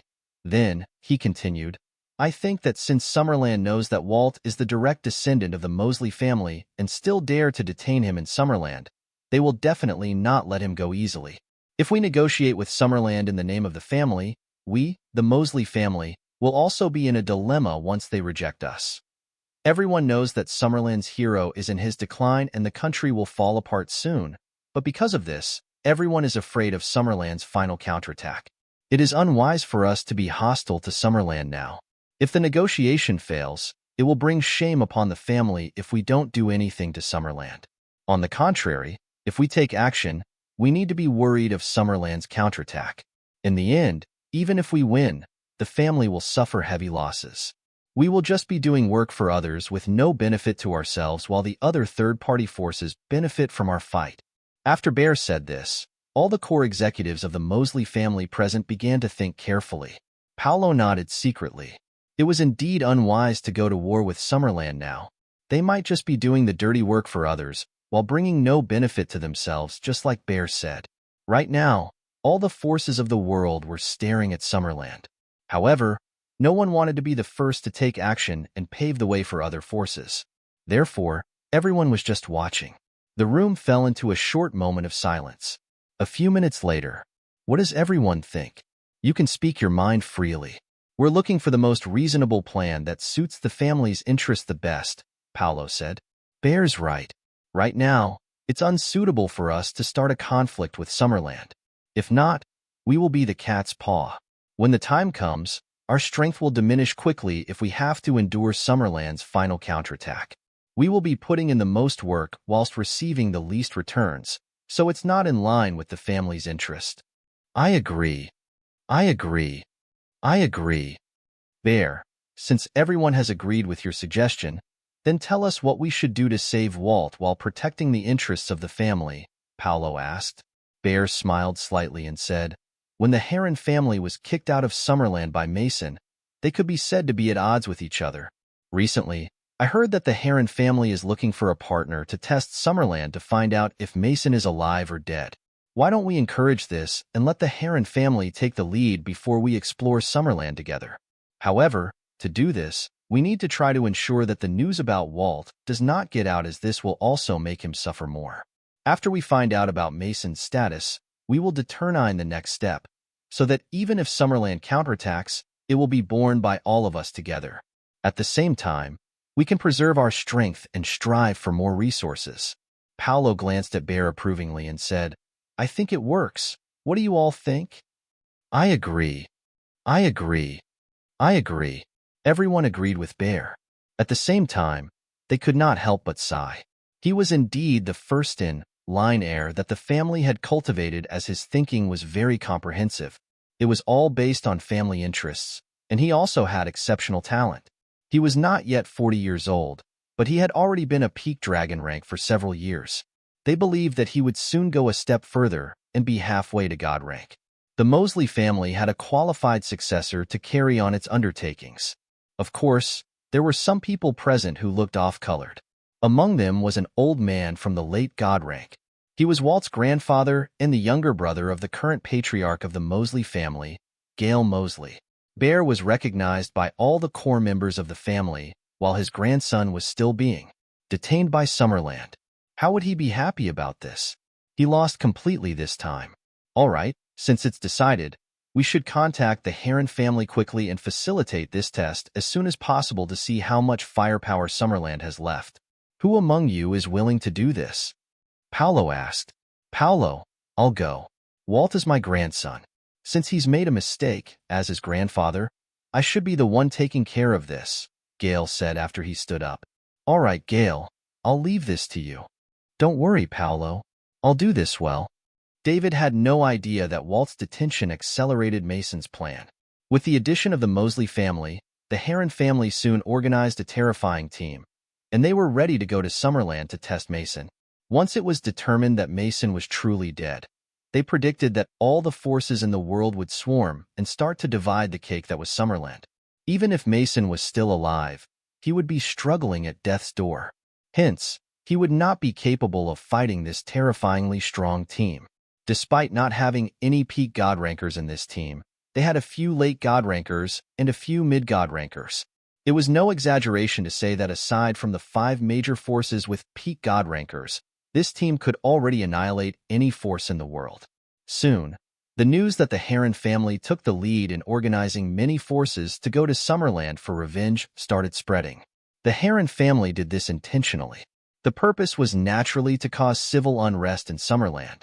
Otherwise, they could have gone directly into Summerland, but they did not.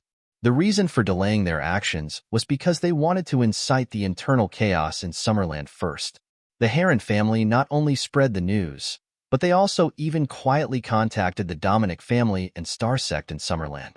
They asked the two to take the lead and disrupt the social stability of Summerland first. Then, the Heron family also told them that Summerland had no time for them now. This was because the Heron family had already organized a terrifying team, and they were ready to set off at any time. Once the news came out, it immediately caused turmoil in Summerland. A lot of rumors began surfacing that claimed that Mason was dead, and now the Heron family was leading the attack of many strong masters. How would Summerland hold up? For a time, there was chaos all over the country. The probability of martial artists committing crimes increased exponentially. Fortunately, David had already dispatched the discipline team and temporarily stabilized the situation. However, this was only a temporary solution. If he could not stop the team led by the Heron family, Summerland, a mighty country that had stood tall for so many years, would soon be devoured. countless resources would be robbed and occupied by various forces in the world. Instead of letting foreign forces take it away, it would be better to let your own people share most of the resources.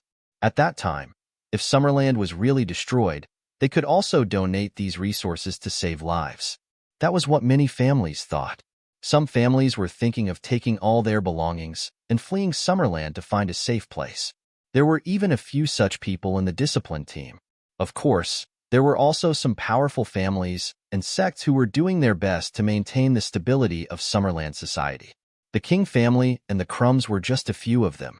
They continued to send out people to join the discipline team as temporary members to contribute to Summerland. David was very pleased with these forces. After this event was over, they would discuss the merits and deeds.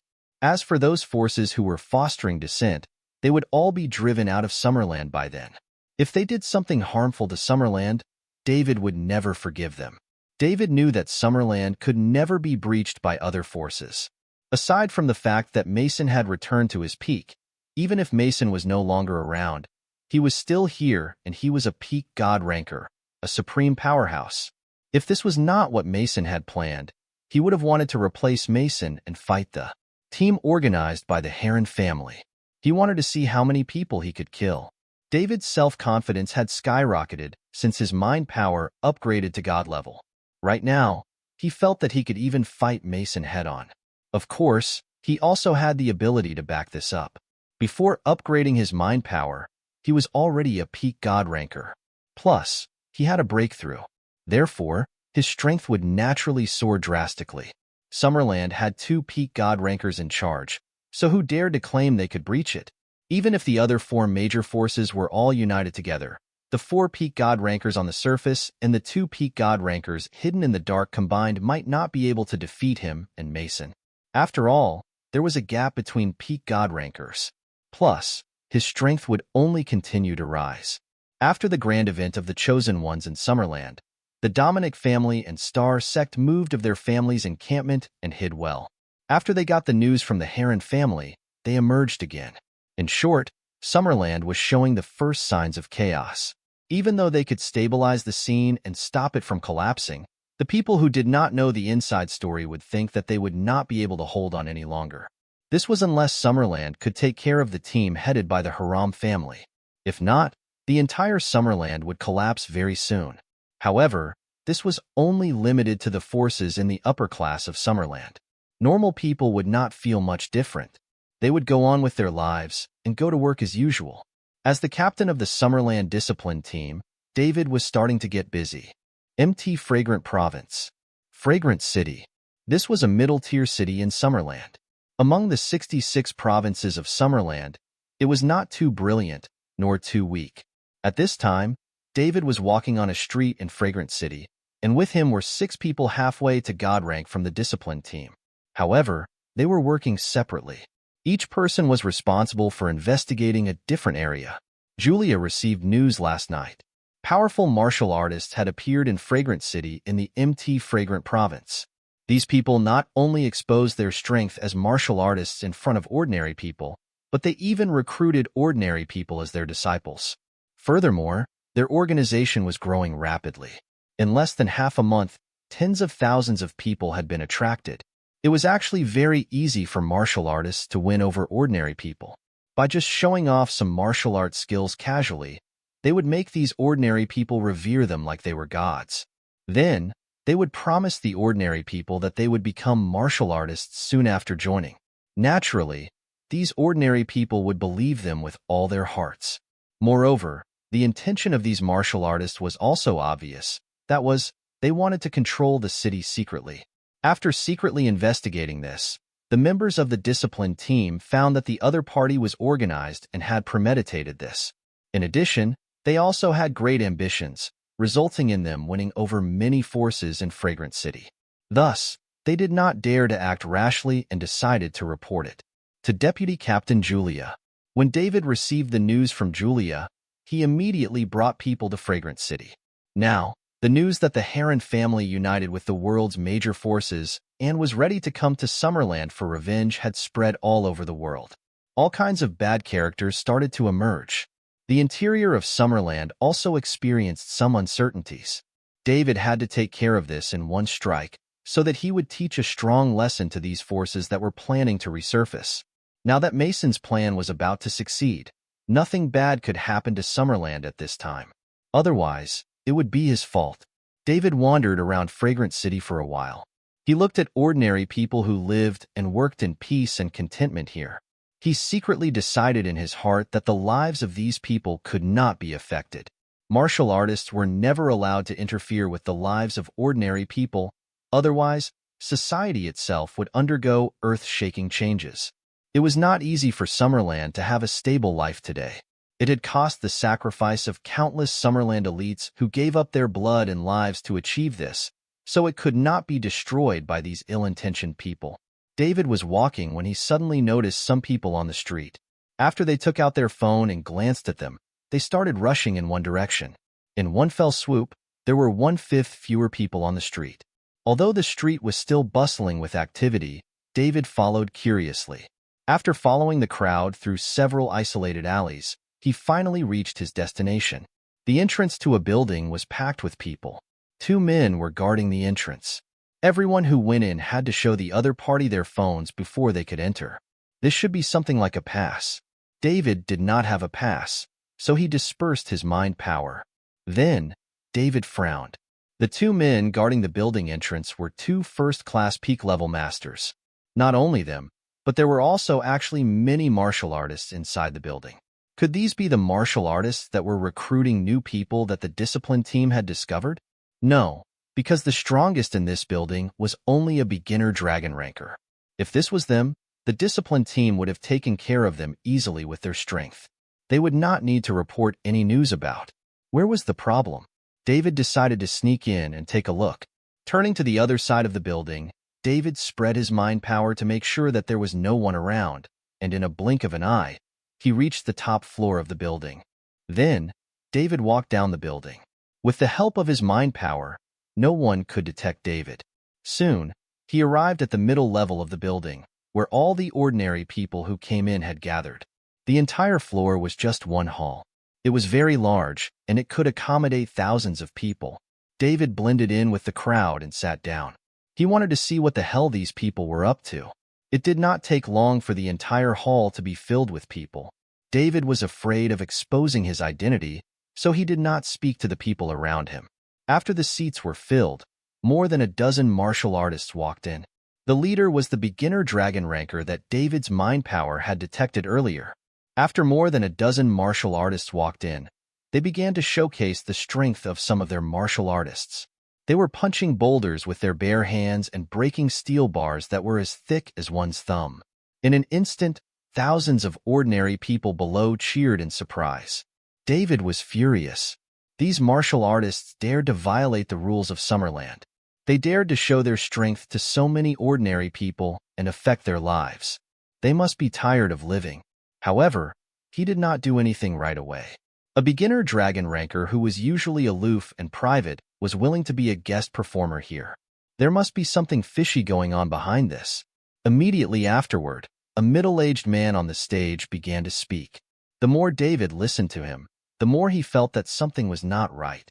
He was clearly brainwashing everyone. Anyone who joined them could have a powerful body. Not only would they never get sick and be invulnerable, but their lives would also be extended so they could live longer. David looked at the people around him with longing looks on their faces, and he felt that things were getting serious. If a person wanted to become a martial artist, talent was the most important thing. In addition to that, they needed to begin systematic practice from a young age. Once they were 18 years old, they would never be able to achieve anything even if they practiced martial arts. Of course, he was an exception as he found the hack to this. These martial artists were simply deceiving ordinary people. Looking at the longing looks on the faces of ordinary people in their 20s, 30s, 40s, and even 50s, it was very likely that they would give up their existing happy life and invest in this until they went bankrupt. They were shaking the very foundations of Summerland. He should punish this idea. David wanted to rush over and slap these people to death at this moment. Still, he held back because they were just small fry. It was easy to destroy them here, but he would definitely alarm others if he did so. Also, this was only a place where they would recruit new people, while those who joined would be sent to the headquarters for concentrated cultivation. After thinking about it, David decided to meet the cabinet minister of MT Fragrant Province first. In Fragrant City, martial artists had begun to blatantly recruit ordinary people. Is the cabinet minister of MT Fragrant Province a coward? Does he still want his F***king job? David was very angry now. If these people were allowed to continue developing, it would soon spread to the whole country. The foundations of the whole of Summerland would be shaken. David came out of the building, feeling a little upset. If the Heron family did not act for another month, there might really be some disturbance with Summerland's social fabric. Summerland was too big. There were 66 major provinces and numerous large, medium, and small cities. It was impossible to have so many people stationed everywhere. Even if he was powerful, he still could not be in two places at once. Moreover, it was too easy for martial artists to recruit ordinary people. The temptation to be immune to all diseases and to live a long life was too great. Although those were all scams, ordinary people did not know it. They only believed what they could see. David now only hoped that the Heron family would act as soon as possible. As soon as the news about Mason returning to his prime came out, no one would dare to have any thoughts about Summerland anymore. Summerland's internal worries would also be easily resolved. While David was going to find the cabinet minister of MT Fragrant Province, the phone in his pocket rang thus. He grabbed his phone and checked it. It was Benedict. Was there a situation? David quickly answered the phone. Captain, there's a situation in the Southern District. Benedict's voice came through the phone. Notify others and send me the location, David said directly. All right. David looked at the location on the phone, determined the direction, and quickly went to the destination. Southern District of Fragrant City. Thousands of people were gathered at a large plaza. Benedict was also hiding among the thousands of people here. He found that there were even families of 4 or 5 here. There were also children down to the age of 10 and old people in their 60s and 705. They were all participating in this. An old man was on the platform in the middle, teaching thousands of people to do various moves. Well, it looked similar to radio calisthenics. The old man claimed that if they were consistent with doing these moves, they could become martial artists. Furthermore, the advantage of being a martial artist was that they would be immune to all diseases and untouchable, and it could even prolong their life. Benedict knew right away that these people were liars.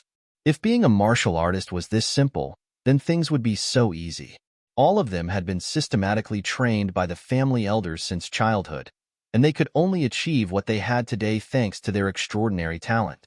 These ordinary people with almost no talent, ranging in age from 10 to 60 or 70 years old, could not achieve anything even with training, let alone doing such useless moves. He could feel the seriousness of this matter, so he quietly notified David and several other people halfway to God rank. After a set of moves was done, the old man asked everyone to sit down. Then, he started teaching them mind training. When everyone concentrated on following the teacher to practice mind training, there was a sudden commotion behind Benedict. He looked back. A group of middle-aged women wanted to barge into the plaza along with some old people and children. There were at least hundreds of them. At this time, dozens of martial artists rushed forward. There was a fierce conflict between the two sides. Naturally, these women, children, and elderlies were not opponents of the martial artists. Soon, they were savagely beaten down by the martial artists. I'm looking for my daddy. A 7 or 8-year-old girl quietly passed through the crowd, entered the plaza, and stood beside Benedict. Daddy, Daddy, where are you? Don't you want me and Mommy anymore? In the originally quiet plaza, the little girl's voice was particularly prominent, and it also attracted the attention of the thousands of people in the plaza. The old man on the platform also stopped teaching and asked, "Who is this little girl's father?" "I am, sir." A man in his 30s stood up and replied, "Why did you come here before you dealt with your family? What did I tell you all?" The teacher asked angrily, "I'm sorry, sir. I explained it to my family, but they all said that I was crazy. They didn't believe that you were so powerful, sir. Not only did they refuse to come with me, but they even tried to stop me from coming, so I came in secret," said the man. "Daddy, Daddy. When the little girl saw the man standing up, she hurried over and hugged the man. Daddy, come home with us. Mommy and I can't live without you. The little girl sobbed. Joy, trust Daddy. Practice with Daddy and you too can become a martial artist. You will be super strong one and invulnerable, the man said enthusiastically. Daddy, I don't want to be super strong, and I don't want to be invulnerable. I want you to come home with Mommy and me. I want to go to school. What's so good about studying? Don't go to school. Only by practicing with the teacher can you change your destiny. I don't want to. I don't want to. Mommy said he's a liar and he tricked Daddy here, and now, Daddy doesn't want us anymore. The little girl shook her head repeatedly before pointing at the old man on the platform and said, You fool, how dare you insult the teacher? After the man finished speaking angrily, he slapped the little girl in the face. Slap. The little girl fell to the ground after she was slapped. 5 fingerprints immediately appeared on her face. One could see how strong he was. Boo-hoo. The little girl wailed loudly. At this time, the old man on the platform spoke. Let the little girl's mother in here. A woman in her 30s was let in. When she heard the cries of the little girl, she hurried over. Only then did she see her daughter lying on the ground with 5 prominent fingerprints on her face. Joy, what happened? Who slapped you? Mommy, it's okay. Daddy didn't slap me. I fell. The little girl was still defending her father at this time. The woman raised her head and glared at the man with blood-red eyes. You scumbag, you don't deserve to be Joy's father. After she said that, she stood up and waved her hands madly to beat the man. Go away, you crazy woman. The man pushed his wife away. The woman stopped entangling with the man and instead, she looked at the old man on the platform. Then, she knelt and said while crying, Sir, please give me back my husband. He never hit Joy before. He would play with Joy every day after getting off work, and he's very family-orientated. However, ever since he joined you, he seems to be a different person. He has become irritable, and he no longer cares about us. Please, I will give you all the money in the family to let him go. Okay? You misunderstood. I did not force your husband to do anything, and we will not restrict your husband's freedom. As long as he wants to leave, he can leave at any time, the old man said slowly. Honey, let's go home, okay? Our family was so happy in the past. Let's go back to our previous life, okay? The woman looked at her husband and pleaded. I won't go back. I want to train with the teacher and become a martial artist. I want to be untouchable, invulnerable to all diseases, and prolong my life. You and Joy should train with me too. This way, our family can stay together forever, the man said fanatically. Honey, wake up. This is only a show, and there's no such thing in reality. He's lying to you. You fool. You crazy woman. Don't insult the teacher, or else, don't blame me for not going easy on you. You can take your husband away, but you can't question my greatness. Since you don't believe in my ability, I'll show you. The old man looked at the woman and said, if it weren't for so many people at the scene, he would have asked someone to exterminate the mother and daughter long ago. She even dared to bring people to the scene to cause trouble. She was so reckless. I don't want to see it. You used this method to confuse all these people. After the woman finished speaking, she stood up and looked at the thousands of people present and said, Everyone, wake up. Think about how happy your family was. It was these people that destroyed your families and caused you to be separated from your wife and children. Stop trusting him. Go back to your family. Your family and children are waiting for you. The woman's words echoed in the plaza. It also started to move the hearts of some people. What was the purpose of them coming here again? Could they really be invulnerable to all diseases and live longer? They had trained for a few days, yet they did not feel anything. Was this real or just a lie? How presumptuous! Get them away from here. The old man on the platform roared angrily. Immediately, several martial artists came forward, ready to take the mother and daughter away. Honey, Daddy. The mother and daughter looked at the man. The man also knew that they would be tortured if they were taken away by these people, so he hesitated in his heart. He recalled his happy family. In the end, he said, Sir, please spare my wife and daughter. She dares to question me in front of so many people. If I don't teach her a lesson, how can I continue to be your teacher in the future?" The old man said with a gloomy face. "Then, I'll take them away from here," the man hesitated before saying.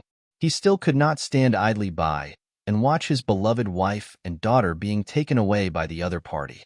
Once they were taken away, it was unknown what kind of torture they would suffer. "Honey, let's go home together," the woman said happily. "Daddy, we can finally go home together," the little girl said happily. "You want to leave now? It's too late. Take all of them away and teach them a harsh lesson. Make sure they understand the consequences of insulting me," the old man said. "Yes, elder," several martial artists said respectfully. Benedict could not watch this any longer. He could not allow these people to continue committing outrages. David had not arrived yet, so he had to take action. He had no choice even if he would alarm the other party. What if this family of 3 was taken away and something bad happened to them? Those were 3 lives. He was very clear about the temperament of some martial artists. They always thought that ordinary people were ants, while they were gods who were aloof and remote from the world, controlling the lives and deaths of ordinary people. There was a reason why Summerland refused to let them resurface. Once they got in contact with ordinary people, the balance of the entire society would be disrupted. A few martial artists were about to take the family of 3 away. Suddenly, a figure blocked them. Boom, boom. The martial artists who were about to take action were sent flying after Benedict punched them. The sudden accident also shocked everyone present. "Who are you?" the old man on the platform asked deeply. While Benedict was about to speak, a voice could be heard. "The Summerland Discipline Team." The old man was stunned. Then, he turned his head slowly to see a young man standing behind him with a hand on his shoulder. The old man felt as though this hand was a mountain pressing on him. He could not move the part of his body below his shoulders at all. Upon hearing that this was the Summerland Discipline Team, the martial artists below started to panic before scattering to run away. Unfortunately, David was prepared. Several of the staff halfway to God rank in the discipline team who were responsible for this area were already in place. Those who escaped were also thrown back. David only used his hand, which was on the old man's shoulder, to pat him lightly before the old man felt a sharp pain overwhelming him. Before he could let out a sound, David hit him, and he passed out on the platform. The eyes of thousands of people were focused on David as he stood on the platform. David sighed slightly in his heart. It was still too difficult to isolate martial artists from ordinary people. After all, dozens of hidden families and sects were now resurfacing. Hence, contact between the two sides was inevitable. However, deliberate avoidance would give these people a chance to influence society. Therefore, he should just say it directly and openly. David looked at the thousands of people on the scene and said, "Hello, everyone. I am Captain David Lydell of the Summerland Discipline Team. You can think of this discipline team as being one rank higher than the police. The police manage the affairs of ordinary folk, while we manage the affairs of martial artists. Martial artists exist, but it's not as easy as you think to become one. You have to start training systematically since young, and it also depends on your talent. It might be difficult for some people to become a martial artist even after training their entire lives. Moreover, once you're above 18 years old and become an adult, it will be hard for you to achieve anything even if you're talented. You will not become a martial artist by performing a few moves in your 60s or 70s, just like what you're doing now. Furthermore, even if you're a martial artist, you won't be invulnerable, nor will your life be prolonged. We're made from flesh and blood. If we get shot or get stabbed by a knife, we'll die too. As for prolonging your life, it's even more impossible. Martial artists might even live shorter than ordinary folks. Since we've been training very hard since we're young, some people will have hidden injuries if they don't train properly.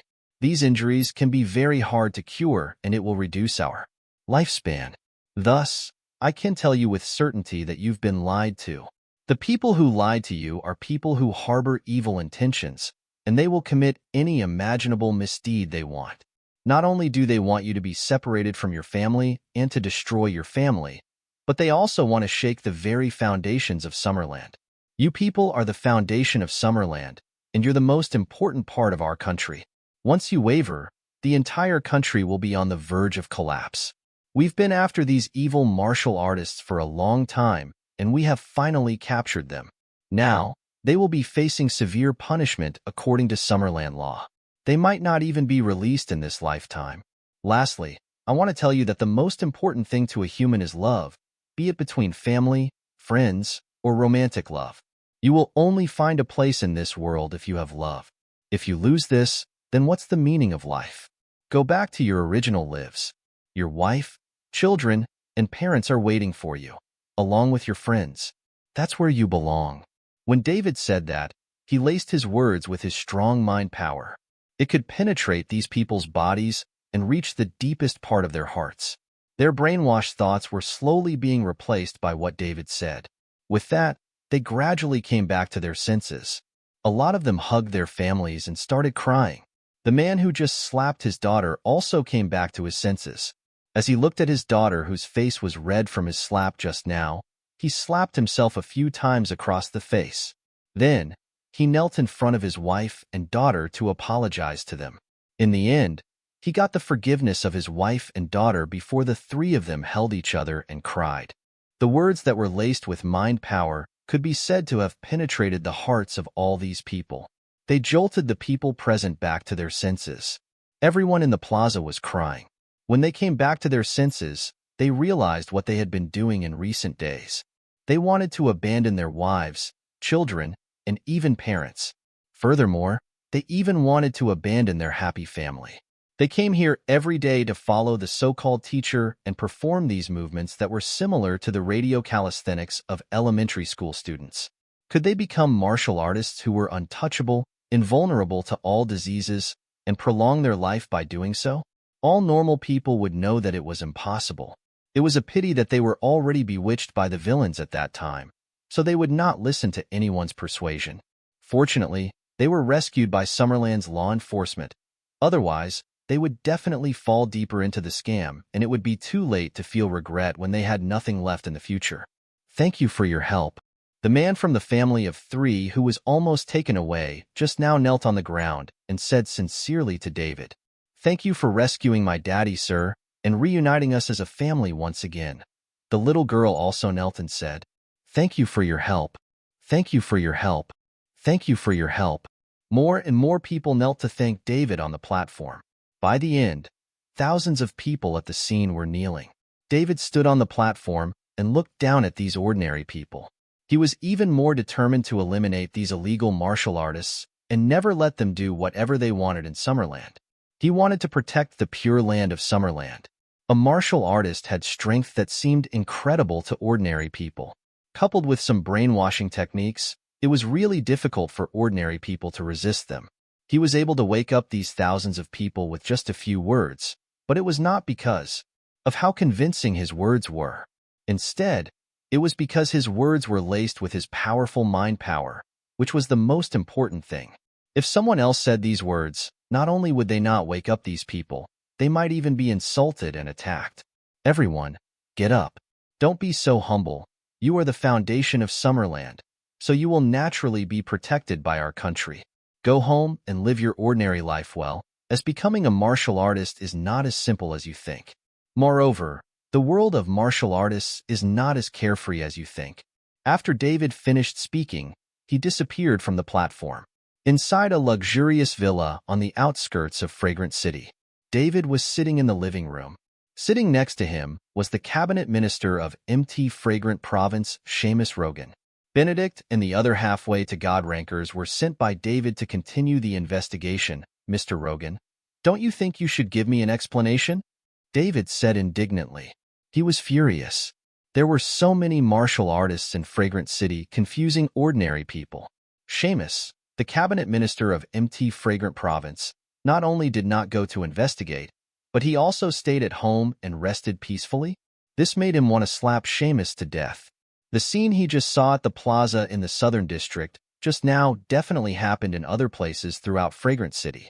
If he did not take the time to solve it, it would soon spread to the entire MT Fragrant Province and even the entire country. It would be difficult then. Summerland's billions of ordinary people were no joke. "Captain Liddell, sorry, I don't know what you mean," Seamus replied innocently. "Oh, you don't know what I mean?" Are you sure? David asked again. I genuinely have no idea, Seamus replied with certainty. David tilted his head to look at Seamus. At this point, he was a little suspicious. Seamus was just a provincial cabinet minister who was also a beginner dragon ranker, so how would he dare to talk to David like that? It seemed that the matter in Fragrant City were not as simple as he thought. David dispersed his mind power and used it to envelop the surroundings. Finally, he found out where the problem was. I see. He understood now. Then let me tell you, there are so many martial artists in Fragrant City who act recklessly and violate the laws of Summerland. Not only did they contact ordinary people, but they also deceive them and bewitch them. They ask the ordinary folks to abandon their original lives and follow them to practice martial arts. They even claim that they could become a martial artist in a short time.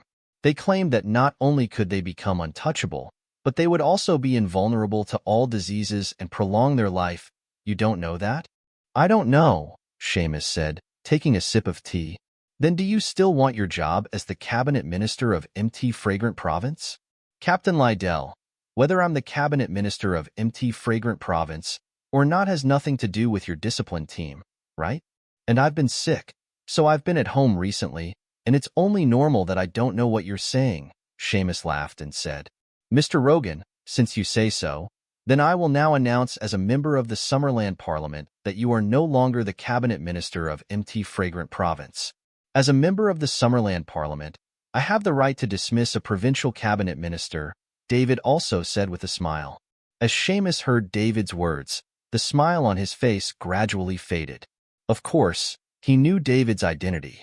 He was not just the captain of the Summerland discipline team, he was also an MP of the Summerland Parliament. If David wanted to dismiss him as the cabinet minister of MT Fragrant Province, as an MP of the Summerland Parliament, he could indeed do that. If he lost the position of cabinet minister, his value would be greatly reduced. He could not let this happen. What the other side valued was his position as the cabinet minister of MT Fragrant Province, not him as a beginner dragon ranker. Captain Lydell, MP Lydell, I advise you to take back what you just said. Otherwise, this day will not end well, Seamus said gloomily. Oh, Seamus, I'm actually very curious. Since you know my identity and you are a beginner dragon ranker, why do you dare to talk to me like this? Aren't you afraid of death? With what you are doing now, as in letting the martial artists recruit ordinary people in Fragrant City and shaking the very foundation of Summerland, I have grounds to immediately kill you right here, David asked, pretending to be puzzled. Ha ha ha. Seamus burst into laughter. Then he quickly stood up and stepped aside, distancing himself from David and said, David, since you have found out, I am not afraid to tell you that it was a mistake for you to come here. Today, I have been waiting for your discipline team for a long time. Immediately after, Seamus said loudly, Sirs, please show yourselves. 3 people suddenly appeared in the hall, surrounding David in the middle, a middle-aged man and 2 old men. They were all God-rank guardians. After David expanded his mind power, he discovered the existence of these 3 people. Thus, he was not surprised either. They were just beginner God-rankers, so they were no different from the 3 ants in front of him. He could just destroy them at will. Are you 3 the root cause of this turmoil in Fragrant City? David asked calmly. David, since you dared to kill the heir of the Dominic family at the grand event of the Chosen Ones, you are destined to be hunted to death by the Dominic family.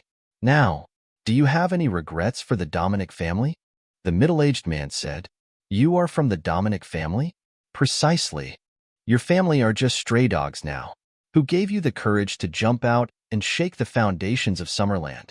What a joke. Stray dogs? These are just tactics the Dominic family are using to waste time. If the Dominic family wants to do something, there is nothing we dare not do. Summerland's era is almost over, and your good days are coming to an end, David.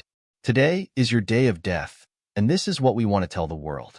If you offend the Dominic family, no matter what your identity is, you will still meet a dead end, the middle-aged man said with a cackle.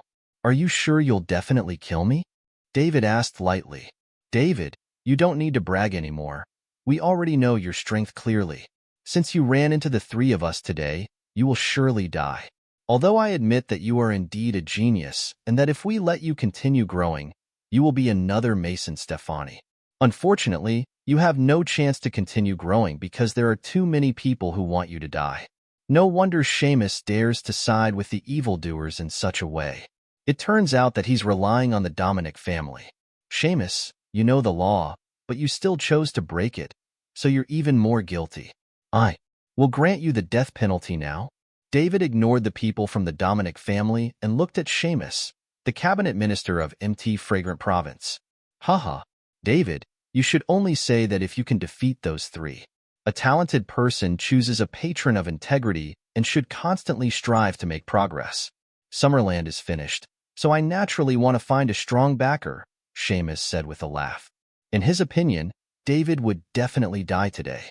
That way, no one would know that he was relying on the Dominic family. He could continue to be the cabinet minister of MT Fragrant Province and rely on help from the Dominic family in secret. Really? Sorry, you won't be able to see the day Summerland collapses. After David finished speaking, with a quick flick of his fingers, a silver needle flew across a distance of tens of meters at a lightning-fast speed and plunged into Seamus' heart. David also added a little bit of the vibrational power from the Summerland ancient traditional medicine to the silver needle. When it reached Seamus' heart, it did not penetrate the heart directly, but instead, it shattered the heart with its vibration. It was true that doctors could both save and kill. Since David had mastered the art of Summerland ancient traditional medicine, it could be said that he knew the human body like the back of his hand. He had more ways of killing now compared to before. He was no longer limited to brute force. Seamus only felt a pain in his chest. Immediately after, the severe pain of a broken heart swept through his whole body. All his strength began to slowly disappear. Seamus clutched his chest in pain. He pointed at David like he wanted to say something. Sadly for him, his strength was dissipating faster and faster, and his vision was also getting darker. He only had time to say the word "you" before he slowly slipped to the ground, closed his eyes, and stopped breathing. What's going on? The three God-rank guardians of the Dominic family looked at Seamus, who suddenly fell to the ground and stopped breathing, with bewildered expressions. Did David just do something? Why did Seamus suddenly fall to the ground? They were from the Dominic family, and their family specialized in hidden weapons. They had been exposed to such things as hidden weapons since they were young. It could be said that no one in the world was more familiar with hidden weapons than the Dominic family. Even so, even they could not determine how David killed Seamus. This was unbelievable. They had been staring at David from the moment they appeared, for fear that he might fly into a rage and hurt someone or run away. After all, he was a God-rank guardian. However, David never left his seat, and they did not notice any aggressive moves from him. Seamus was killed by David right under their noses. Impossible. David could not have done that. According to the detailed information they got, David, like them, was just a beginner God-ranker. The speed of a peak God-ranker with which David used to cast the Silver Needle was not something that the three beginner God-rankers could understand. The difference between them was too great. Furthermore, David also wrapped the Silver Needle with his powerful mind power. Thus, they could not see it at all. "Who's there? Please show yourself," the middle-aged man shouted. He did not believe that Seamus was killed by David. Someone else must have done that. The whole hall was silent. No one responded to the middle-aged man's words. "Do you know the consequences of offending the Dominic family? If you come out now, the Dominic family can let this go. Otherwise, don't blame us for being rude," the middle-aged man added after not getting an answer. "Okay, stop yelling. I killed Seamus." David put his feet on the table and said condescendingly, "You? What did you kill him with?" The middle-aged man asked. "A hidden weapon, of course," David replied with a grin. "Hidden weapon? Haha. Is there anyone in this world who knows more about hidden weapons than the Dominic family? There is no person in the world who can use hidden weapons to kill in front of us without us noticing it," the middle-aged man said arrogantly. "I don't understand hidden weapons as well as you, but I can use them faster than you. As long as the speed is fast enough, a needle can destroy a planet." "Fast? How fast can you be?" As soon as the middle-aged man said that, he suddenly felt a sharp pain in his chest. He lowered his head and looked at his heart. An extremely small round hole in his shirt caught his attention. He could clearly feel that his heart had been damaged. When did this happen? His heart had actually been pierced by a hidden weapon. Plus, this small hidden weapon also had vibrational power. What kind of hidden weapon is this? As a family of hidden weapons, he who had studied hidden weapons all his life had never heard of it. They could actually use a hidden weapon like this. The hidden weapons used with this method could do much more damage than the hidden weapons used alongside ordinary methods. Even without poison, it could cause huge damage. He looked up again at the other two God-rank guardians. He saw that they were also in the same state. They were covering their hearts with their hands, showing pain on their faces, simultaneously sending out 3 small hidden weapons with violent vibrations while avoiding their perception, straight into their hearts too. How's it? Is that fast enough? David asked playfully. You. Impossible. Impossible. No one can kill me with a hidden weapon. The middle-aged man could not accept this. Unfortunately, his heart had shattered. Therefore, even if he was a God-rank guardian, he could only accept the fate of death. The 3 God-rank guardians followed in Seamus' footsteps. They fell to the ground slowly and stopped breathing. As a family that specialized in hidden weapons, they also died from hidden weapons. If they didn't want to take it as humiliation, they could regard it as fate. David stood up with a gloomy face and left the hall. As for these 4 corpses, someone would come to take care of the aftermath. David did not expect the provincial cabinet minister to be roped in by the Dominic family. However, he regarded killing the 3 God-rank guardians of the Dominic family as a means of venting his anger. Even if they could not shake the foundation of the Dominic family, it would at least hurt them a lot. These 3 God-rank guardians could not be killed by just anyone, even though they were all in the beginner stage. What David did not know was that of the 3 God-rank guardians, only 2 were from the Dominic family, while 1 was sent by the Heron family. The purpose of working with the Dominic family was to create chaos in Summerland first. Since the 3 God-rank culprits had been put to death, then it would be much easier to carry out their missions.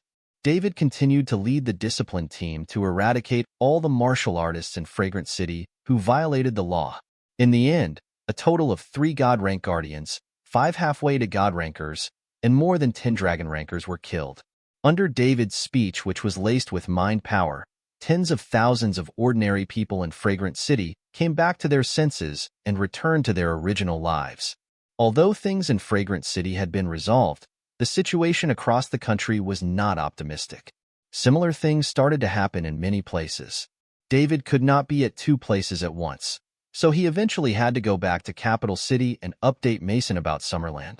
At the same time, he would ask Mason if there was anything he could do. Mason was now at a critical period. Seeing that the plan was about to succeed, he had to wait for the Heron family to lead the team to attack, so he could not reveal himself yet. He could only send Dirk, Abraham, and the other 7 halfway to God-rankers from Summerland to David to join the Summerland discipline team. David divided the discipline team into 3 teams.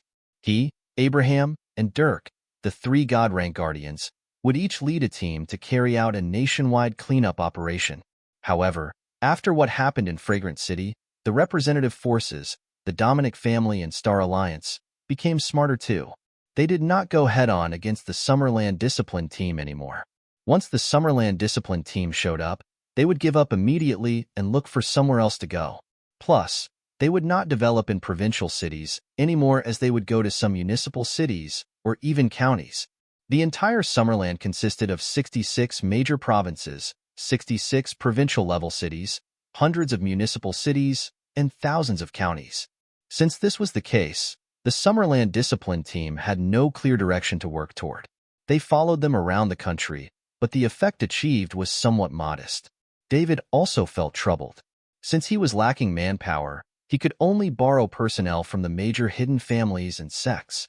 However, right now, most of the sects and families had begun to refuse to send their people to join the discipline team, citing various reasons. Now, the situation was becoming clearer. The interior of Summerland was being disturbed by the Dominic family and Star Alliance. Outside, the Heron family had united with the world's major forces to prepare to attack. Facing this kind of internal and external troubles, Everyone was trying to preserve their strength to deal with the impending chaos. The Dominic family and Star Alliance alone had rendered Summerland helpless. Once the Heron family united with the world's major forces, how would Summerland resist? Almost everyone felt that Summerland's time was coming to an end. Capital City. The courtyard where Mason lives. David and Mason were sitting opposite each other. Old Master Stefani, don't wait anymore.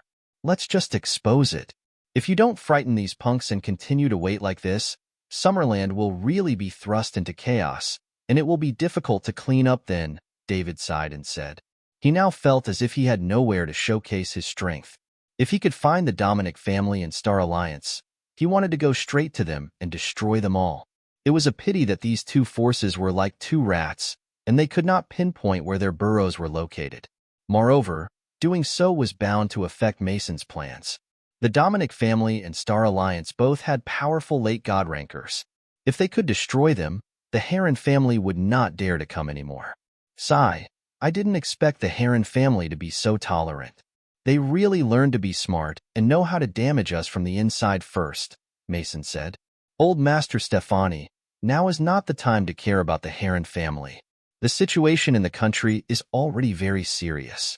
Ordinary people are learning more and more about martial artists, and they beginning to yearn to be like them.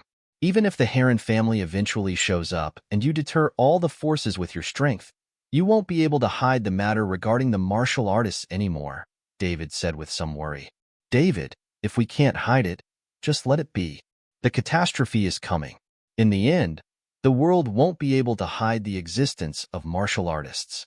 Now, it's fine as long as they don't wreak havoc. When the time comes, publish a statement about martial artists in the name of the Summerland government. Old Master Stefani, what is the catastrophe? So many people say that the catastrophe is coming, but no one can explain it, David asked. I don't know either. It may be a plague that will sweep all mankind. It may be the 7th World War in human history, or it may be a species invasion. In short, this is a catastrophe about the life and death of humankind. No one can escape it. Is it that scary? David asked in disbelief. Yes. Isn't it a prophecy from the people of ancient times? It may be wrong, right? After all, this kind of prophecy didn't happen just once or twice before. This time is different. All right, let's not talk about this anymore. Although the catastrophe will definitely come, no one can determine the exact time. It might even come in 100 years, but we should pay attention to the present, Mason said, changing the subject. Then what should we do now? With such a large area and so many cities in Summerland, our discipline team simply doesn't have enough manpower, David said helplessly. Hold on for 3 more days. If the Heron family doesn't come with the team after 3 days, I will go directly to the Heron family and declare my return with the Heron family's destruction, Mason thought for a while and said. Why not now? David asked. Because the Heron family is not my target and they are nothing to worry about, but if there is really no way, they can only be used to deter other forces. All right, I'll hold on for 3 more days. After David talked to Mason, he left Capital City at once. He did not even have time to go to Celia. After doing some calculation, he knew that Celia's period was long over. Even though he wanted to stay overnight, when he thought about how many ordinary people would be bewitched until their families fell apart and were destroyed if he delayed for even 1 day, David held himself back. He should finish his business first. It was just 3 days. 3 days later, Mason would show his strength and Summerland would be stable again. When the time came, he would definitely unwind properly. Capital City. The residence of the King family. There was an ongoing debate between the core of the family. The focus of the debate was whether to continue sending people to join the Summerland discipline team to support Summerland and stabilize the domestic situation. Now, most of the King family had come out of hiding and had come to Capital City. This was where they had chosen to resurface. As the most powerful family among all the hidden forces, they naturally had to choose the most prosperous place to resurface. Only a small number of people stayed in the hidden world to take care of the elders of the family. Now, the ones gathered here were the core of the King family. News has arrived from the Summerland discipline team. They hope that all the hidden families and sects will continue to send people to support them. Tell me, what are your opinions? Delmont King, the patriarch of the King family, asked. However, the room was quiet, and no one stepped forward to comment. After a while, Delmont spoke again. Cameron, Augustus, you two go first. Augustus and Cameron were the pillars of the King family today. They were also strong contenders to become the next patriarch. When they heard the old man call their names, Augustus stood up and said, "Father, I think now is the time Summerland most needs our help. As a Summerland family, we should continue to send people to support them. The King family and Summerland have always had a good cooperative relationship, so we can't break it like this. If Summerland collapses, I don't think we, the King family, will be safe either." Augustus, you're wrong. We have given Summerland a lot of help. Of all the hidden families and sects, we have contributed the most. Even if we no longer send people to support them, Summerland can't fault us for that. Given the current situation, it is difficult for Summerland to survive, and what we need to do now is to preserve our strength so that we can protect ourselves in the future, Cameron King immediately retorted. Cam, providing help in someone's hour of need will make others more grateful than gilding the lily. Now is the time when Summerland needs help the most. We must continue to support them. Summerland is powerful, so I doubt that they are lacking hidden means. Perhaps this is just one of their traps laid out with the intention of dealing the first one to step out of line a painful blow. Augustus, those are just your assumptions. Is the current situation in Summerland not clear enough? Even if Mason is not dead, he is already on the verge of death, and he can only fight one more battle at most. That will be the time when he uses up his last burst of strength. Even if he can resist the first wave of probing, what about the second wave and the third wave? What can Summerland do to resist? If Summerland wants to get through this catastrophe safely, it will need another Supreme Peak God rank powerhouse. But is that even possible? Obviously not. Our family can't be tied to the same boat as Summerland. Instead, we have to find a way to save ourselves.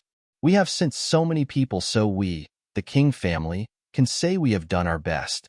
Cam, don't forget the ancestral teachings. They want us to win over the one at all costs.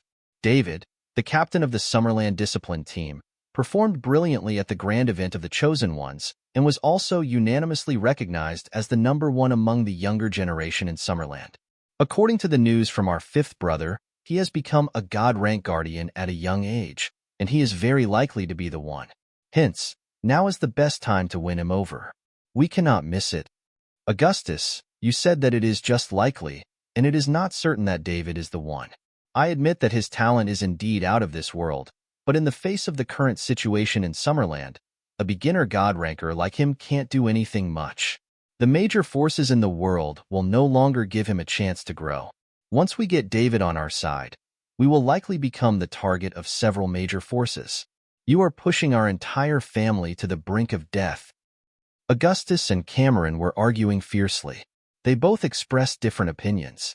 Both were the best among this generation of the King family. One hoped that the family would continue to support Summerland to gain Summerland's favor and win over David, who might be the prophesized legendary one. On the other hand, another hoped that the family would give up supporting Summerland and save its strength for self-protection. To be honest, both of them were very reasonable. They each also had the support of some of the core members of the family. This was not one-sided. The patriarch of the family, Delmont, was also a little undecided. This decision was related to the path the family would take in the future. Hence, he had to be careful. Moreover, several elders in the family made it clear that they were old and out of touch with society, so they would no longer be involved in any family affairs. Now, the core of the family could only discuss and decide on their own. Raymond, tell me what you think, Delmont said, looking at Raymond, the #1 among the younger generation of the King family. When Raymond heard Delmont calling him, he stood up and said, "Grandfather, I think we can merge the opinions of Uncle Cameron and Uncle Augustus. Since Summerland wants people, then we will send some of the people with ordinary strengths to preserve the strength of the family as much as possible. Then, we can join other powerful forces depending on the situation. If Summerland has hidden means, then it's best if it can withstand the probing of the major forces led by the Heron family. We contribute the most among all the hidden forces, so they can't fault us. If Summerland really reaches the point of being destroyed, we will withdraw in a timely fashion and find another way. With the strength of the King family, we will have absolutely no problem protecting ourselves if we unite with several powerful families or sections. Yes, very good. What Raymond said is preferable. Before the situation is completely clear, it is not advisable to place too many bets. If we win, it will certainly benefit the King family, but if we lose, the King family's foundation dating thousands of years will also be affected, Delmont said as he nodded.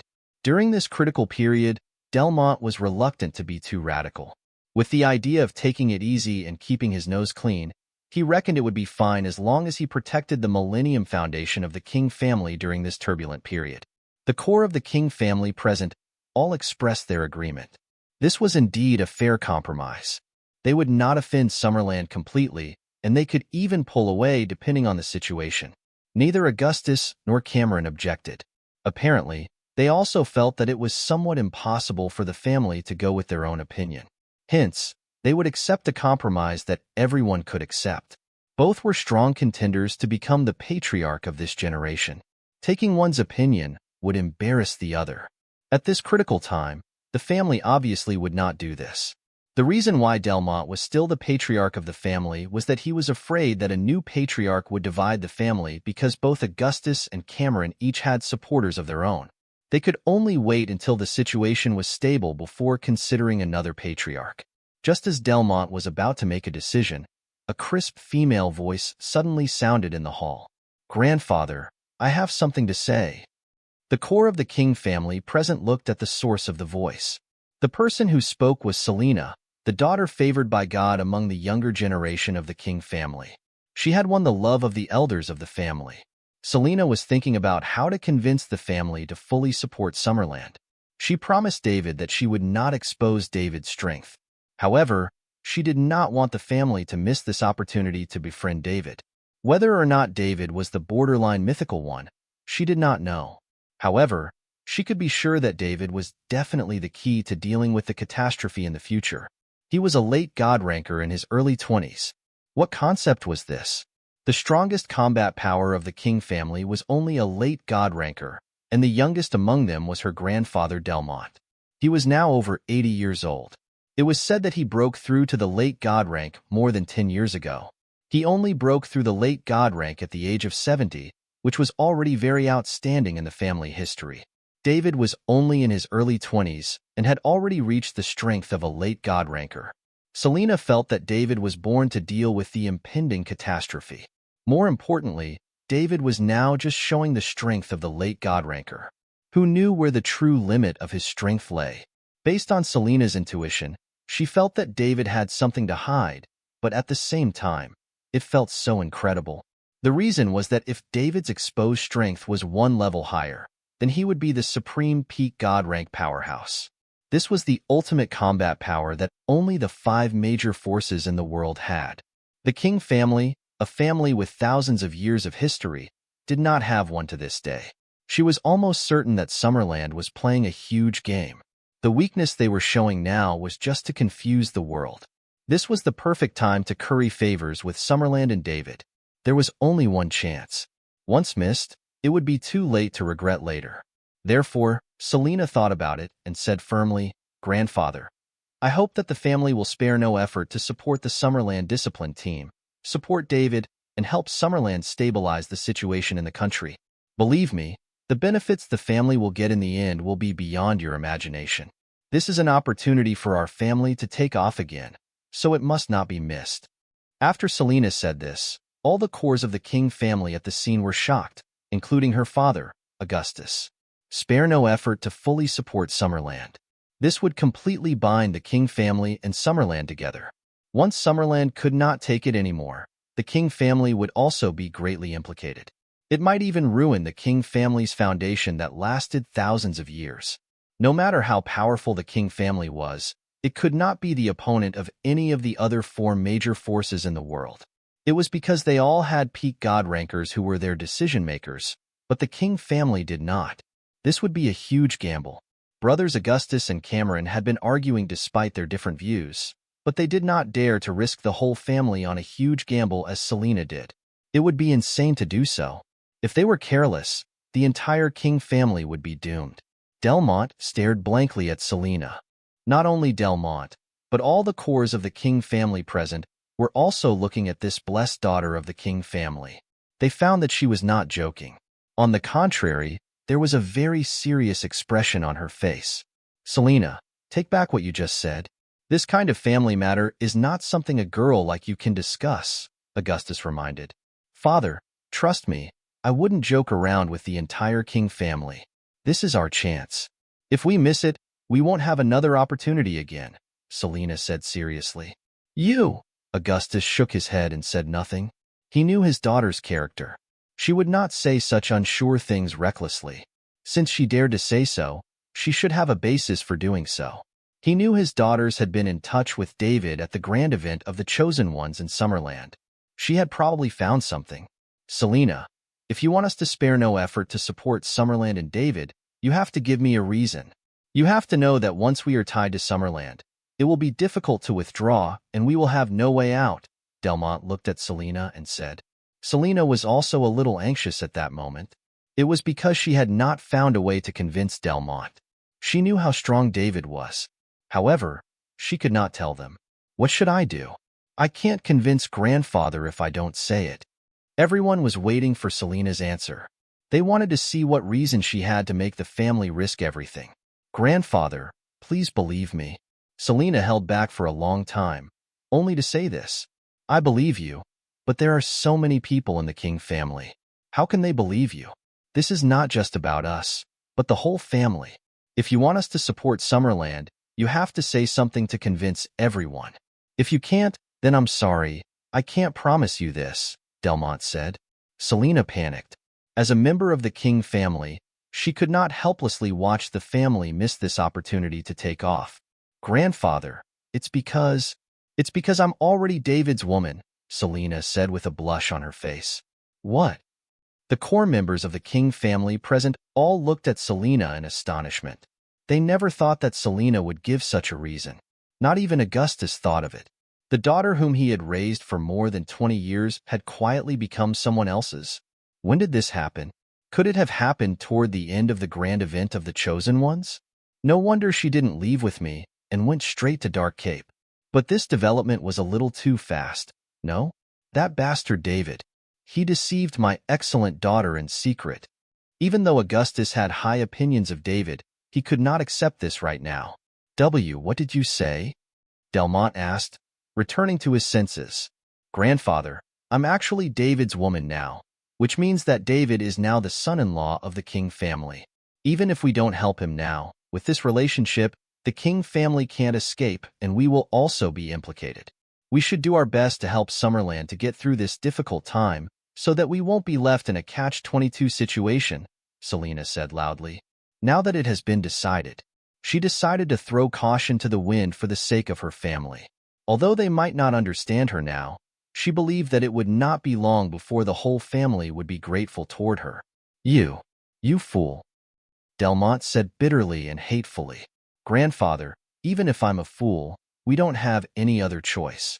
Plus, when the family sent me to the grand event of the Chosen Ones in Summerland, wasn't it so that I could marry the number one among the younger generation in Summerland?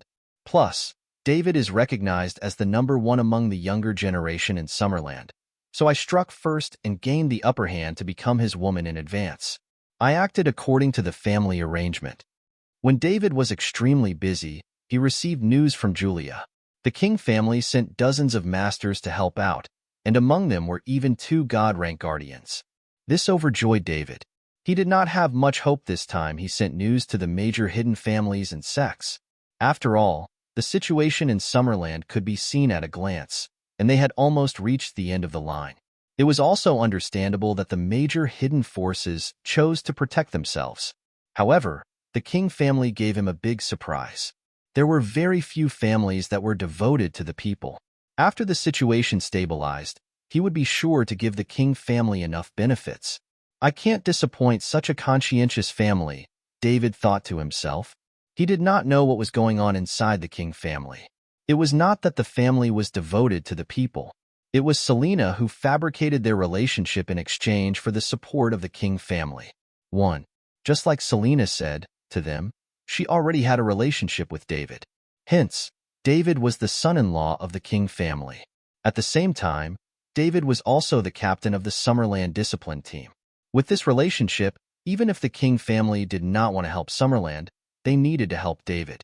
Yes, this should be regarded as the wife's family supporting their son-in-law.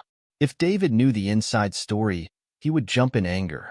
TMAF King Peak God Ranker, a supreme powerhouse, and yet I have to sacrifice my sex appeal in exchange for support? What an insult! This would humiliate all the peak God Rankers.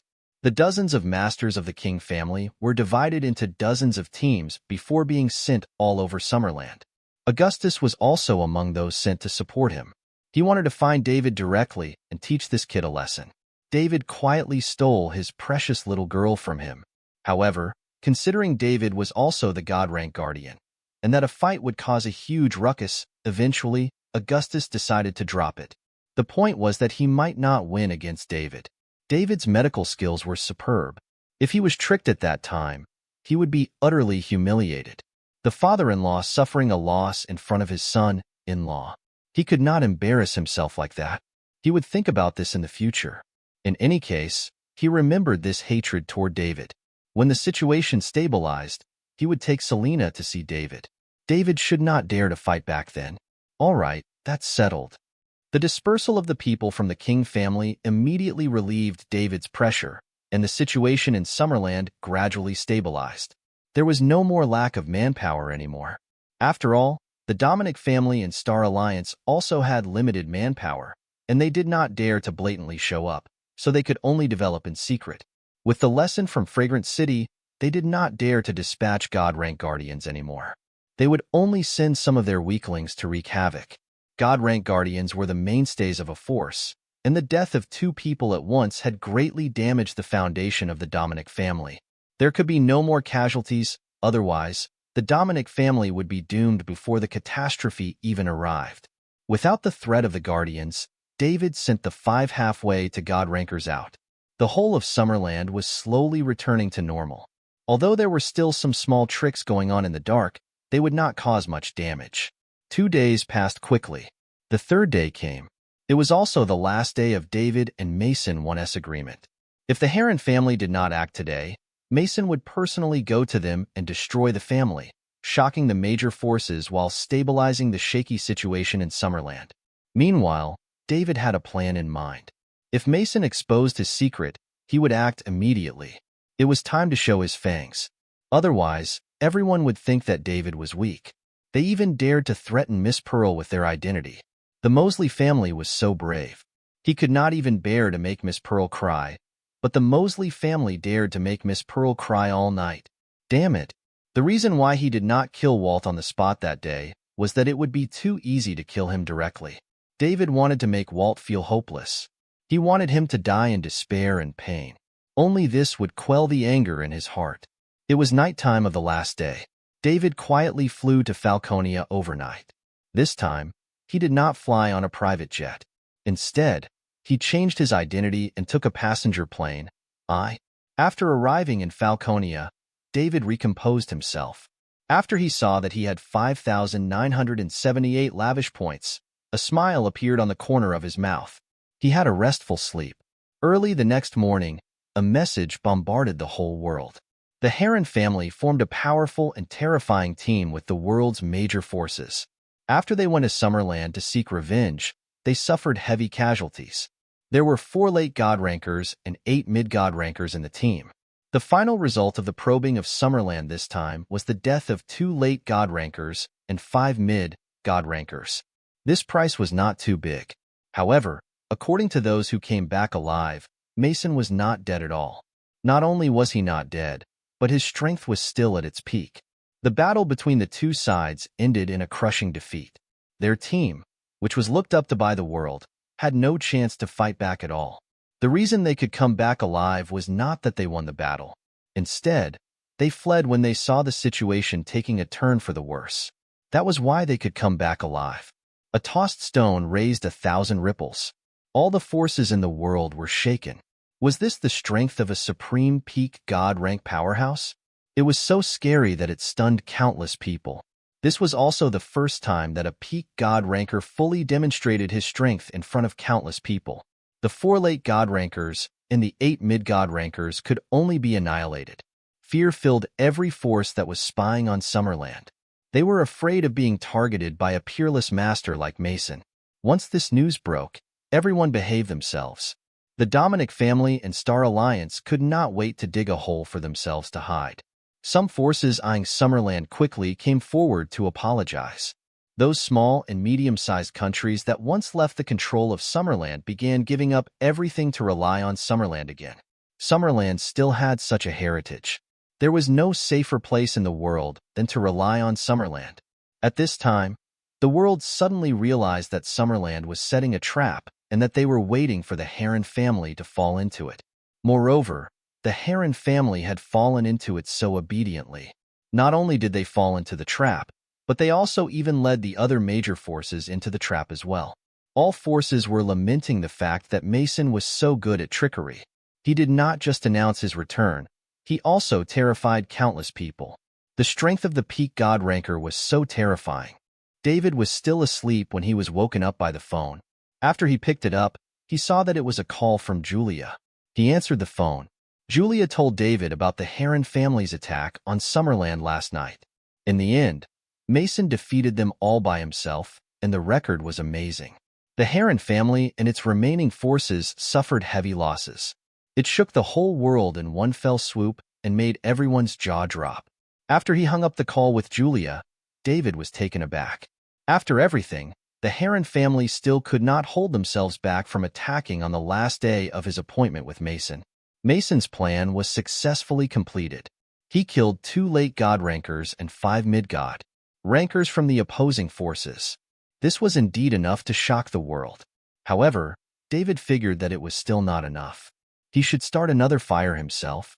He wanted all the forces that were eyeing Summerland to see that the Dragon of Summerland was not something little boys like them could peep at. He got up and washed up. After he had a simple breakfast, he went back to his room. He opened the system panel and saw that his lavish points had reached 6,012 points. He did not hesitate to add all 6,000 points to his mind power. His mind power then skyrocketed directly from God level 1 to God level 7. His physique was still at the God level limit. If he had another 3,000 lavish points, David could raise his mind power to God level 10, which was God level limit. At that time, under the influence of his double limit physique and mind power, he would surpass peak God rank and take another small step, reaching a height that no one in the world had reached thus far. As for what that level was, he had no idea. Mason probably did not know either. It was because no one had reached this stage before, and he, David Liddell, would make history. He wanted to move ahead of everyone and explore this unknown road. Then, he would continue going. David did not know that an existence beyond peak God rank had already awakened in the world. He had always believed that peak God rank was the strongest combat power on Earth at this moment. Moreover, he was about to surpass this strongest existence and be the one and only entity that held this power in the world. 3,000 lavish points. According to the current rate of increment in lavish points, it would be reached soon enough. However, he had other things to do now. After upgrading the mind power, David closed his eyes. He carefully experienced the changes brought about by the skyrocketing mind power and then slowly adapted to it. The skyrocketing mind power would give him a short-term headache. Therefore, he would need some time to ease it. Time passed slowly. After an hour, David opened his eyes. A glimmer of light flashed across his eyes. He had fully adapted to the changes brought about by the skyrocketing mind power. David stood up, moved his body, and walked out of the hotel. He rented a car, took out his phone, and looked at the map. After he determined the direction, he drove to the destination. 3 hours later, David went to a quiet and secluded place. A few kilometers ahead was the residence of one of the 5 major forces in the world, the Mosley family. An ancient and mysterious castle. This was also where the core executives of the Mosley family lived. A peak God ranker of the Mosley family was also residing here. David put on the mask belonging to Silver Face.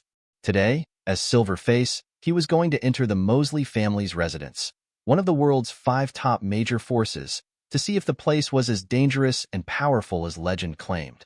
At the same time, he would also avenge Miss Pearl and himself. After putting on the mask, David's aura changed, and his eyes became sharper. He could not drive his car inside. There were barriers set by the Mosley family ahead. As one of the 5 major forces in the world, the main house of the Mosley family was naturally heavily guarded. David got out of the car, and his body floated into the air. He instantly rose to a height of several hundred meters. As he looked at the huge castle in the distance, he was like a giant beast opening its mouth to devour everything around it. The corners of David's mouth upturned under the mask, revealing a strange smile. "Bear my wrath, Mosley family." Boom. At the same time, the energy around his body rose to the extreme. The clouds in the sky were shaken. David's body was like a shell that had just been fired, rushing towards the huge castle at high speed. After a few seconds, boom, a huge sound resonated across the sky like a sudden clap of thunder. It did not disperse even after a long time. A large part of the main residence of the Mosley family's residence collapsed, and the family was in an uproar. "Enemy strike! Enemy strike!" The alarm blared and screams could be heard. "How dare you attack the Mosley family? You are so daring. I will not only smash you to pieces, but I will also annihilate your entire family." Paulo, the patriarch of the Mosley family, said in a powerful voice, "Whoever you are, since you dare to break into my residence, you will only have one ending, and that is death. Not only will you die, but everyone related to you will die because of you. The glory of the Mosley family is inviolable," another deep and resounding voice said. These two were the only 2 remaining late God rankers in the Mosley family. As for Gale, who was also a late God ranker, he had probed Summerland with the Heron family and unfortunately had died by Mason's hands. Losing a late God ranker was somewhat unbearable, even if the Mosley family was one of the 5 strongest major forces in the world. After all, even when it came to the 5 major forces, a late God ranker was already the strongest combat power they possessed. Their entire family was still in a state of anger, and they had nowhere to vent.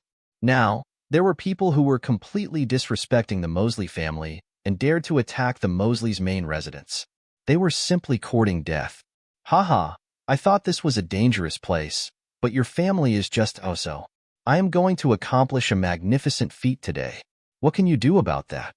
David laughed and said, "Boom, boom, boom." Soon, a few loud noises could be heard. The strong aftermath caused the building of the main residence to collapse entirely. Countless subordinates of the family were hurt by the aftermath, while some even died. "Ah!" A pained voice could be heard. You are a peak God rank supreme powerhouse. Who are you? Why are you attacking my family?" A late God ranker of the Mosley family cried in terror. "Oh no, it's a supreme peak God rank powerhouse.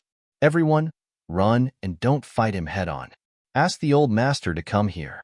Only he can defeat a peak God ranker." Paulo's urgent voice resonated across the castle. When everyone heard that the intruder was a peak God ranker, the people who were preparing to attack David were all stunned on the spot. When they came back to their senses, they fled the scene. What a joke. With their strength, wouldn't they be asking for death if they encircled and attacked a peak God ranker? Did they not hear that the 2 late God rankers in the family were not even his opponent? If they went to attack him, they would be committing suicide. Protecting themselves would be more important now. Haha, is that all you got? It seems that one of the 5 top major forces in the world is a bit unworthy of its name. David laughed sarcastically and said loudly, "Old master, please come out and kill this punk to preserve the glory of the Mosley family," Paulo shouted. "Old master, please come out and kill this punk to preserve the glory of the Mosley family." Everyone shouted along with Paulo, the patriarch of the family. "No one can save you today. The glory of the Mosley family? Pa, you're just a bunch of useless beings," David said jokingly. "How presumptuous. Who are you? How dare you come to my residence to act recklessly?" An old voice came from the ground. Boom. A loud bang followed. A figure rushed out from the ground and hovered in the air. This was an old man with gray hair. He was the only peak God ranker in the Mosley family, Marlon Mosley. Marlin looked at David, who was wearing a mask not far away. He was a little puzzled. He knew all the peak god rankers on Earth, but David did not fit anyone's profile. When did another peak god ranker appear? No one told him about this. Finally, a worthy opponent. Marlin, let me see if you, a peak god ranker, are worthy of your name. After David finished speaking, he rushed directly at Marlin. Marlin did not expect David to act so quickly. He wanted to ask about David's identity. However, David did not give him this honor. Plus, it seemed he wanted to annihilate the Mosley family. If that was the case, he had nothing to say. It had been a long time since he last fought. Did the people on this earth forget about Marlin Mosley? Well, he would let the world know fear once again. David was just a newly emerged peak god ranker. Marlin wanted to tell him that even if they were both peak god rankers, there was still a difference between them. Marlin also rushed toward David. Boom! A noise a few times louder than the one before could be heard. The two peak god rankers crashed together at full force. The force created from this was much bigger than when David was moving alone. The aftermath created was also a few times bigger than the one before. It directly razed the already heavily damaged castle to the ground. Countless members of the Mosley family wailed in pain. The aftermath that came from the collision of peak god rankers was not something they could endure. The ones in a lower realm were immediately killed by the shockwave. You bastard! You're courting death! Marlin cried angrily. When he saw the tragic state of the Mosley family, he immediately understood David's motive. He wanted to use the aftermath of their fight to destroy the entire Mosley family. If they continued to fight here, not a lot of people in the family would be able to survive the effects. Looking at the 100-year-old main residence that had been razed to the ground, Marlin began seething.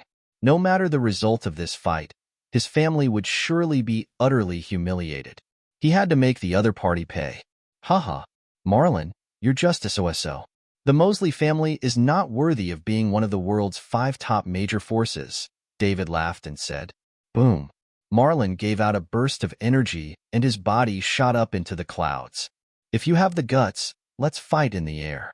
His sentence lingered in the air. As you wish. After David finished speaking, he rose into the sky without any fear. At this time, the remaining members of the Mosley family crawled out of the ruins one after another. Paolo looked at the ancestral house that had been razed to the ground, too heartbroken for tears. Damn, a new problem arose before the old was solved. We only lost a late god ranker last night. Today, we're attacked by a peak god ranker. Even the family's 100-year-old ancestral home was destroyed. Who the hell did the Mosley family offend? Paolo felt the urge to curse. Oh no, the Mosley family is doomed. Boo-hoo. We have disappointed the ancestors of the Mosley family. Boo-hoo. Boo-hoo. The whole place was in tears. When the surviving members of the Mosley family saw this, the grief in their hearts surged instantly. Paolo wanted to cry too. He was the current patriarch of the Mosley family. Now, the main residence of the Mosley family had become like this. The Mosley family's glory was gone.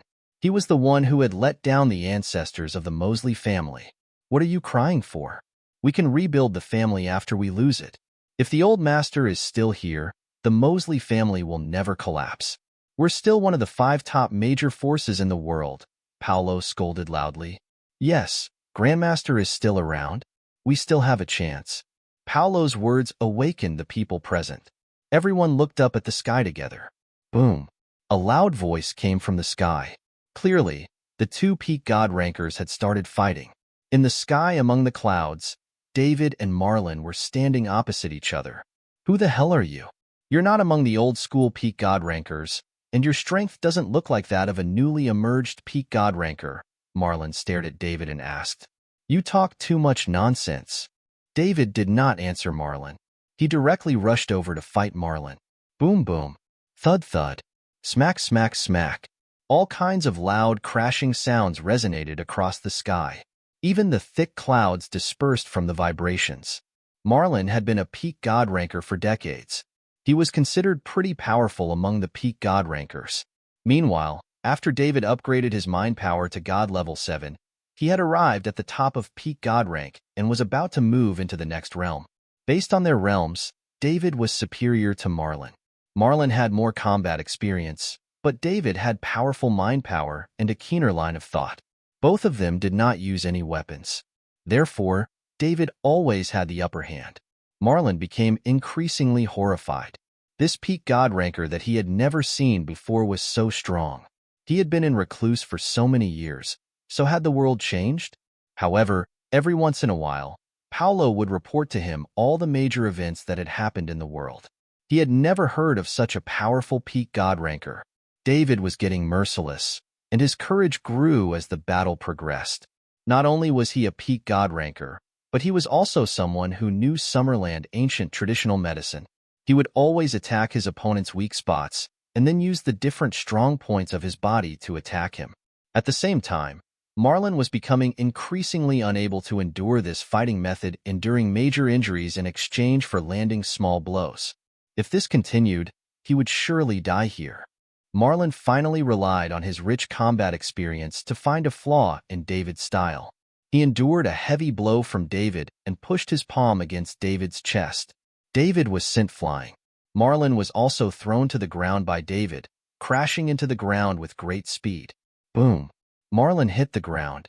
The huge impact force created a huge deep crater in the ground. Cough, cough. Marlon coughed violently, spat out a mouthful of blood, and flew out of the pit. In the battle just now, he was pretty badly injured by David's reckless fighting style, whereby he would take small hits to deal big blows of his own. In the end, he even suffered a heavy blow from David. Now, he could not suppress his injury as he spat out a mouthful of blood that had been pooling in his heart. However, the body of the peak god ranker was very strong. He would be fine after some recuperation, and this did not shake his foundation. Marlon had just flown out of the deep pit when a figure came from the sky at high speed.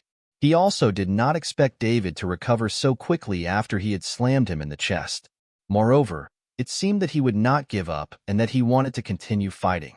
Although he was a little weaker than David, it was completely impossible for David to kill him. Neither side would win as a result. At most, he would be seriously injured. Still, it was too late to think about this now. David's attack was fast approaching, and Marlon could only take a defensive stance. Boom! Another loud sound. Marlon was hit back into the deep pit by David. The strong shockwave spread once again, seriously injuring and killing the members of the Mosley family who were watching from one side. Wails and cries erupted from the scene.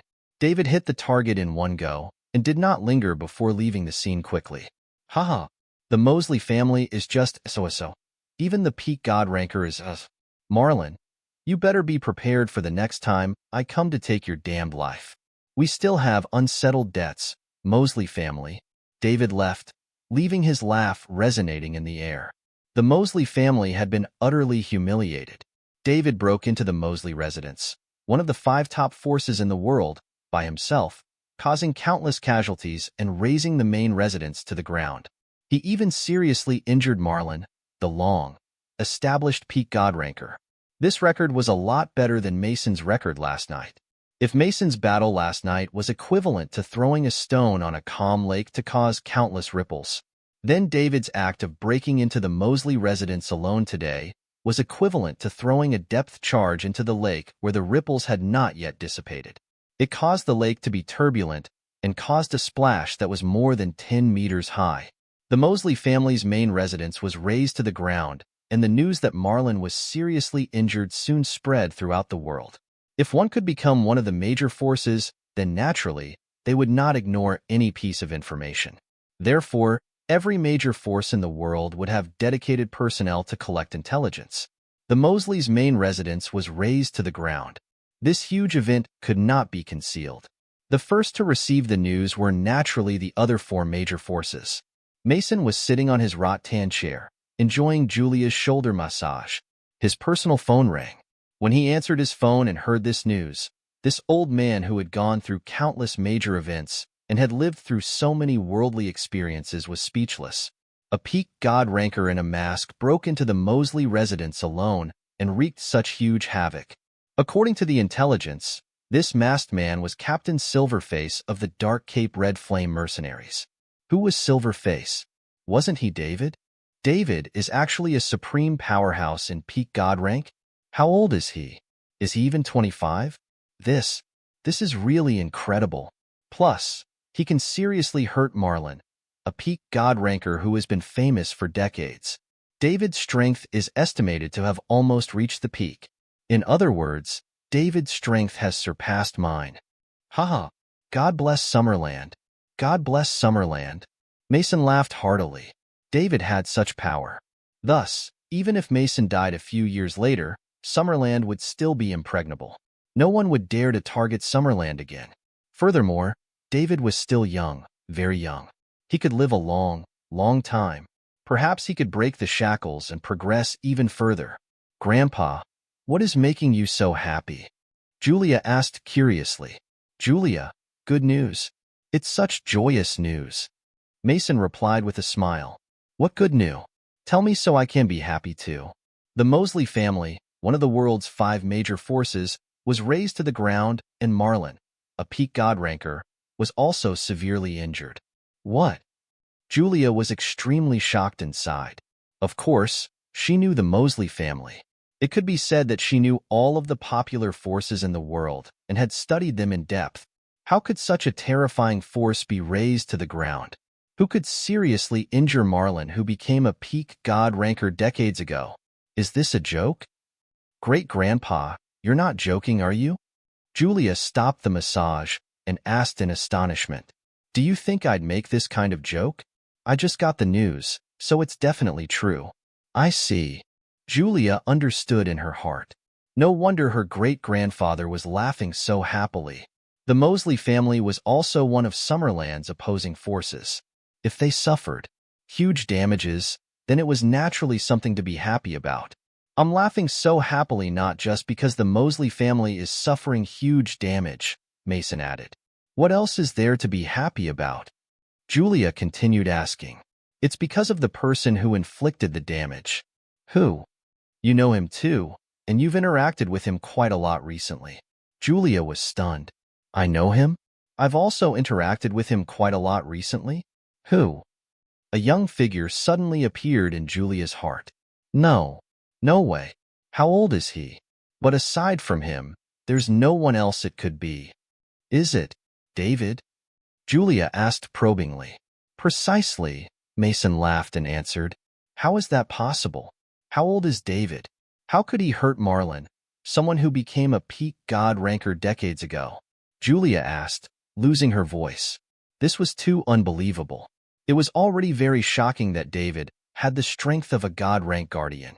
Now, she was told that David was already a supreme powerhouse at peak god rank, and that he even severely injured Marlon, another supreme powerhouse. In other words, David was almost on the same level as her great-grandfather Mason. Julia widened her eyes as her brain struggled to process this. I didn't think it was possible either, but it's the truth. David is the one who hurt the Mosley family. God bless Summerland. Great-grandpa, since you are saying that David is the one who severely damaged the Mosley family, doesn't that mean he is about the same level as you? Julia asked in disbelief. He's more than that. If it were me, I would definitely not be able to reach his record. If I guessed correctly, David's strength is almost at its peak, Mason replied with a smile on his face. That means he's better than you now? Julia asked, widening her big, beautiful eyes. Yes, he has surpassed me. I really can't imagine. David has reached this stage at such a young age, but the strength gap between peak god rank is not too large. He can beat, but he can't kill the opponent. Thus, a supreme powerhouse at peak god rank can only be ranked among the 5 major forces. Great-grandpa, how do you think David did it? He's only 22 years old. How is it possible for him to reach this point? Julia exclaimed. There is only one explanation. David was born for this. Great era. If we want to resolve the catastrophe in the future, David is the most critical person. Therefore, you must take down David, Mason said seriously. But David has achieved such heights now, and I'm just an ordinary person. So how could he like me? Julia said in a low voice. Julia, I have looked into David. His current girlfriend is an ordinary person like you, and the two of them have a good relationship. However, David has reached peak god rank and his physique is terrifyingly strong. A normal woman couldn't satisfy him in some ways, and David is a hot-blooded young man, so I'm sure you'll have a chance. Great-grandpa, what? What are you saying? If you say that again, I'll ignore you. After Julia finished speaking, she was about to turn around and enter the room with a blushing face. She really liked David because David was the best person she had ever met. It could be said that he had achieved the ultimate excellence in every aspect. No woman would not be tempted by such a man. After more and more contact with David, she also began to sink deeper and deeper into her feelings. Julia was scared. She knew her life was over. Except for David, she would no longer fancy any other man. Plus, she was not willing to just make do.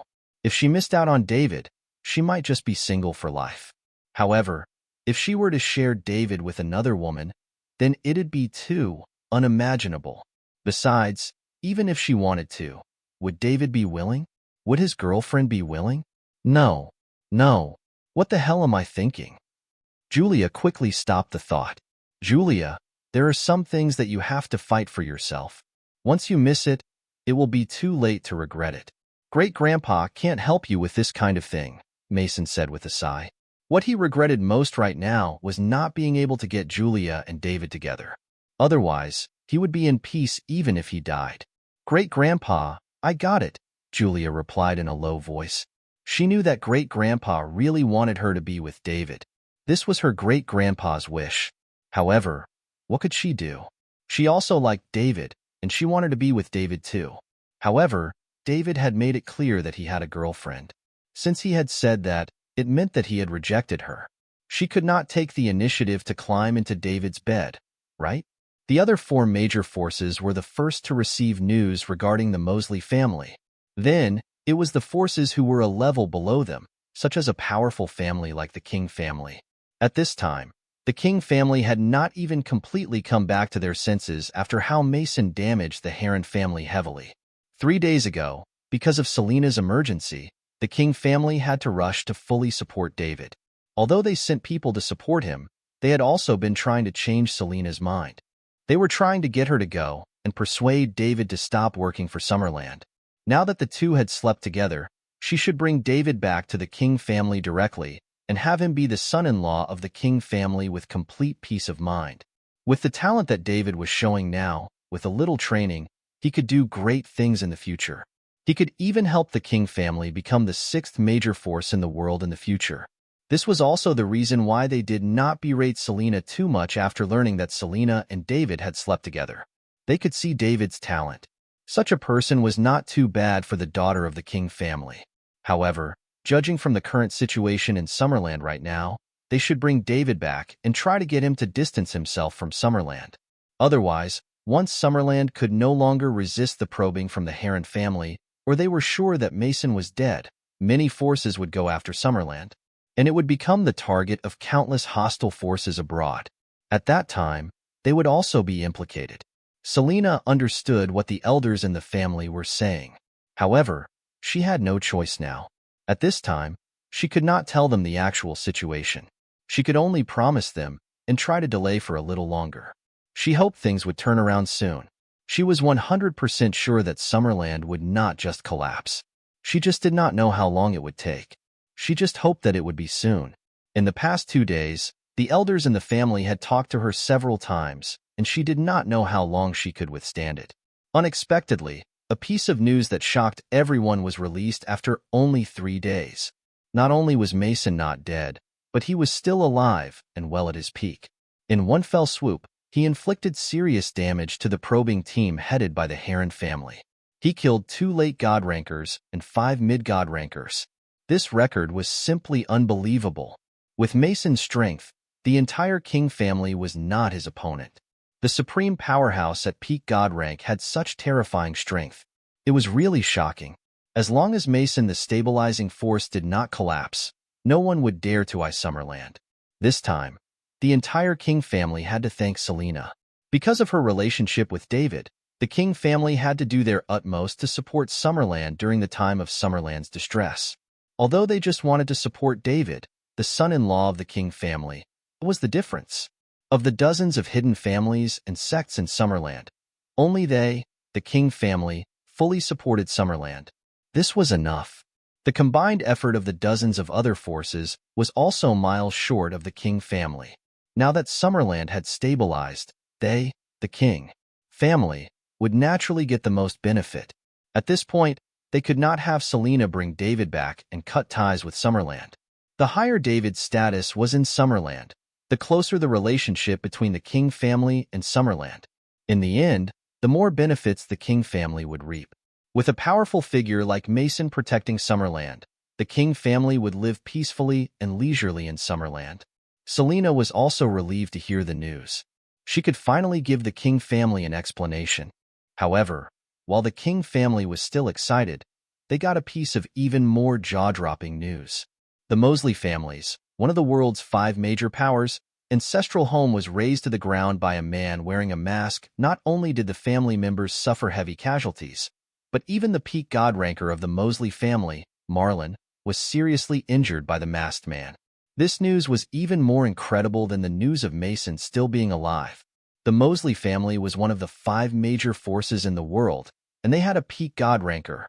How important was a supreme powerhouse at peak god rank? Just look at Mason in Summerland. It could be said that as long as Mason was around, Summerland would survive. When Mason died, Summerland would also disappear. This was the deterrent power of a peak god ranker. Now, the world's top force with a peak god ranker was toyed with and annihilated by one person without the victim even being able to fight back. More importantly, this masked person turned out to be Darkcape's Silverface.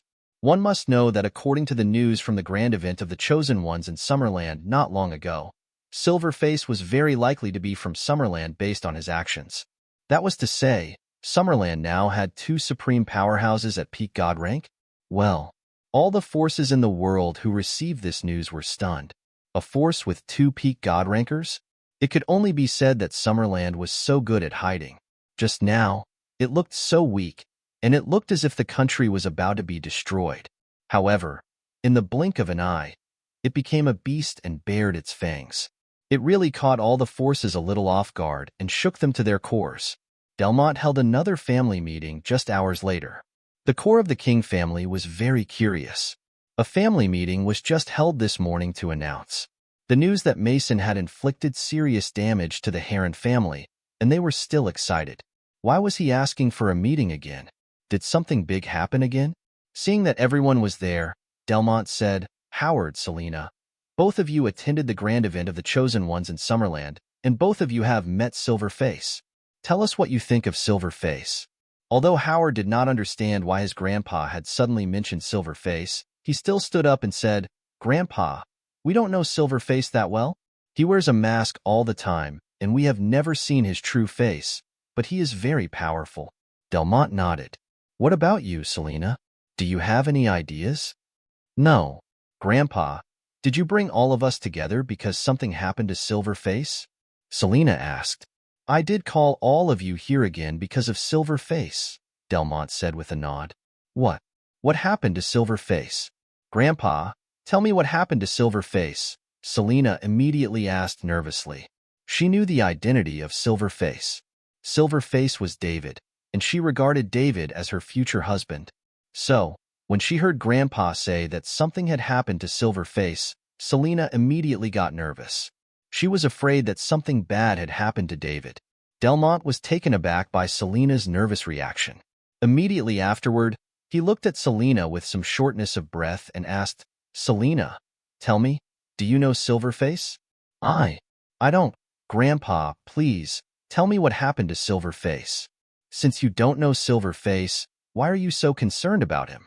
Tell me, do you know him? It's very important, Selena. You've always been a good girl to me, and you wouldn't lie. I do know Silverface, but I promised him that I wouldn't reveal his identity. Grandpa, can you tell me what happened to Silverface first? Since she could not evade the topic, Selena could only answer. Honestly. Now, her biggest concern was what had happened to Silverface. Selena, do you actually know Silverface? Then, does he know you? Delmont asked in shock. He was a little afraid that Selena would only know Silverface one-sidedly and Silverface had no idea who she was.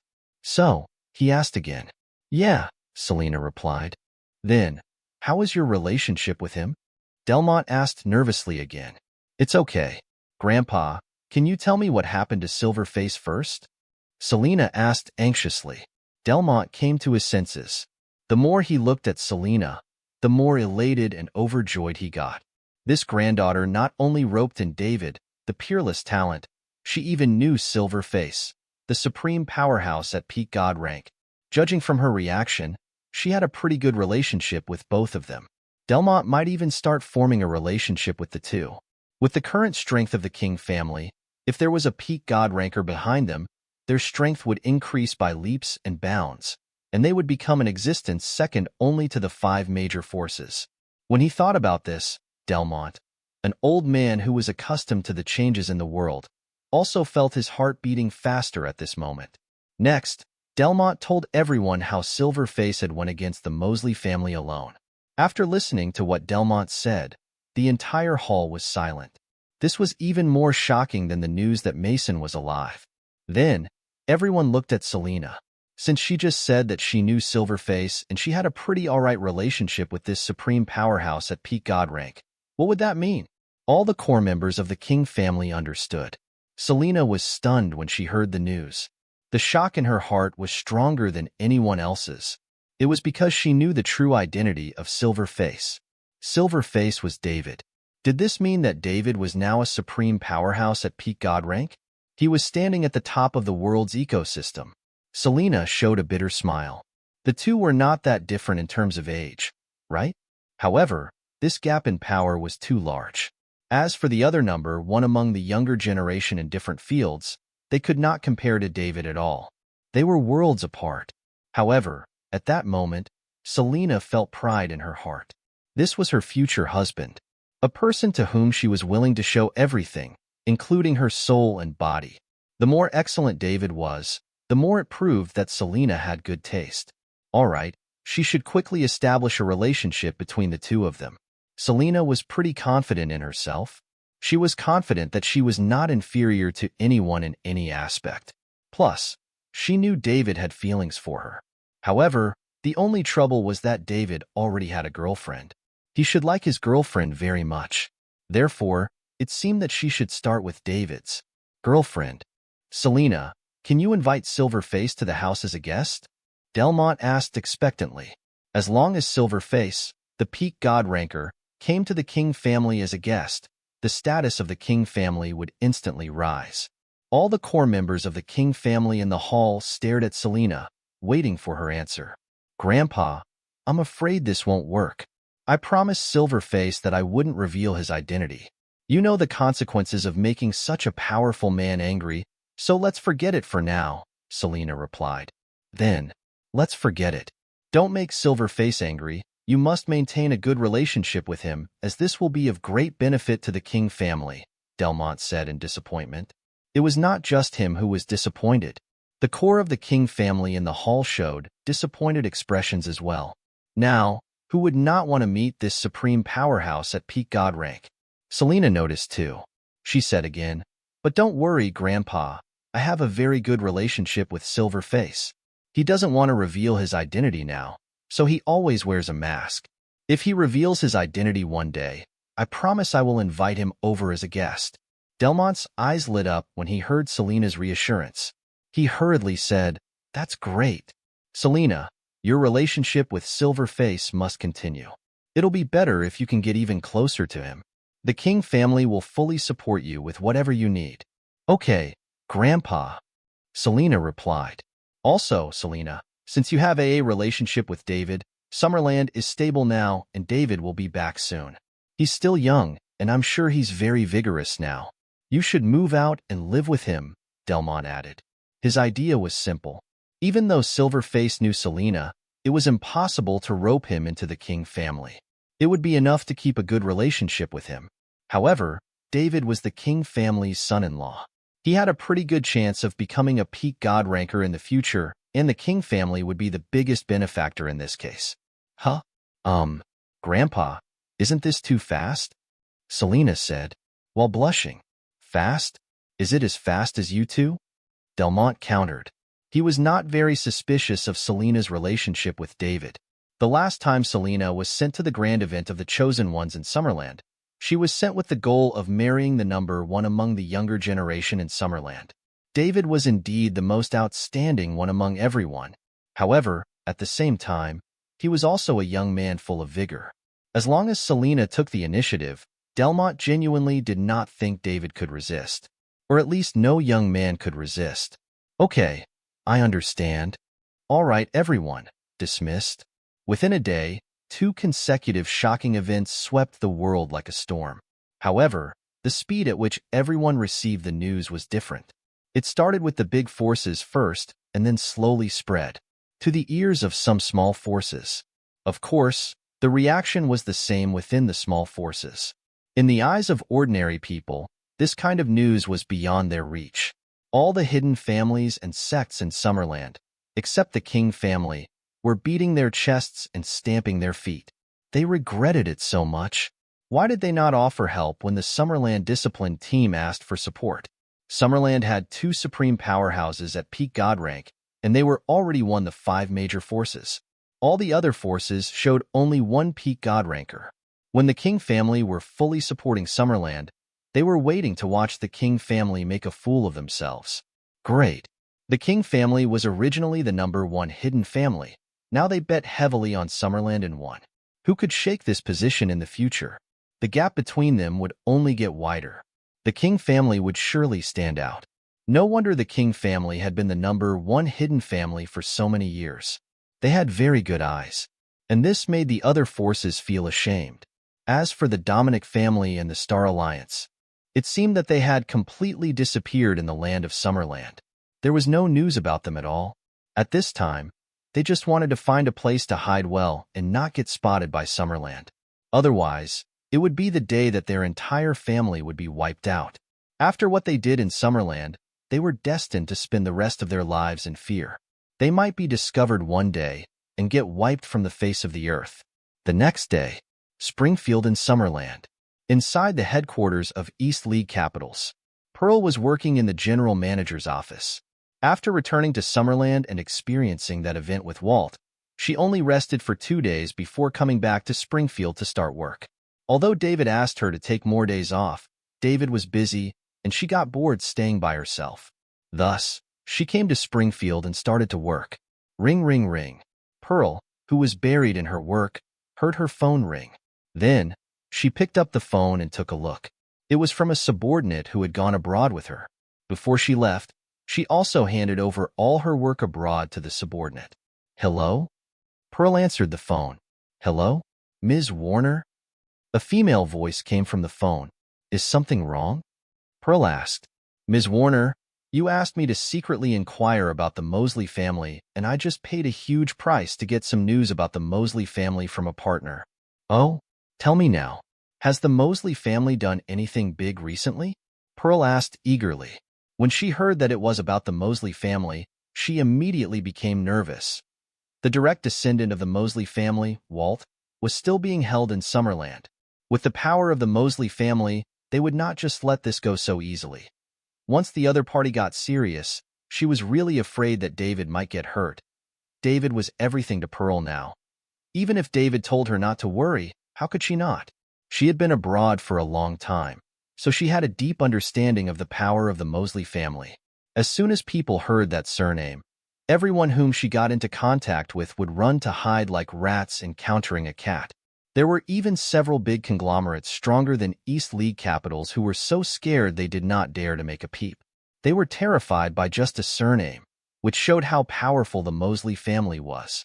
She also found out that the Mosley family was one of the 5 top major forces in the world.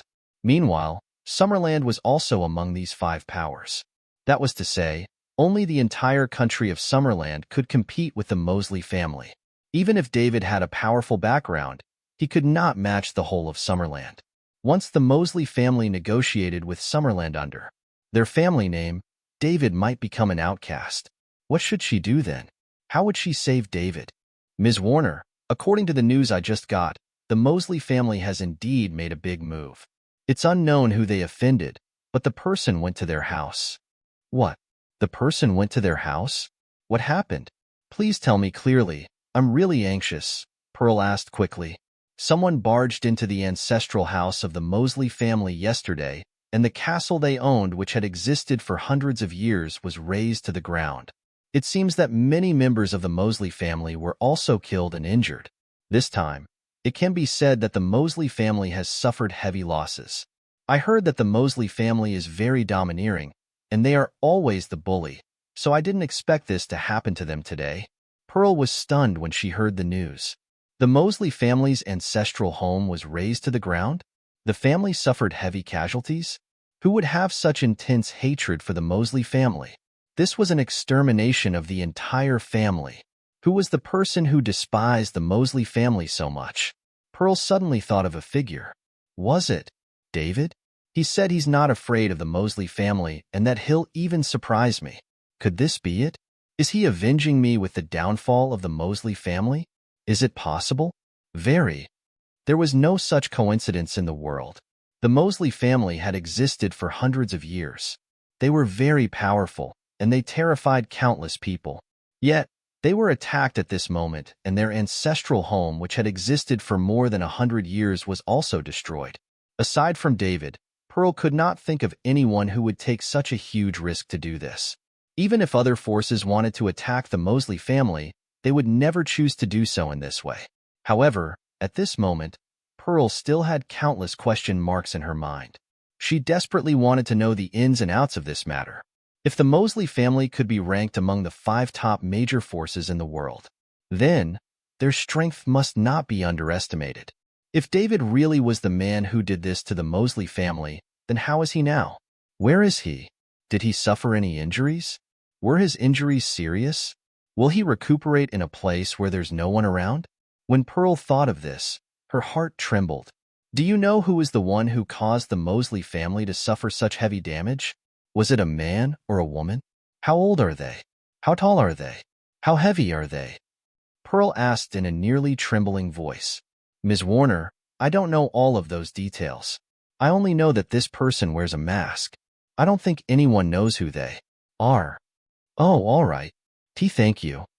I have to go now, so I'll just hang up first. Pearl hung up the phone with her shaky hands. She could not stop her tears from falling. They fell on her desk one by one. David, was it you? Where are you? Pearl quickly looked for David's number. Then, she recomposed herself and called David. Beep, beep, beep. While Pearl was waiting anxiously, someone finally picked up the phone. Then, a familiar voice said, Hello, Miss Pearl? David, where are you now? Pearl asked in a shaky voice. What's wrong, Miss Pearl? David asked. He could hear that there was something not right due to Pearl's tone. Nothing. You tell me where you are. After Pearl finished speaking, she quickly added, Don't lie. I'm cough cough. I'm cough cough. Before David could finish speaking, he coughed several times. Pearl heard David's continuous coughing and felt a sharp pain in her heart. She could not hold back her tears any longer, and they flowed frantically. She quickly covered her mouth with her hands, trying not to let herself cry out loud. David, what's wrong with you? Pearl asked in a sobbing voice. I'm fine. Cough, cough, cough. Miss Pearl, it's just a minor cold. Don't worry, David replied. Where are you right now, then? I have something to take care of in Falconia. I'll be back soon, cough, cough. Miss Pearl, you don't have to worry about me. It's my first time here, so I'm just cough, cough, cough, not used to it. I'll be fine soon enough. David's constant coughing came through the phone. Pearl felt as if her heart had been stabbed with a knife. She was not a fool. The Mosley family was destroyed, and David happened to be in Falconia. In addition to that, because of her own affairs, David became a mortal enemy of the Mosley family. How could such a coincidence occur? As general manager of East League Capitals, Pearl could be regarded as being in the upper class. She had long known about the existence of martial artists. The physique of a martial artist was much better than that of ordinary people. They could not catch a cold. David must be injured. After connecting all the dots, Pearl was almost certain that David was the person who barged into the Mosley residence with a mask and caused all those casualties. Plus, he only did this because he wanted to avenge her. Now, he even got injured because he wanted to avenge her. David, can you stop lying to me? Are you hurt? Pearl asked while crying. How could I get hurt? Miss Pearl, stop overthinking. Yesterday, a person wearing a mask broke into the Mosley family home. They destroyed the ancestral home of the Mosley family that had existed for hundreds of years and caused the Mosley family to suffer heavy casualties. David, are you that person? Apart from you, I can't think of anyone else who would take such a big risk to do something like that. Miss Pearl, so you already know? I was planning to come back and give you a cough cough cough surprise. When David saw that he had been exposed, he decided to stop hiding. Pearl would find out sooner or later anyway. It was just that he was surprised that Pearl would get the news so quickly. David, why are you doing this? You didn't even think about your own safety in order to avenge me. If something happens to you, what should I do? Pearl finally could not hold herself back and cried out loudly. Miss Pearl, don't cry. I was confident that I could do it. Otherwise, I wouldn't be so stupid to directly confront them, David quickly comforted. Confident? If you're confident, why are you injured? It's just a minor injury. I'll be fine after a few days of recuperation. The Mosley family has been almost destroyed by myself, and even their grandmaster was seriously injured. I believe they won't be able to recover for a long time. What do you think, Miss Pearl? Cough, cough, cough. I'm amazing, right? David said with some pride. David, do you think I'd be happy if you did this? You're wrong, Pearl said angrily while crying. Huh? Miss Pearl. David did not know how to answer for a while. Originally, the main purpose of him taking action against the Mosley family this time was to avenge Pearl. Since Walt the hedonist wanted to use the deterrent power of the Mosley family to force Pearl to submit to him, then he would act directly against the source. He would destroy Walt's hopes and let him die in despair. However, Miss Pearl's answer made him a little dazed. Shouldn't Miss Pearl be happy and excited? Why does she sound so mad? David was at a loss. David, I hate Walt and I hope everything bad in life happens to everyone in his family, but I didn't want you to get hurt. Even if you combine all the lives of the people in the Mosley family, they would not compare to a single hair on your head. I didn't want you to go to the Mosley family to avenge me. I didn't want you to be hurt for my sake. I just want you to be healthy. Do you understand? Pearl bawled. David was stunned. He would be lying if he said he was not moved. He did not expect himself to have such an important place in Pearl's heart. Miss Pearl, stop crying, I get it, David whispered. You don't understand. If you understood, you wouldn't done it and made me worry so much about you. Miss Pearl, this is just what you think in your heart. But do you know what I think in my heart? I won't allow anyone to treat you like that. No matter who he is or how powerful his background is, I won't allow him to bully you like that. I was confident in going against them this time, but even if I was not, I'd definitely make the Mosley family pay the price. Now, it was Pearl's turn to be stunned. She should be happy at this moment because David's words showed that she was also very important to him. However, she could not stop her tears. David, I want to see you right now. I want to see you right this moment, right away. Wait for me. Pearl hung up the phone after speaking. After she packed, she headed to the airport. David was in the city closest to the Mosley family's estate in Falconia at this time. He smiled bitterly as he listened to the dull tone on the phone. He was about to go back to Summerland, so why was Miss Pearl coming here at this time? Forget it. I'll just wait for her. Cough, cough, cough. After that, David coughed a few times. This time, although the Mosley residence was severely damaged, the entire Mosley family also suffered heavy losses. David, however, Marlon was not weak either. After all, he advanced to become a supreme powerhouse at peak god rank decades ago. Marlon found a weakness in David, which caused David to suffer a heavy blow and hurt his organs. Although it was not too serious, it would also take a few days to recover.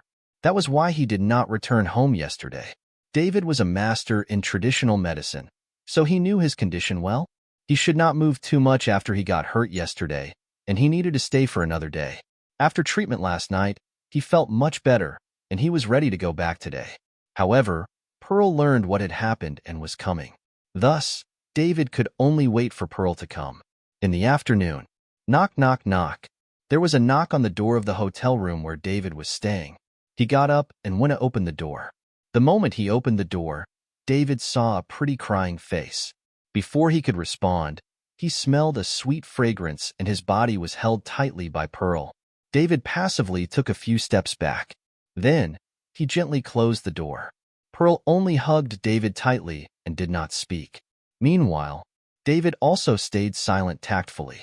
After a few minutes, Pearl released David.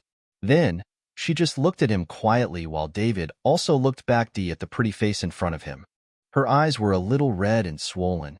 Apparently, she had been crying for a long time. Miss Pearl. David opened his mouth and wanted to say something. However, he did not expect Pearl to not give him the chance before pushing him onto the bed. However, the moment David fell on the bed, he let out a pained sound. What's the matter? What's wrong? David, did I hurt you? Where? Show me. Pearl quickly got up from David and asked nervously. It's all right, Miss Pearl. It's just a minor injury. I'm a doctor, so I understand my situation and I'll be fine in 2 more days, David sat up and said. He did that on purpose. His injury was not serious, and after treating himself last night, he was almost healed. The reason for this was that he was worried that things would get out of control soon. Judging from Miss Pearl's stance, it looked like she would not give up until she got what she wanted. Hence, he could only do this to calm Miss Pearl down. Although he had been holding back for a long time, it would not be fair to Miss Pearl if he slept with her like this because he had a girlfriend. David, where did you hurt yourself? Tell me, Pearl asked anxiously. I suffered a little bit of trauma to my chest, but I'm fine, David replied. What? A chest injury? An injury to your internal organs is a big deal. Come, David. I'll take you to the hospital. Pearl stood up and tried to drag David to the hospital for an examination. Miss Pearl, I don't have to go to the hospital. The doctors at the hospital are not as good as me. It's really just a minor injury. I wouldn't joke around with my body, David said. Really? Pearl asked in disbelief. Really? David replied affirmatively. That's good. If you feel unwell, be sure to tell me, and I'll take you to the hospital. All right. The two were silent for a while. Pearl was the first to ask, David, is what you said on the phone true? What? David asked. That you wouldn't allow anyone to bully me, no matter who it is. Of course, Miss Pearl, unless you're willing, no one in this world can force you to do anything, not even God himself, David replied seriously. Then, sleep with me now, Pearl said, looking at David. Huh? David was stunned. I said, I want you to sleep with me now, Pearl repeated. Miss Pearl, we can't do this. I will do anything else, but not this because it's unfair to you, David said with a wry smile. Why not? How is it unfair to me? I like you, and you have me in your heart, David. I can't fall in love with anyone else in my life except you. I have a girlfriend, David said in a deep voice. I don't care. I just want you. I just want to have you, even if it's only for an hour, David. Can you leave me with a good memory? Tears streamed down Pearl's face again as she spoke. Miss Pearl, I can't. It's just that we met too late. Celia is my high school classmate. She has been waiting for me for a few years, so I can't let her down. Then why are you so nice to me? Because I also have you in my heart. I want to protect you, and I don't want anything to hurt you. Unfortunately, right now, I just can't give you what you want, David also said in pain. He was very conflicted right now. He already had Celia in his heart, but now, Pearl had made her way inside it too. Could he watch Pearl fall into another man's arms? Obviously not. Thus, he did not know what to do. It was just like entering a dead end. Pearl looked at David. Neither of them spoke, but she could not stop the tears from flowing. David could not stand the atmosphere in the room. Just now, he saw something different in the emotion shown through Pearl's eyes. Thus, he thought about it and said, Miss Pearl, give me some time. If we are still alive after the catastrophe, I will definitely give you an answer, okay? Does the catastrophe really exist? Pearl asked. According to the records of some ancient forces, the catastrophe does exist, But no one knows what it actually is, David replied. When will the catastrophe take place? I have no idea. If the catastrophe doesn't come in another 20 years or 50 years, are you going to lead me on like this? Then let's set it for 5 years. Okay, that's settled. Pearl stopped crying. She would be satisfied as long as there was hope. What she feared most was that David would not offer her any hope and just directly give her the cold shoulder. If so, she would lose the meaning of existence in this life. Now, David was the reason for her to live on. Plus, she could still wait for 5 more years. 5 years later, she would just be 30 years old. Although she was no longer young, she would be in her prime. Yes, it's a deal, David also replied. He was forced to do this. At that moment, he saw the despair in Pearl's eyes. This startled him a lot. If he did not find a reason to delay this, David was afraid that Pearl would do something stupid. When that happened, it would be too late for him to feel remorse. However, if he took things too far with Pearl right now, he would let down Celia. The only way now was to drag this on for as long as he could. He would decide when he finally could not drag it on any longer. The catastrophe was coming, and no one could tell what would happen in the future. Since Mason said that the catastrophe really existed, it would most likely come eventually. The atmosphere finally eased. Pearl returned to how she was previously. Her eyes were no longer full of despair, but instead were replaced by hope. David finally breathed a sigh of relief. He initially wanted to leave on a plane tonight. However, Pearl refused no matter what he said. She insisted that he rested for 2 more days and that he only go back to the country after he recovered. David could only agree after looking at Pearl's resolute gaze. Even though he knew he was fine, Pearl did not. Right now, after the 2 big events he and Mason created in Summerland, no one dared to come out to cause trouble anymore. The country was peaceful. Therefore, there would be no difference if he went back earlier or later. Falconia. Inside the Criss family's castle, an important meeting was being held at this time. The protagonists of the meeting were the 3 mysterious families behind Falconia: the Criss family, the Mosley family, and the Oxus family. After 2 big events yesterday, the strength displayed by Summerland shocked everyone. The 2 supreme powerhouses at peak god rank were not something they could contend against alone. Therefore, the other 2 families were invited by the Criss family to discuss how to deal with Summerland. As long as the 3 families joined forces, then no force in the world could stand against them. Summerland was no different. Of course, they could not destroy Summerland either. They could not kill the 2 supreme powerhouses at peak god rank just because they wanted to. This meeting was also held at the highest level. The peak god rankers of the 3 families had all arrived. Even Marlon, who was badly injured by David yesterday, was no exception. When he learned that the masked man who broke into the Mosley family yesterday was from Summerland, Marlon felt very aggrieved. He wanted to find an opportunity to avenge his family. At this time, the Criss family wanted to work together, so this was everything the Mosley family could ask for. The representatives of the 3 mysterious families attending the meeting were Bieber Criss, Marlon Mosley, and Kaiser Oxus. Cough, cough, cough.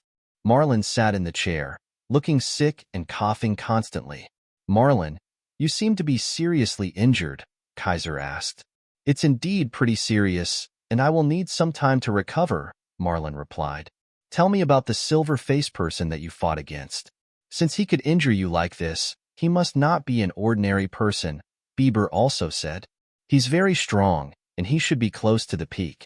It seems that his combat experience is a little lacking, but he can often predict my attack route and tactics and respond in advance. He's someone very contradictory, but real. I don't really understand him, and I don't think he's very old either, Marlon replied after thinking for a while. Is there a specific range since you said he's not that old? Kaiser asked. I don't think he's more than 50 years old, Marlon replied. He's under 50 years old and he's almost at the peak? Marlon, are you telling the truth? Kaiser asked in disbelief. Kaiser, don't doubt my judgment. In our realm, even if the other party wears a mask, we can judge their general age from the look, behavior, voice, and other aspects, Marlon said seriously. He's about to reach the peak, and he can predict the opponent's attack, but he's no more than 50 years old? What kind of character is this? The mysterious land of Summerland has a lot of hidden talent indeed. It's true. Summerland has always been a mysterious place. Even in the most chaotic times, no one dared to step into that place. Kaiser also agreed. They all lived through the era of Summerland being on the weaker side 100 years ago. Even then, not everyone dared to step into Summerland.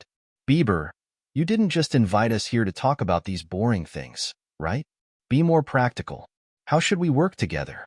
Summerland dares to take action against my family, so I must make them pay the price. Marlin gritted his teeth and said harshly. He resented Silver Face, which was also David, so much that he wanted to tear him to pieces. After this war, not only did the Mosley family lose its prestige, but they also became the laughingstock of many major powers in the world. How could he endure these grievances? Kaiser also looked at Bieber at this time. Since Bieber invited them to this meeting, then he must have an idea in mind. It depended on whether the idea was in their interests. As long as it was a situation that would benefit all three of them, they would have no reason to refuse. Okay, then I'll tell you. The reason for inviting you to come here today is indeed to strengthen our cooperation, but it may be a little different from what you have in mind. You have to be mentally prepared, Bieber said with a smile. Oh, how is it different? We're all ears, Marlin said disapprovingly. That's right, tell us. Stop talking nonsense. Kaiser followed suit. The three of them were old acquaintances who had known each other for more than 100 years. Since they came from separate families, they would always fight in open and in secret, so the relationship was not that good. However, they were all equally powerful. Therefore, they were not so reserved with each other, and they would say whatever came to mind. The reason I invited the two of you here today is because I want you to lead your respective families and become affiliated with my family. The Chris family will be the main decision makers of everything. What do you two think? Bieber smiled and looked at the two of them. Marlin and Kaiser looked lifeless. They wondered if there was something wrong with their ears that caused them to mishear Bieber. How dare Bieber make such a request? The three families jointly controlled Falconia for many years. Although Chu did not know each other well, they still had a certain understanding of each other. Everyone's strength was similar, and even if they were strong, they were not much stronger than each other. How dare Bieber say that the two of them should become affiliated families of the Chris family and obey the Chris family's decisions? This was an insult to both of their families. They were all among the world's 5 top major forces, and yet the Chris family wanted to devour them. Where did his courage come from? Bieber, are you joking? Marlin asked in a deep voice. I'm not, that's exactly what I meant. I want you two to lead your respective families to submit to me. I'm asking about your opinions on this now, Bieber said with a smile. Slam. Kaiser slammed his hand on the table. He stood up and pointed at Bieber before asking loudly, Damn you! You want our family to make you our master? Bieber, who do you think you are? Who gave you the courage to insult us like this? Do you want the three of us to break up? Summerland is powerful now. So do you want us to be defeated by Summerland? Or do you think you can devour the both of us just because I'm seriously injured now? Marlin also said with a gloomy face. No, that's not the case. I didn't mean to insult you guys. Marlin, even if you weren't injured, I would have said that, but now it seems that you don't agree with me, Bieber replied. Nonsense. Would you agree if I said that? Bieber, since you dare to say that, you should have a trump card, right? Why don't you show us to see if you are more powerful than us? In your current state, we would never agree. I don't think you would agree too if you were in our shoes. That's right. Since I invited you here and dare to say such a thing, I naturally am confident that you will make the right choice to submit to my family, Bieber said confidently. Then show us. Don't hide it. If your family can really display the strength to dominate the world, we might view you as our master. You are mistaken. I am not qualified to make you view me as your master. Who is qualified then? The moment Marlin finished asking, he heard a strange voice. Me.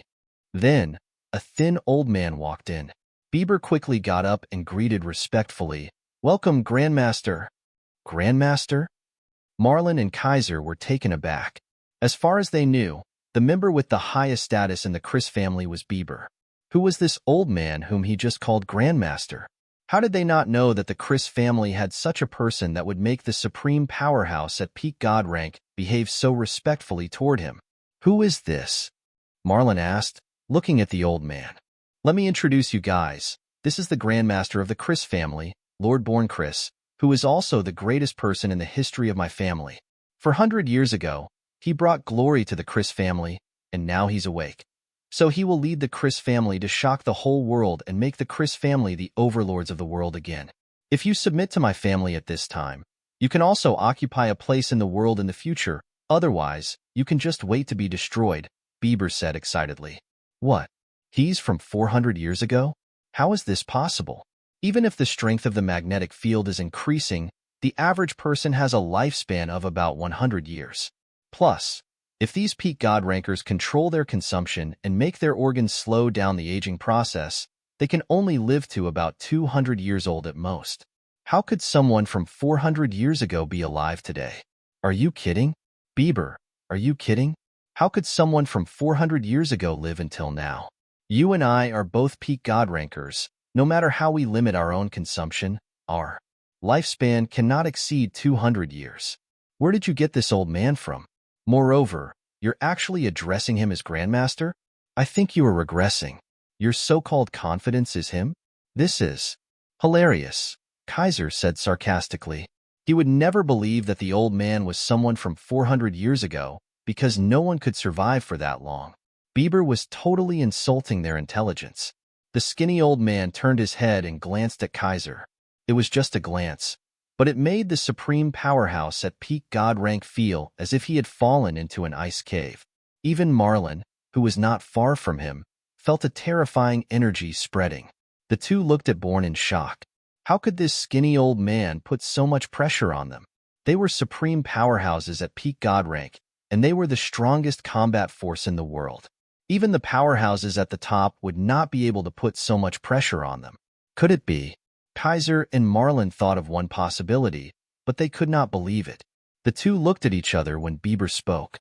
I forgot to tell the two of you that indeed, peak god ranker can't live for such a long time. But Lord Born surpassed peak god rank 400 years ago, and he took that small step and reached another level. Plus, my family discovered a huge magnetite with a superimposed magnetic field. In addition to that, Grandmaster practiced a special breathing technique. With so many conditions, he was able to achieve this. Furthermore, Grandmaster has been in a state of slumber for 400 years and has only just recently woken up. What?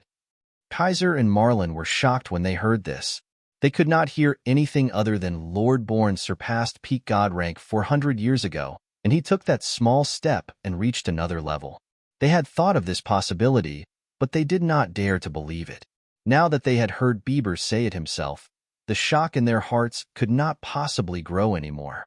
Someone actually surpassed peak god rank. Moreover, this man was standing in front of them. No wonder one look from him could put so much pressure on these two peak god rankers. I see, it's Lord Born. We're lacking in perception and offended you. I hope you can forgive us for being rude, Lord Born. Marlin immediately stood up, put his hands together, and said respectfully, I also beg Lord Born to forgive us for being unreasonable, Kaiser also said respectfully. The two learned of Born's strength and quickly admitted their mistake. This powerhouse who had surpassed the peak god rank was not someone they could offend. It would be easy for this person to kill them right here and right now. Both of them could only respectfully admit their mistakes. They did not know that Born was not truly back to his prime, and thus did not want to take action. Otherwise, the Chris family could directly destroy all the powerful families in the world and dominate the world. Would they continue to spew nonsense here just to rope in these two families? More powerful than the peak god rankers. It was just that Born had just woken up, and after 400 years, he cherished his life more than them, so he would only fight if he had absolutely no choice. Once he did, the damage to his body would be irreversible even if he won.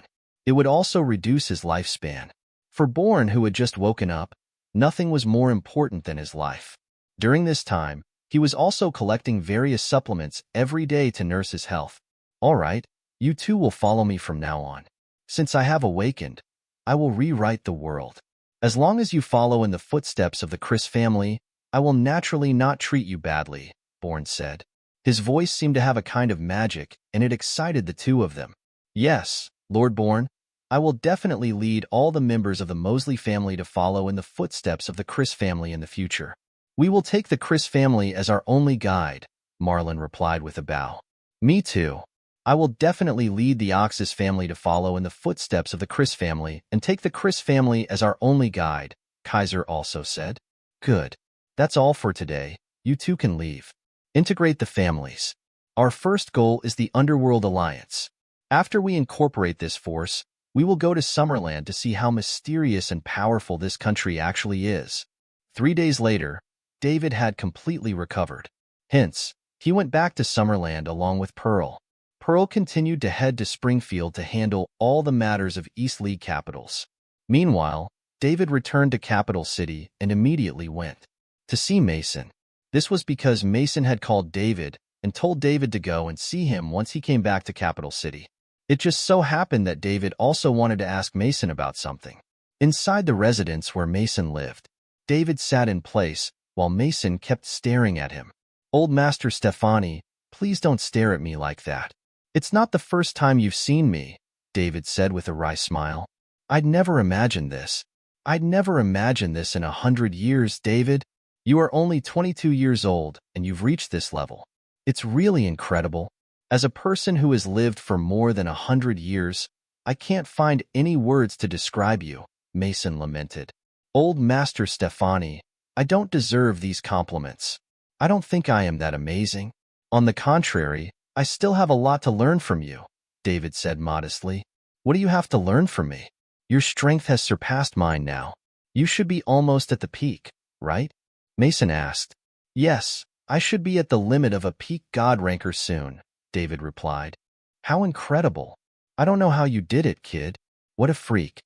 Old Master Stefani, are you complimenting me, or are you insulting me? In reality, I don't know how I did it. I just reached the current state for no reason. I felt that there was no obstacle. Feigning ignorance. That was all he could say. He could not expose the system. He would just act as though that he had no idea what was going on. Now with his strength, no one would dare to take him away for research.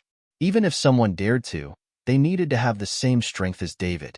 After a few days of accumulation, his lavish points were about to exceed 1,000. With 3,000 points, his mind power would reach the god level limit. Who would be his opponent then? When that happened, taking down a peak god ranker like Marlin would feel like a game. David was a little excited. He also wanted to see what realm would come after peak god rank. Okay, everyone has their secrets. I won't worry about this, and I don't want to know how you achieve this power. I only know that you are a Summerlander, and you are a Summerlander with a strong sense of responsibility, so the rest does not matter, Mason said with a wave of his hand. Old Master Stefani, I want to ask what the catastrophe is. It's also to prepare me mentally, David asked about a different topic. This was what he was most concerned about now. Seeing that he would soon be invincible on Earth, the catastrophe was the only thing that could threaten him. He should understand it clearly so he could be prepared to deal with it. No one really knows what the catastrophe is, but according to various historical documents, the Earth will face a catastrophe in this century which may change the fate of human beings on Earth, Mason said. This century? That is to say, there will be a catastrophe in the next 50 years? David asked. Yes, the catastrophe will occur in 50 years. It may be tomorrow, or it may be the last day of this century, Mason said. Asterisk, how are you so sure? Historical documents may not be accurate, right? There are many cases where predictions of this. This is different. A single force records other prophecies, but in the case of the catastrophe, almost all families and sects with even the slightest history have records. We have no way of knowing how the people in ancient times got this result, so I can only do my best to deal with it as actively as possible and hope to get through it safely. I see. David was lost in thought. He did not understand the methods of the people in ancient times. However, since everyone had said so, there must be some basis for it. In that case, he could only do his best to try to improve his strength. He wanted to see if he could help the human beings on Earth get through this catastrophe safely. David, don't you think you are exceptional? A 22-year. happen to appear in the period when the catastrophe is coming. What do you mean, old Master Stefani? You are the key arranged by God to help the human beings on Earth cope with the catastrophe, and that's why you can achieve such things at such a young age. However, you can't relax, because a peak God ranker is obviously not enough to deal with the catastrophe. You have to continue moving forward and get ahead of all of us so that you can stand a good chance. Don't let your talent down, Mason said seriously. I get it, old Master Stefani. Don't worry. I will continue to work hard for everyone and for myself. My family and friends are here. Therefore, no matter what the catastrophe is, I will not let it succeed. David also replied solemnly. I'm relieved. Mason smiled and nodded. David, tell me, how strong Marlon is now? I haven't seen him for many years. In order to reduce his consumption and live longer, he should have been in reclusion this whole time, Mason asked. He is indeed in reclusion. He only came out of the underground retreat after I almost wiped out the entire Mosley family. He is quite powerful, and he has a lot of combat experience.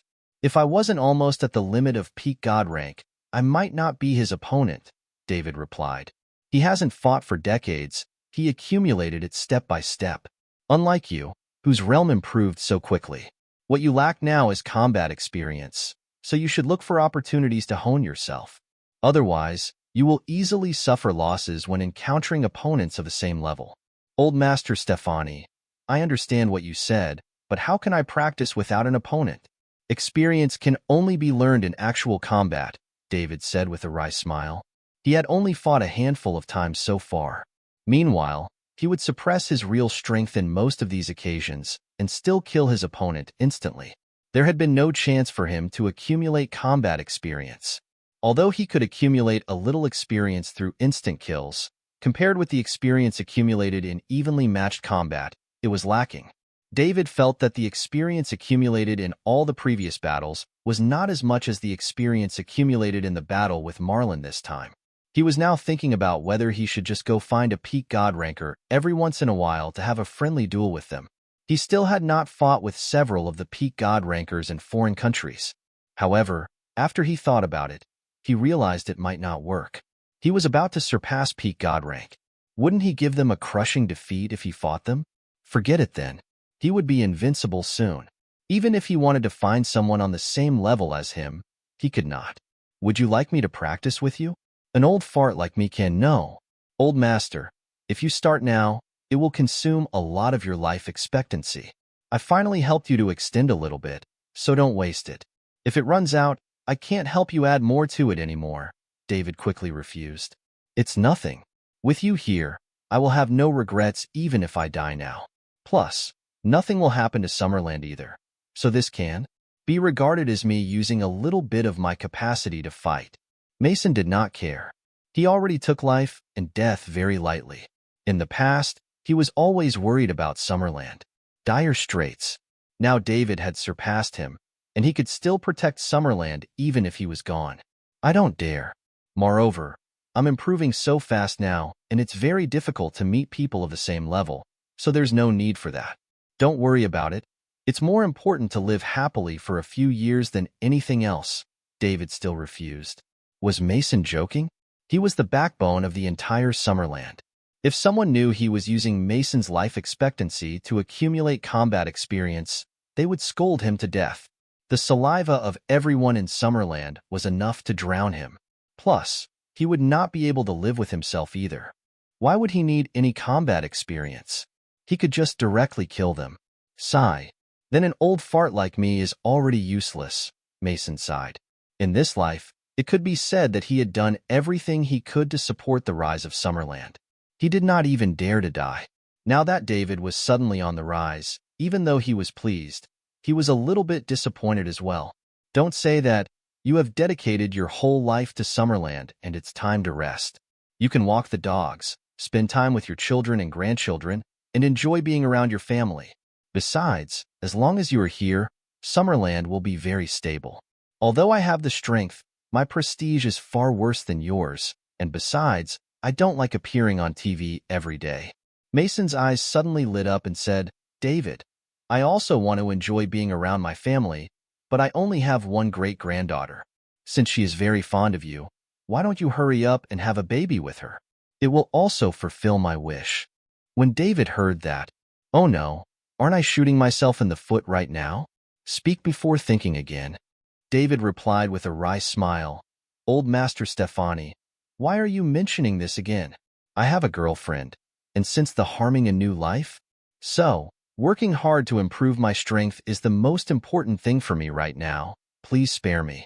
What if the catastrophe comes 50 years later? You can't wait forever and not have children in your life, right? As for your girlfriend, there is nothing to worry about. Look at the powerful families in Summerland now. Which one of them doesn't have multiple wives just to make more offspring?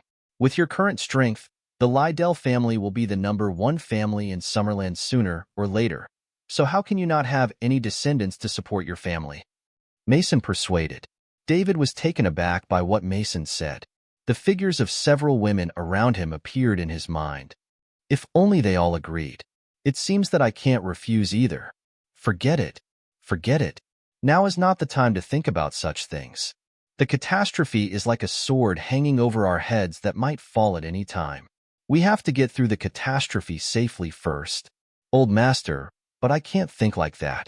You said that I was born to deal with the catastrophe. So I have to push myself at all times, strive to improve myself, and live every day as though it is the day before the catastrophe.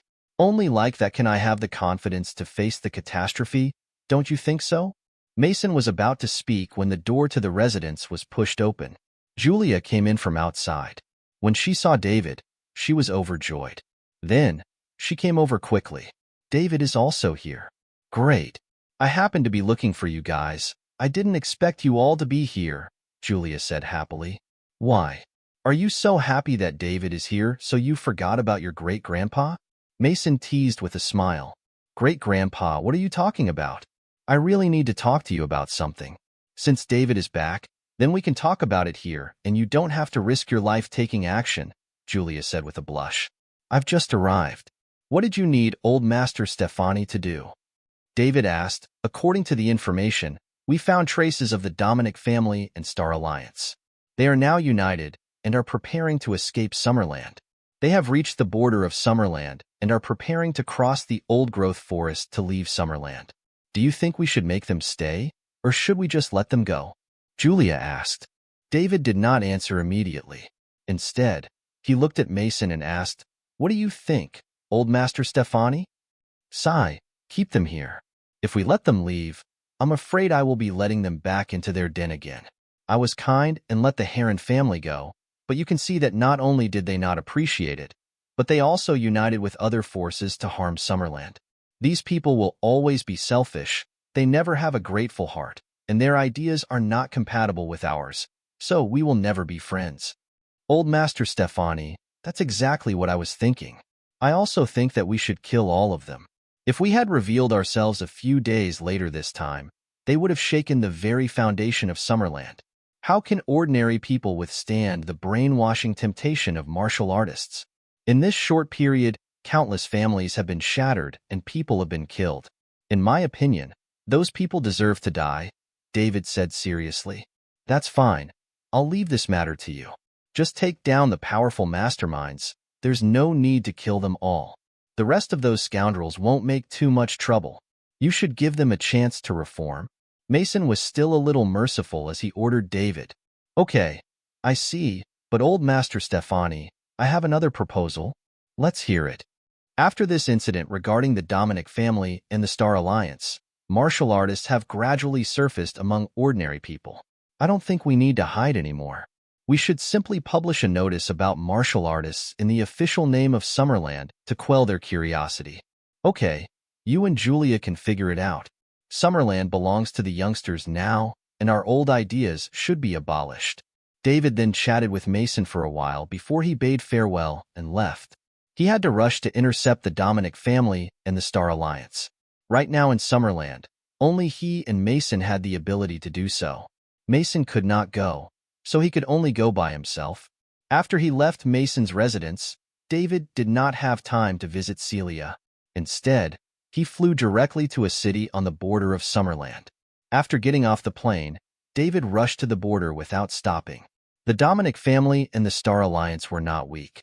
According to their intelligence, the Dominic family and the Star Alliance had a total of 3 late God Rankers, 7 mid God Rankers, and 13 beginner God Rankers. David's purpose was to kill all God Rank Guardians and abolish all Dragon Rankers. He would never give these two forces a chance to revive.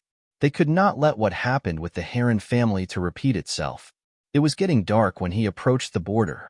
David found a small town and was going to rest for the night before going after the Dominic family and the Star Alliance the next day. He was not at all worried that these people would escape. He could not use all his strength right now since he was still in Summerland.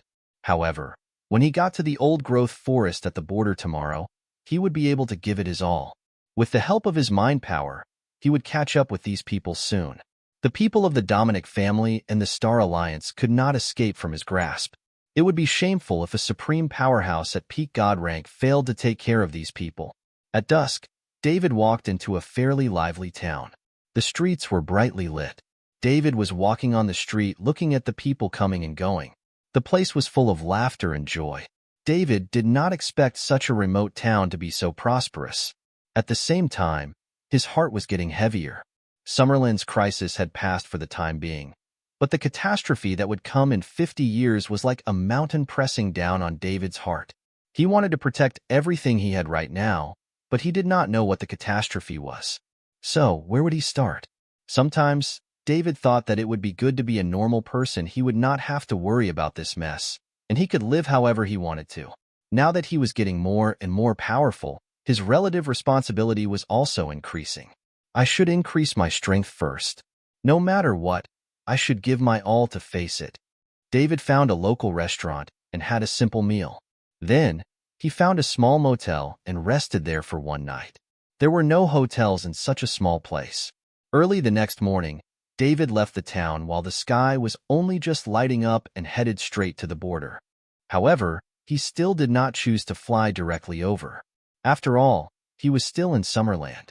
If he flew too low, it would not be good if someone spotted him. If he flew too high, he would not track them. The border was fast approaching, and the sky was also getting brighter. David saw a village ahead. He wanted to go around it, but he noticed that the village's gate had been violently damaged. David sensed that something was wrong. Therefore, he stopped and walked in to have a look. The village was not big, and there were only about a dozen households in it. However, the scene was in complete chaos, and it seemed that there was no one around. It looked very much like this village had a run-in with bandits like in those period pieces on television. However, how would there be bandits in this day and age? Nor did it look like a collective relocation as the tracks were fresh. It looked like it was done 2 or 3 days ago. David released his mind power and enveloped the entire village. Then, he was stunned. Immediately, he chose a house and pushed open the door. The scene in front of him shocked him. He saw 20 or 30 charred corpses lying all over the room, and some even looked like children. Boom. This was the first time he had seen such a cruel scene. David could not control his anger. His energy as a peak God ranker exploded violently. Boom, boom, boom. Sounds of collapsing houses could be heard and the village was razed to the ground. Only David stood there alone. He was glaring forward with a pair of blood-red eyes that made him look like a wild beast. After standing there for a few minutes, David came to his senses. He curbed his violent energy and paid his respect to the corpses. Then with a stomp from his right foot, the ground began to collapse. David jumped out, and these charred bodies slowly sank into the ground and were buried inside. Immediately afterward, David released his mind power. He looked for the traces of the gang of evildoers leaving and quickly chased after them. Obviously, this was all man-made. When you consider who could do such a thing so silently, it could only be martial artists.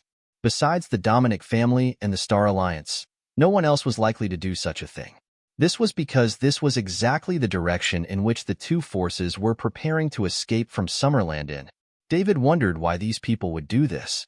The villagers were just a group of ordinary people living in the lower class. What did the villagers do to offend them? Was it so bad that they needed to wipe out the entire village? Were ordinary folks not human to them, which is why they could just kill them however they wanted? Or did they just want to vent their dissatisfaction and take revenge on Summerland? No wonder Mason refused to let them resurface. Sure enough, they were just a bunch of renegades. David had to kill them. Originally, Mason said that only killing some powerful masterminds would do, and David agreed. However, he had changed his mind. They could even kill people who had no grievances and hatred toward them. Therefore, these people deserved to die. They would continue to make trouble if David kept them around too. Thus, he might as well get rid of them sooner. David chased after the footprints while filled with anger. He also wanted to let these people have a taste of what it was like to have their families annihilated and wiped out.